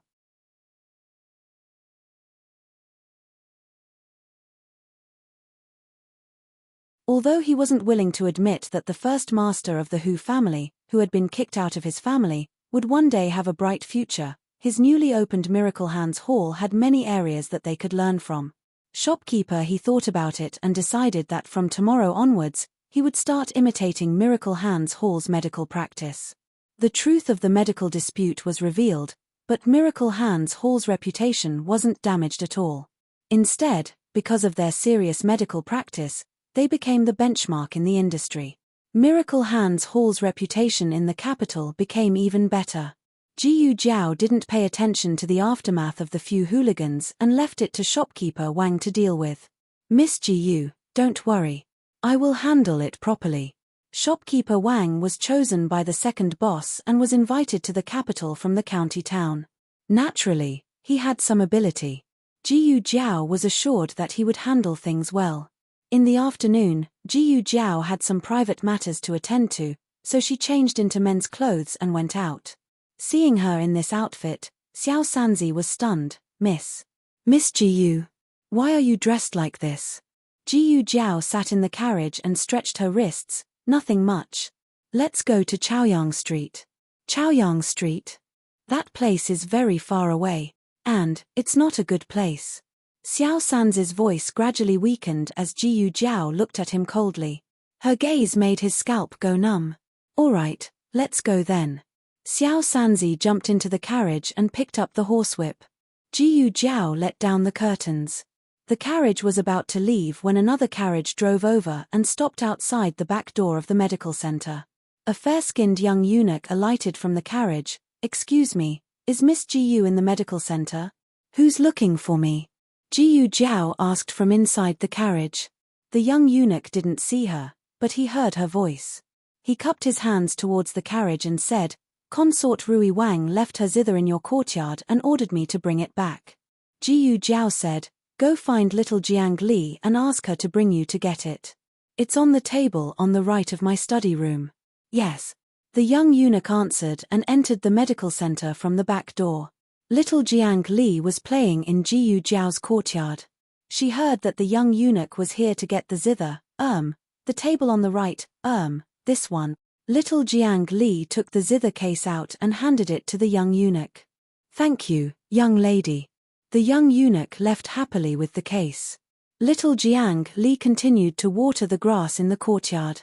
As she watered, she frowned. I didn't put it in the wrong place, right?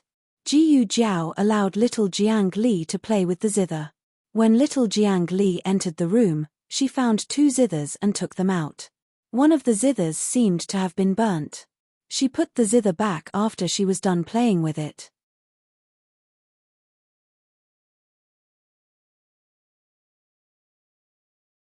She didn't remember whether she put it back in the original box. Forget it, they're both sister goose zithers. It doesn't matter which box it is.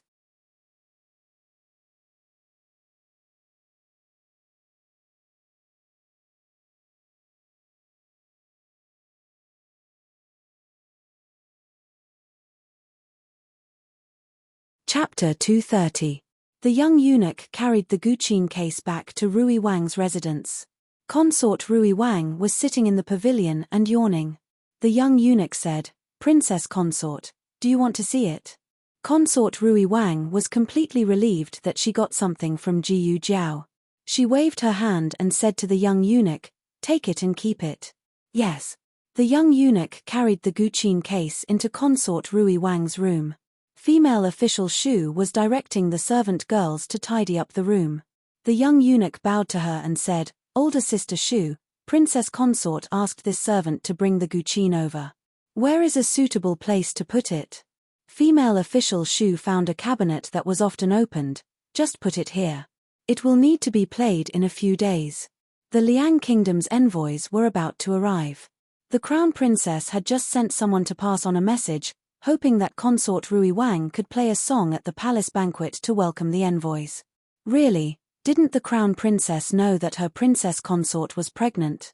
Consort Rui Wang had an operation before the new year and was pregnant before her body had fully recovered. The imperial doctors had warned Consort Rui Wang to stay in bed and rest more. Female official Shu was full of complaints, but she didn't dare to say it out loud. She could only gloomily close the cabinet. In March, when the grass was long and the orioles were flying, the capital was a thriving scene. The pedestrians on the streets jostled one another in an endless stream. The main streets of the capital were very wide and could accommodate at least 4 carriages side by side at the same time. The wider streets, like Zhuqiu Avenue near the Imperial Palace, could accommodate more than a dozen carriages without being crowded.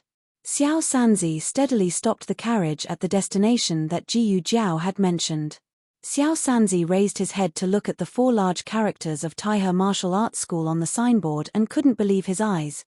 "Miss Jiyu, did we go the wrong way?" He turned left, then right, then right, then right, then right, then right again. Could he have turned the wrong way? Jiyu Jiao lifted the curtain to take a look and said, "That's right, it's here." Xiao Sanzi was even more confused. "No, Miss Jiyu, what are you doing here? Is it a house call? But why did he have to change his clothes? Could it be that female doctors were not allowed to enter this clinic?" Countless doubts flashed through Xiao Sanzi's mind. Jiyu Jiao did not answer and jumped off the carriage. "You stop the carriage in the alley and wait for me for a while." "Oh." Xiao Sanzi was not a talkative person most of the time.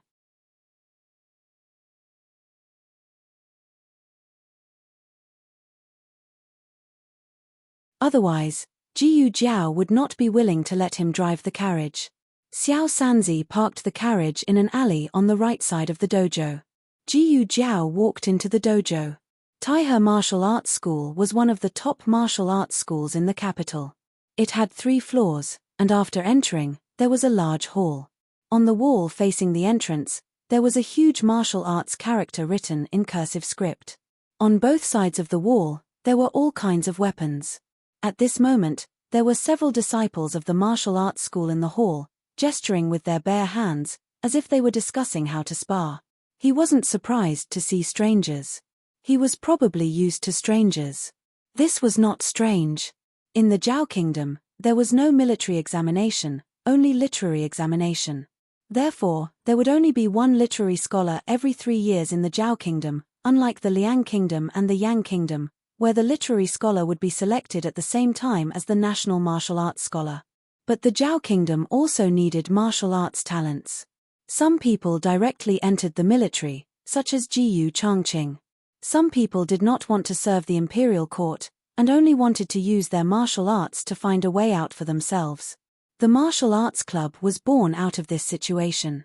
Although studying was the best of all, there were some people who were not born to study. They wanted to practice martial arts. After practicing martial arts, they could become an armed escort, a grandmaster, or a bodyguard in a rich family. In short, they would not lack food. It was better than digging for food in the fields. Therefore, martial arts schools were very popular in the Zhao Kingdom. Of course, there were different types of martial arts schools. In the jargon, there were closed halls and black halls. Closed halls only accepted disciples and taught martial arts. Closed halls were more complicated. In addition to accepting disciples, They also added a lot of other services. Taihe Martial Arts School was a black hole. This was what Jiyu Chengfeng revealed to Jiyu Jiao. It was mainly because Jiyu Jiao went to beat Jiyu Chengfeng every 2 or 3 days. At first, Jiyu Chengfeng was able to beat Jiyu Jiao by a narrow margin, but gradually, Jiyu Jiao tied with him. Gradually, Jiyu Jiao beat him into a pig's head. Even if he could take a beating, he would not be beaten like this. His ability was to steal things, not to be a punching bag. If Jiyu Jiao wanted to recover the strength of her previous life, she must continue to find stronger punching bags. Jiyu Jiao took out a mask from her chest and put it on. The mask was also robbed from Jiyu Chengfeng, and she did not spend a single copper coin. She entered the martial arts school with ease, passing through the drooping flower door and arriving at a seemingly empty tea room. She gently turned the oil lamp on the tea table. With a rumbling sound, the tea room's wall opened.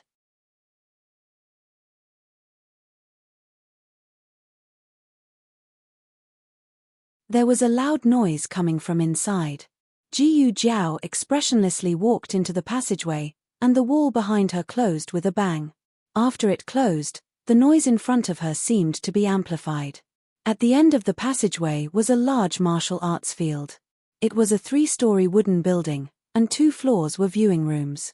In the middle of the first floor, there were 4 cold arenas. At this time, there were 3 arenas where martial arts were being fought. Jiyu Jiao came to the front of the counter, and lightly tapped the table with her knuckles. The somewhat sleepy shopkeeper yawned. "Are you fighting or betting? 10 copper coins for a martial arts competition, 100 copper coins for a bet, and 200 for a room." Before he finished speaking, a small fish bone tablet fell in front of him. The shopkeeper glanced at the small fish bone tablet, and his expression froze, waking up half of his sleepiness. He immediately stood up, changed his expression, and said with a smile, "Young Master Li, why are you here? Didn't you just come here a few days ago?" Jiyu Jiao did not say anything, and only glanced at the name list in his hand. The shopkeeper understood and whispered, "East Arena." Jiyu Jiao walked towards the East Arena. The people behind Jiyu Jiao who were waiting in line to receive their tokens were unhappy. One of them shouted at the shopkeeper, "What's going on? We've been waiting in line for a long time, and we still haven't gotten in. How come he got in? Didn't they say that we can only enter after receiving a token?" The shopkeeper looked at the few newcomers with ridicule, and showed the fishbone tablet in his hand. "Do you know what this is?" Everyone shook their heads. The shopkeeper raised his eyebrows and said arrogantly, "This is a martial master's bone tablet." Martial master? The few people who were still complaining about Jiyu Jiao just now all fell silent. That weak-looking young man was actually a martial master? In the martial arts club, the masters who taught martial arts were called martial masters. However, in the martial arts field, only masters who won 100 rounds were qualified to be called martial masters. He won 50 rounds? Someone said in surprise. Generally speaking, only people who won 50 rounds were called martial masters. The shopkeeper clicked his tongue and said impatiently, "What are you thinking? Just 1 round. He defeated a martial master in a single round. According to the rules of the martial arts clubs in the capital, as long as you won, you could take away your opponent's identity. However, not everyone was qualified to challenge someone of a higher rank. Not only did they have to sign a life and death contract, they also had to pay a huge deposit. If they lost, the deposit would go to the challenged person. When the young man first arrived, he boasted that he would compete with the most powerful master in the club.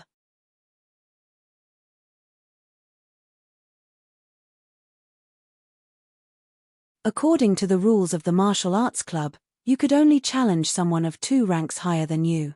However, the young man bet a whole 1,000 taels of silver, so the club made an exception for him and let him challenge someone of 3 ranks higher than him. At first, the martial master was unwilling to accept the challenge, but the club persuaded the young man to add another 500 taels of silver. Only then did the martial master accept the challenge. Challenging someone of a higher rank was one's own responsibility.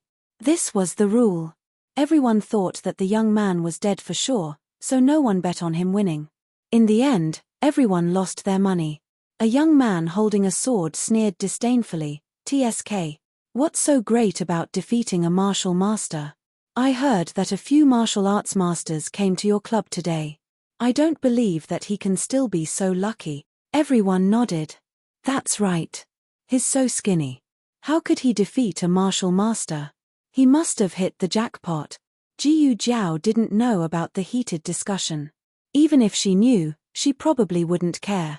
The 4 arenas in the east, west, south, and north had different masters assigned to them each day. The shopkeeper pointed at the east arena. The strongest masters should be in that arena. Hero Yang Sandao wins. Is there anyone else who wants to challenge Hero Yang? On the arena, a young servant wearing the uniform of a martial arts club shouted while holding a gong and a club. Hero Yang had been guarding the arena for the entire morning and had defeated countless masters. No one dared to challenge him anymore. If there is no one else, then today Hero Yang will. The young servant was about to end the match when he saw a small figure jump onto the arena. On the other hand, the old Marquis was copying military books in the palace. After copying for a day and a night, he finally finished the last copy.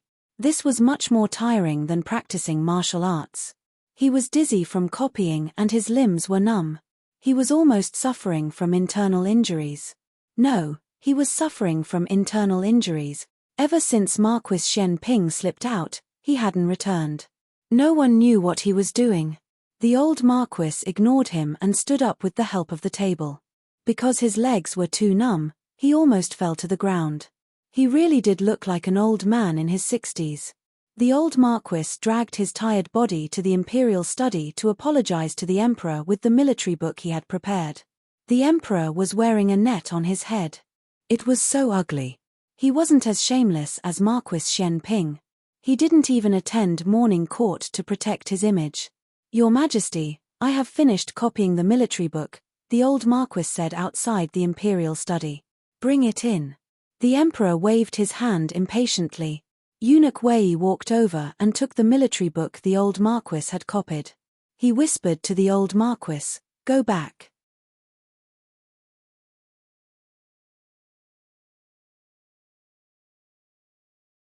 The old Marquis understood and bowed respectfully toward the imperial study. "I will take my leave." After saying this, he turned around and limped out of the palace. The old Marquis sat in the carriage. The coachman asked, "Master, are you okay? Are we going back to the Marquis's residence? Do you want me to find you a medical hall? Your complexion doesn't look good."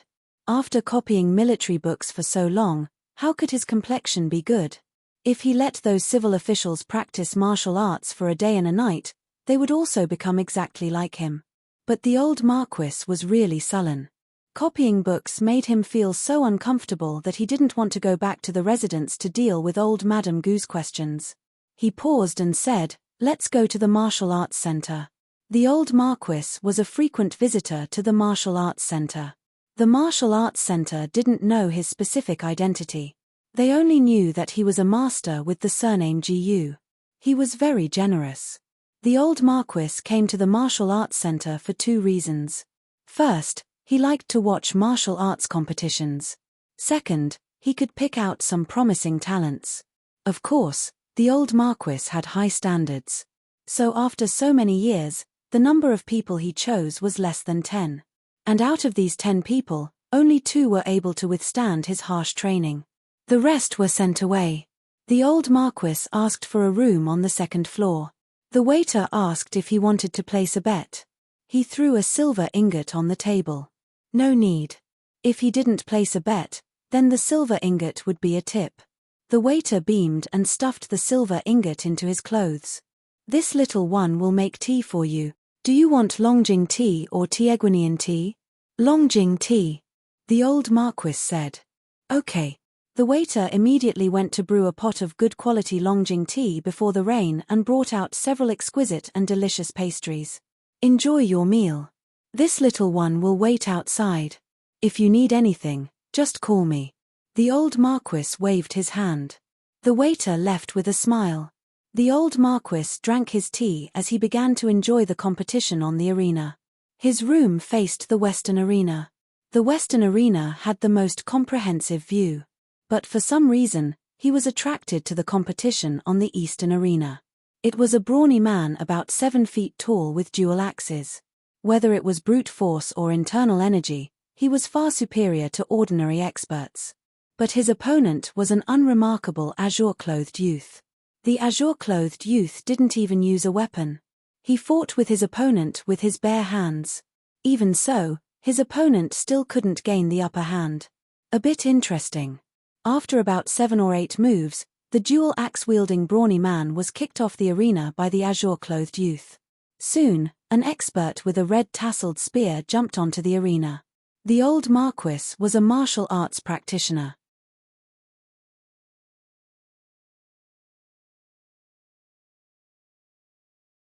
He could tell at a glance that this person's martial arts were far above the dual axe-wielding expert. The azure-clothed youth was in danger. He didn't know why, but his heart actually rose to his throat. The azure-clothed youth made the first move. Unsurprisingly, the red-tasseled spear expert easily dodged. He leaped forward in a few steps and made a beautiful counterattack. The spearhead was aimed at the youth's heart. Damn it!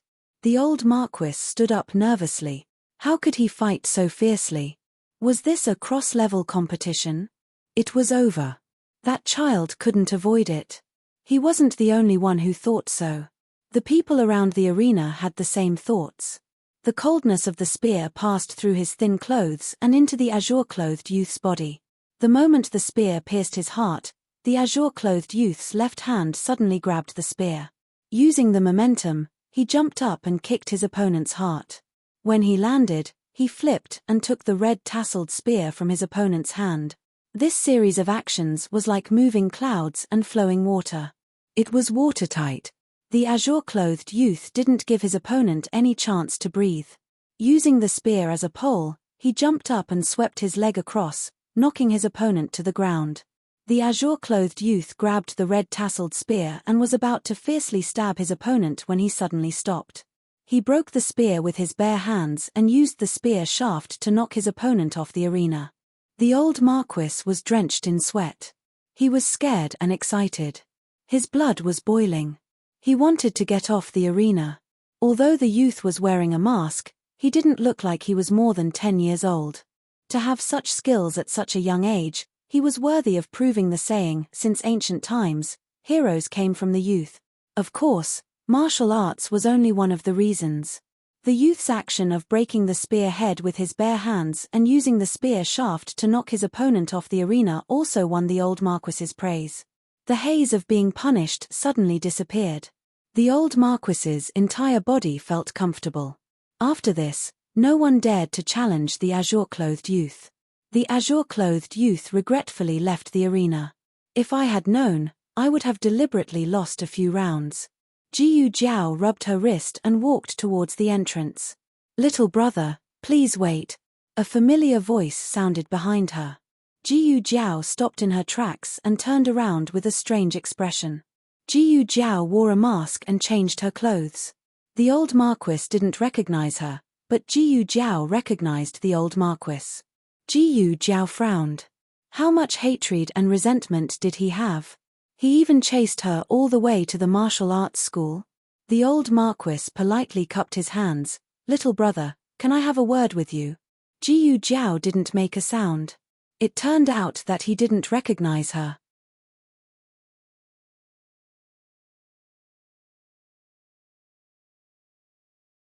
The old Marquis thought that the youth was afraid of strangers. He smiled and said, Little brother, don't think too much.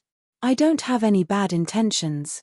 I saw little brother's skills and wanted to ask if little brother is interested in joining the army. No. She wanted to go home and cook. The other party didn't make a sound again. The old Marquis thoughtfully looked at the youth's throat. Little brother, you can't speak? Jiyu Jiao thought for a moment and nodded. The secret service in the organization actually had vocal training. Women could imitate men's voices and men could also imitate women's voices. But Jiyu Jiao didn't like to talk, let alone stay at home all day. She was first in the rest of the training, but she was last in the vocal training. Because she didn't know how to imitate men, Jiyu Jiao didn't speak at all in the martial arts school. Everyone thought that she was mute. The old Marquis sighed. She was really a good seedling with a disability but a strong will. This kind of seedling, going to the battlefield was not necessarily a good thing. Not being able to hear would cause him to lose a lot of his judgment. The old Marquis gave up on the idea of bringing Jiyu Jiao into the army, but he still wanted to make friends with this person. Little brother, can we be friends? Age, there was a bit of a difference. Being friends despite the difference in age was also not bad. The old Marquis was a true martial arts fanatic. Many people thought that he was naturally fond of fighting. In reality, this was not the case. He was naturally fond of fighting, but fighting and fighting were often forced together. Jiyu Jiao did not have any interest in making friends with such an old person. Jiyu Jiao shook her head and rejected him. The old Marquis sighed in disappointment. Jiyu Jiao turned to leave. Suddenly, Huang Zhong anxiously rushed in. Master, you're here. I knew that you wouldn't return to the manor. You must have come here. Master. Jiyu Jiao looked at Huang Zhong and then looked at the old Marquis. Huang Zhong was Marquis Gu's trusted aide. He was a guard of Marquis Dingen Manor. He called this old man master. Could it be that this old man was Marquis Gu's father? What's wrong? The old Marquis asked with a frown. Huang Zhong glanced at Jiyu Jiao to the side. He vaguely felt that this blue-clothed youth's aura was a bit familiar, but he could not remember where he had seen him before. In addition, he was in a hurry to speak, so he did not take it to heart. He said, someone from the Ling family came. The heir is not here. The old madam wants you to quickly return. Ling family's heir. Very good, his identity had been confirmed. Jiyu Jiao, who had already left, suddenly turned back. She took out a piece of paper and a charcoal pencil and scribbled, won't be friends. Worshipping wishes. The old Marquis was stunned. Jiyu Jiao continued to write, worshipping son. You is my son, not nephew. The old Marquis was successfully led astray.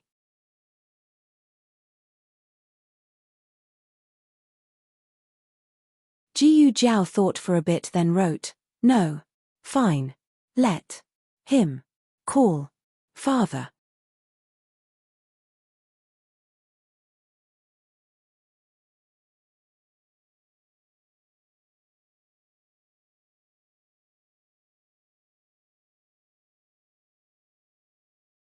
Chapter 231. In the parlor of Marquis Dingen Fu, old Madame Jiyu was entertaining a guest from the Ling family, her sister-in-law. Old Madame Ling usually, when one reaches their age, they rarely go out and leave everything to their sons and daughters-in-law. It was obvious that something big must have happened for old Madame Ling to visit. You are his grandmother. Why can't you make decisions for him? I know that concubine Ling's matter is the Ling family's fault. The Ling family didn't teach this concubine's daughter well. But you are also a daughter of the Ling family. You are so dignified. Old Madame Ling flattered her so much that old Madame Jiyu couldn't find her bearings. However, old Madame Jiyu really couldn't make decisions for Jiyu Chongqing's marriage. In fact, old Madame Jiyu couldn't make decisions for anything related to Jiyu Chongqing. Old Madame Ling was magnanimous. As long as she liked Jiyu Chengfeng or Jiyu Chenglin, old Madame Jiyu could make the decision. Old Madame Jiyu first wanted her son to make a decision, but Marquis Jiyu had just been slapped by his father and was still hurting. How could he dare to go over his father to interfere with Jiyu Chongqing's marriage? Marquis Jiyu then sent Huang Zhong to find old Marquis. Huang Zhong came back rather quickly. He rushed into the room with an indescribable expression. Old Madame Jiyu asked, where is old master? Huang Zhong said embarrassedly, old master. Old master said he has something urgent and can't come back for the time being. Old Madame Ling was so angry that she fell backward. He had already resigned. What urgent matter could there be? It was clearly an excuse to brush off the Ling family. Back then, before brother-in-law made a fortune, you married into a lower family.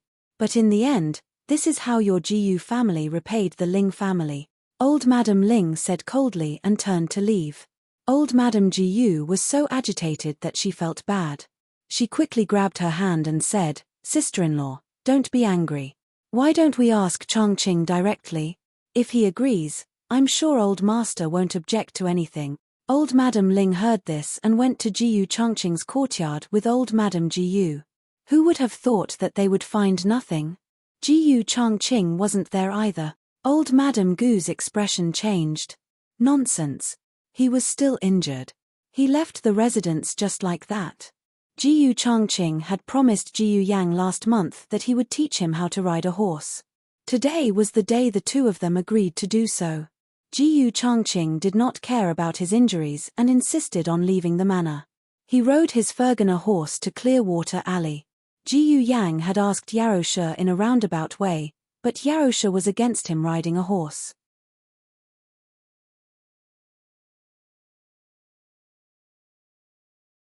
She was afraid that if he fell, it would cause his heart disease to act up. Thus, Jiyu Yang did not tell his family about this. After school, Jiyu Yang waited at the entrance of the courtyard. Although he was in the courtyard, he poked his little head out from time to time, looking left and right. After looking, he quickly shrank his head back, like a little quail.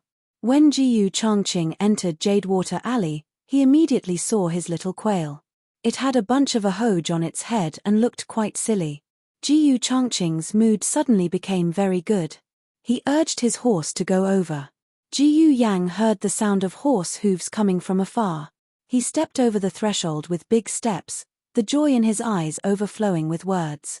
Jiyu Changqing stopped the horse in front of him and bent down to reach out his hand. Jiyu Yang put his hand in his.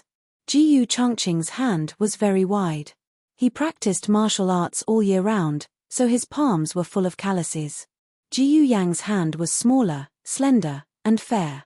Although he worked every day in Little Jing Kong to clean up chicken poop, he did not have any calluses. It was soft.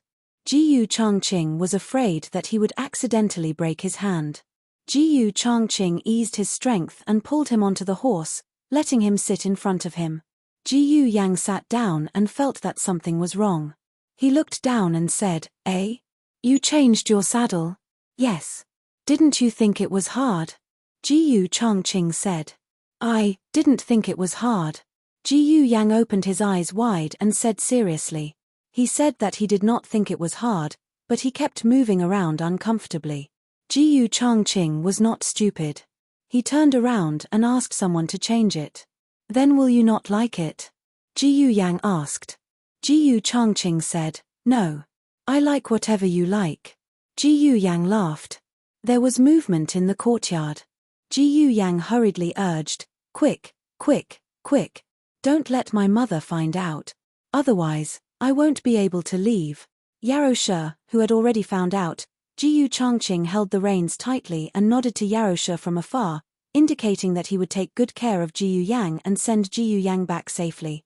Yarosha saw that her son was so clingy to Jiyu Changqing. She did not know whether to be happy or worried. Her son had always wanted an older brother since he was young. Now, he really had one, but it was someone who hurt him when he was young. If he knew the truth, she did not know what her son would think. Giddy, giddy, giddy. Jiyu Yang sat in front of Jiyu Changqing. He held the reins with both hands and urged the horse forward. In reality, it was Jiyu Changqing who was controlling the horse. Jiyu Yang even felt that he was very good at riding a horse.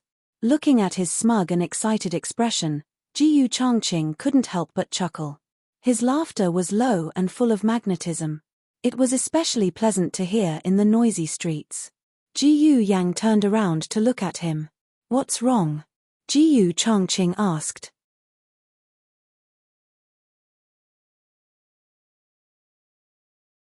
There was still a smile on his face that had not yet faded. Jiyu Yang was dazzled by this smile. He said in a daze, "You look really good when you smile." Jiyu Changqing did not like to smile. He had probably inherited this trait from the old Marquis. No one knew what he looked like when he smiled, how good he looked, how warm he was. Jiyu Changqing had been praised for his martial arts and had been praised as a promising young man.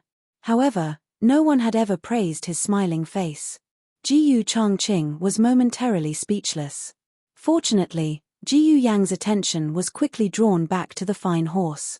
He began to concentrate on riding. Giddy up, giddy up, giddy up. Faster, faster. Aya, there's someone here. Slow down, slow down. Jiyu Changqing's slender and strong legs clamped tightly around the horse's belly. He used the strength in his legs to make his horse understand the speed. This horse had been with Jiyu Changqing since it was a foal. The man and horse had long since reached an indescribable tacit understanding. It was a mature warhorse. Its hooves were used to trample on the enemy's head. Now, it could only be used to coax children. The horse's heart was bitter, but the horse did not say anything. Jiyu Yang played crazily the entire way. He was sweating profusely. Jiyu Changqing did not want him to be tired. He said to him, "Why don't you rest for a while? Are you tired?" Jiyu Yang turned to look at him with an expression that said, "I'm not tired at all." Jiyu Changqing could not help but nod and say softly, "Yes, I'm tired." "Oh, okay. Then I'll let you rest for a while." Jiyu Yang tightened the reins. "Donkey, horse, I'm a horse." Other horses would indeed shout like this to stop, but Jiyu Changqing's horse did not need these slogans. The horse did not stop. It did not admit that it was a donkey. Jiyu Yang was anxious. "Is that how you shout?" "Donkey, donkey," he shouted again. "Why is it not working?" Jiyu Changqing kicked the stirrups to give his old friend a warning. The horse reluctantly stopped. There was a restaurant nearby. It was a very famous restaurant in the capital, the Crane Restaurant. It was said that there was once a red-crowned crane that flew over and quietly rested on the roof of the building for a long time before leaving. Although the red-crowned crane flew away, the fortune of the red-crowned crane remained. Anyone who came to eat at the red-crowned crane restaurant would be blessed and have great luck. This was naturally a gimmick created by the Crane Restaurant for business. However, one dared to boast and the other dared to believe. Who knew how many customers came to eat at the Crane Restaurant every day? The two of them were lucky. Someone had just checked out of a room upstairs. "It's the price of that room." The waiter embarrassedly made a gesture that indicated that it was not cheap. If Jiyu Chengfeng spent a few hundred taels for a meal, he would probably be beaten to death by Jiyu Changqing.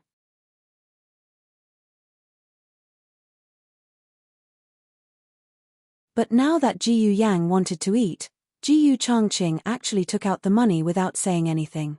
The Jiyu family's double standards existed from the very beginning. The two of them entered the room and ordered a table of dishes.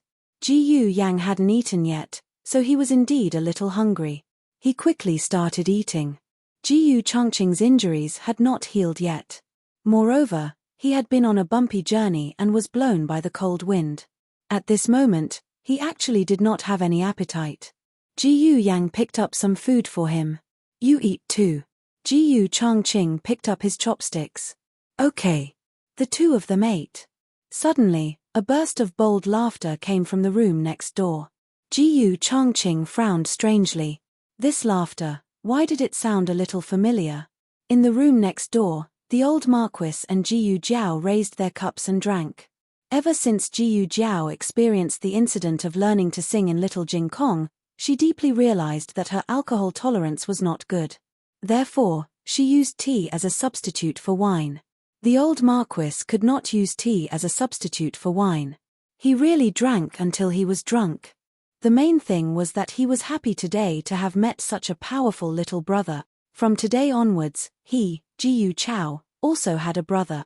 The old Marquis leaned on the table and drunkenly said to Jiyu Jiao, "Brother, you don't worry, my son is your son. I will make him filial. You point to the east, he can't go west. You point to the north, he can't go north. If he dares not to call you father, I'll beat him."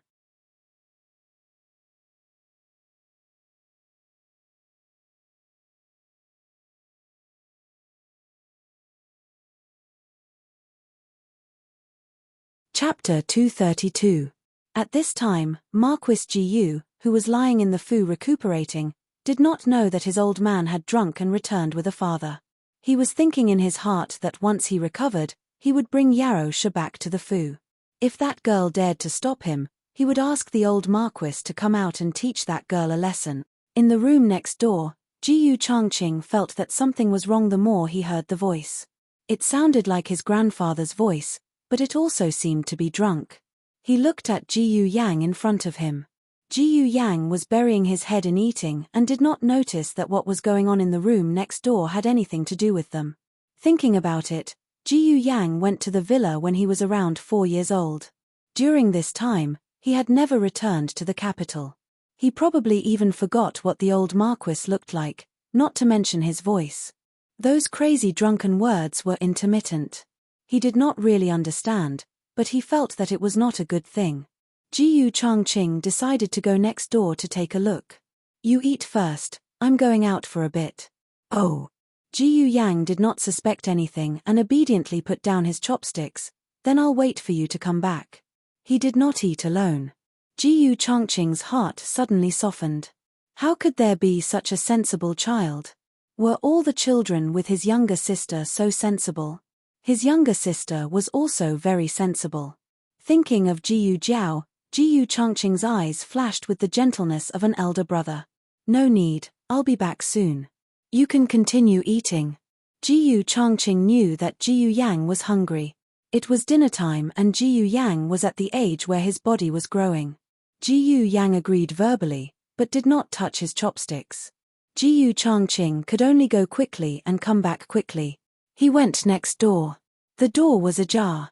As soon as he entered the room, he heard the words, "If he dares not call you father, I'll beat him." Jiyu Changqing's eyebrows fiercely jump. Who called who father? Because old Madam Ling had come to the manor today, Jiyu Changqing used his injuries as an excuse to decline old Madam Ling's visit.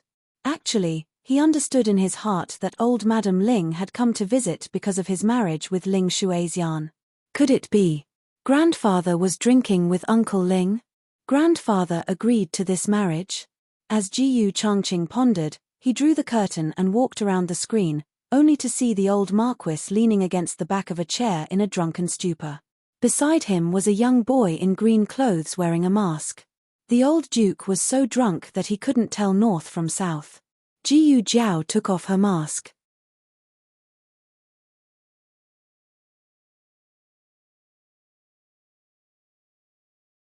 However, when she heard the commotion at the door, she quickly put the mask back on. This mask was the latest custom made by Jiyu Chengfeng. It was exquisite and coquettish, and Jiyu Chengfeng had never worn it before. Therefore, even though Jiyu Changqing had seen Fei Shuang's portrait before, he could not tell what was wrong with the mask. Who are you? Jiyu Changqing looked at the young boy in green clothes. Jiyu Jiao turned her head and looked at Jiyu Changqing. She pointed at her fingers and used her eyes to tell him, "You have to call me grandfather. Do you believe me?" Jiyu Changqing felt that he understood. The old Marquis suddenly went into a drunken stupor. He stood up unsteadily and pointed at Jiyu Changqing's nose. "You. Who are you? Who speaks to my brother like this?" Brother? Jiyu Changqing's jaw was about to drop. This young boy looked to be about the same age as Jiyu Yang, right? How did he become his grandfather's brother? Also, grandfather was really too drunk. Was his alcohol tolerance so bad? Jiyu Jiao proudly shook her head. Don't recognize me, don't recognize me, don't recognize me. Sister. Jiyu Yang's voice suddenly sounded. Jiyu Jiao's small body stiffened. I'm armed to the top of my head, how can he recognize me like this? Others might not recognize me, but how can Jiyu Yang not recognize me? After all, I lived in my mother's womb for 10 months. Jiyu Yang pursed his lips. Sister, why are you dressed like this? You're even wearing a mask. Jiyu Changqing narrowed his eyes. Grandfather? Jiyu Jiao, did she still have a chance to hide? Jiyu Jiao did not expect that she would fall so quickly in front of Jiyu Changqing. Just as Jiyu Jiao was thinking about how to hide, the drunk old Marquis suddenly fell unconscious with a thud. Who is he? Jiyu Yang suddenly looked at the old Marquis who was lying on the ground. Jiyu Changqing opened his mouth, but did not dare to say that this was his grandfather and also his grandfather. He said to Jiyu Yang and Jiyu Jiao, You two go next door first, leave this to me. Jiyu Jiao decisively took her brother's hand and went next door. Jiyu Changqing helped the old marquis down the red-crowned crane tower and sent him to the carriage. When he returned to the side room, Jiyu Jiao had already escaped, leaving only Jiyu Yang with his little ahoge. Jiyu Changqing sighed. Forget it. After the two finished eating, it was a little late. Jiyu Changqing sent Jiyu Yang home. The sky was clear during the day, but it suddenly started to drizzle in the evening. Jiyu Changqing used his cloak to cover Jiyu Yang. He was 21 this year and had the figure of a mature man. Jiyu Yang was still young, so his 15-year-old body was nestled in his arms and perfectly covered by the cloak. Hold tight. Jiyu Changqing said to Jiyu Yang. Jiyu Yang then held the cloak in front of him as if he was holding two curtains. Jiyu Changqing's strong arm wrapped around his thin waist, while his other hand held the reins.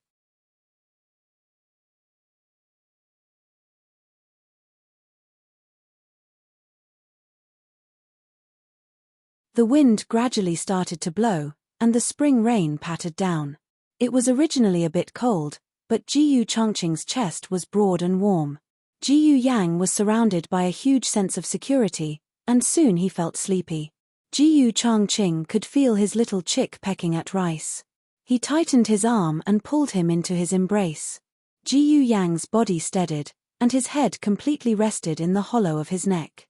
It was too comfortable to sleep like this. Jiyu Yang's little nose soon let out a weak snoring sound. Jiyu Changqing slowed down.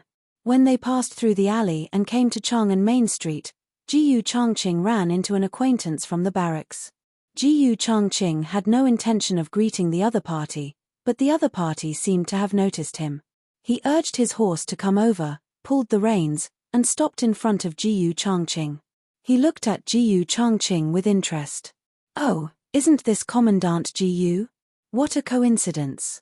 As he spoke, his eyes fell on Jiyu Yang, who was tightly covered by Jiyu Changqing's cloak, with only a pair of legs exposed. Jiyu Yang was wearing men's clothes. His expression was suddenly colored with a layer of indescribable meaning. Commandant Jiyu hasn't come to the barracks these days. He said he was injured, but it turned out that there was a beauty by his side. Commandant Jiyu enjoyed himself so much that he forgot to go home. Jiyu Yang slept soundly and had no idea what had happened. Jiyu Changqing couldn't help but hug him tighter. He looked coldly at the repulsive man in front of him and said in an icy tone, "Is there something you need, Commandant Tang?" Commandant Tang Ming was the nephew of the general of Agile Cavalry. He was 2 years older than Jiyu Changqing. Not only was he skilled in martial arts, but he also had the support of the general of Agile Cavalry. He had always been domineering in the army. His official rank was lower than Jiyu Changqing's, but he had never taken Jiyu Changqing seriously. Tang Ming looked playfully at Jiyu Yang's legs, which were hanging off the sides of the horse. Even though he was wearing loose pants, it wasn't hard to see that it was a pair of long and straight legs. Tang Ming had an unknown hobby, and that was that he liked to play with young men. His own thoughts were dirty, so when he saw Jiyu Changqing hiding someone in his arms, his first reaction was that he and Jiyu Changqing were on the same path. Tang Ming chuckled. No wonder Commandant Jiyu doesn't get close to women. So that's what you like. A trace of disgust and coldness flashed through Jiyu Changqing's eyes. Other people didn't know about Tang Ming's hobby, but he knew. Because he had bumped into him and let that person escape, Tang Ming had formed a grudge with him because of this. Jiyu Yang, who was in Jiyu Changqing's arms, seemed to have sensed the uncomfortable atmosphere and snuggled into Jiyu Changqing's arms. With this movement, the cloak that had been covering him slid down, revealing his stunning young face.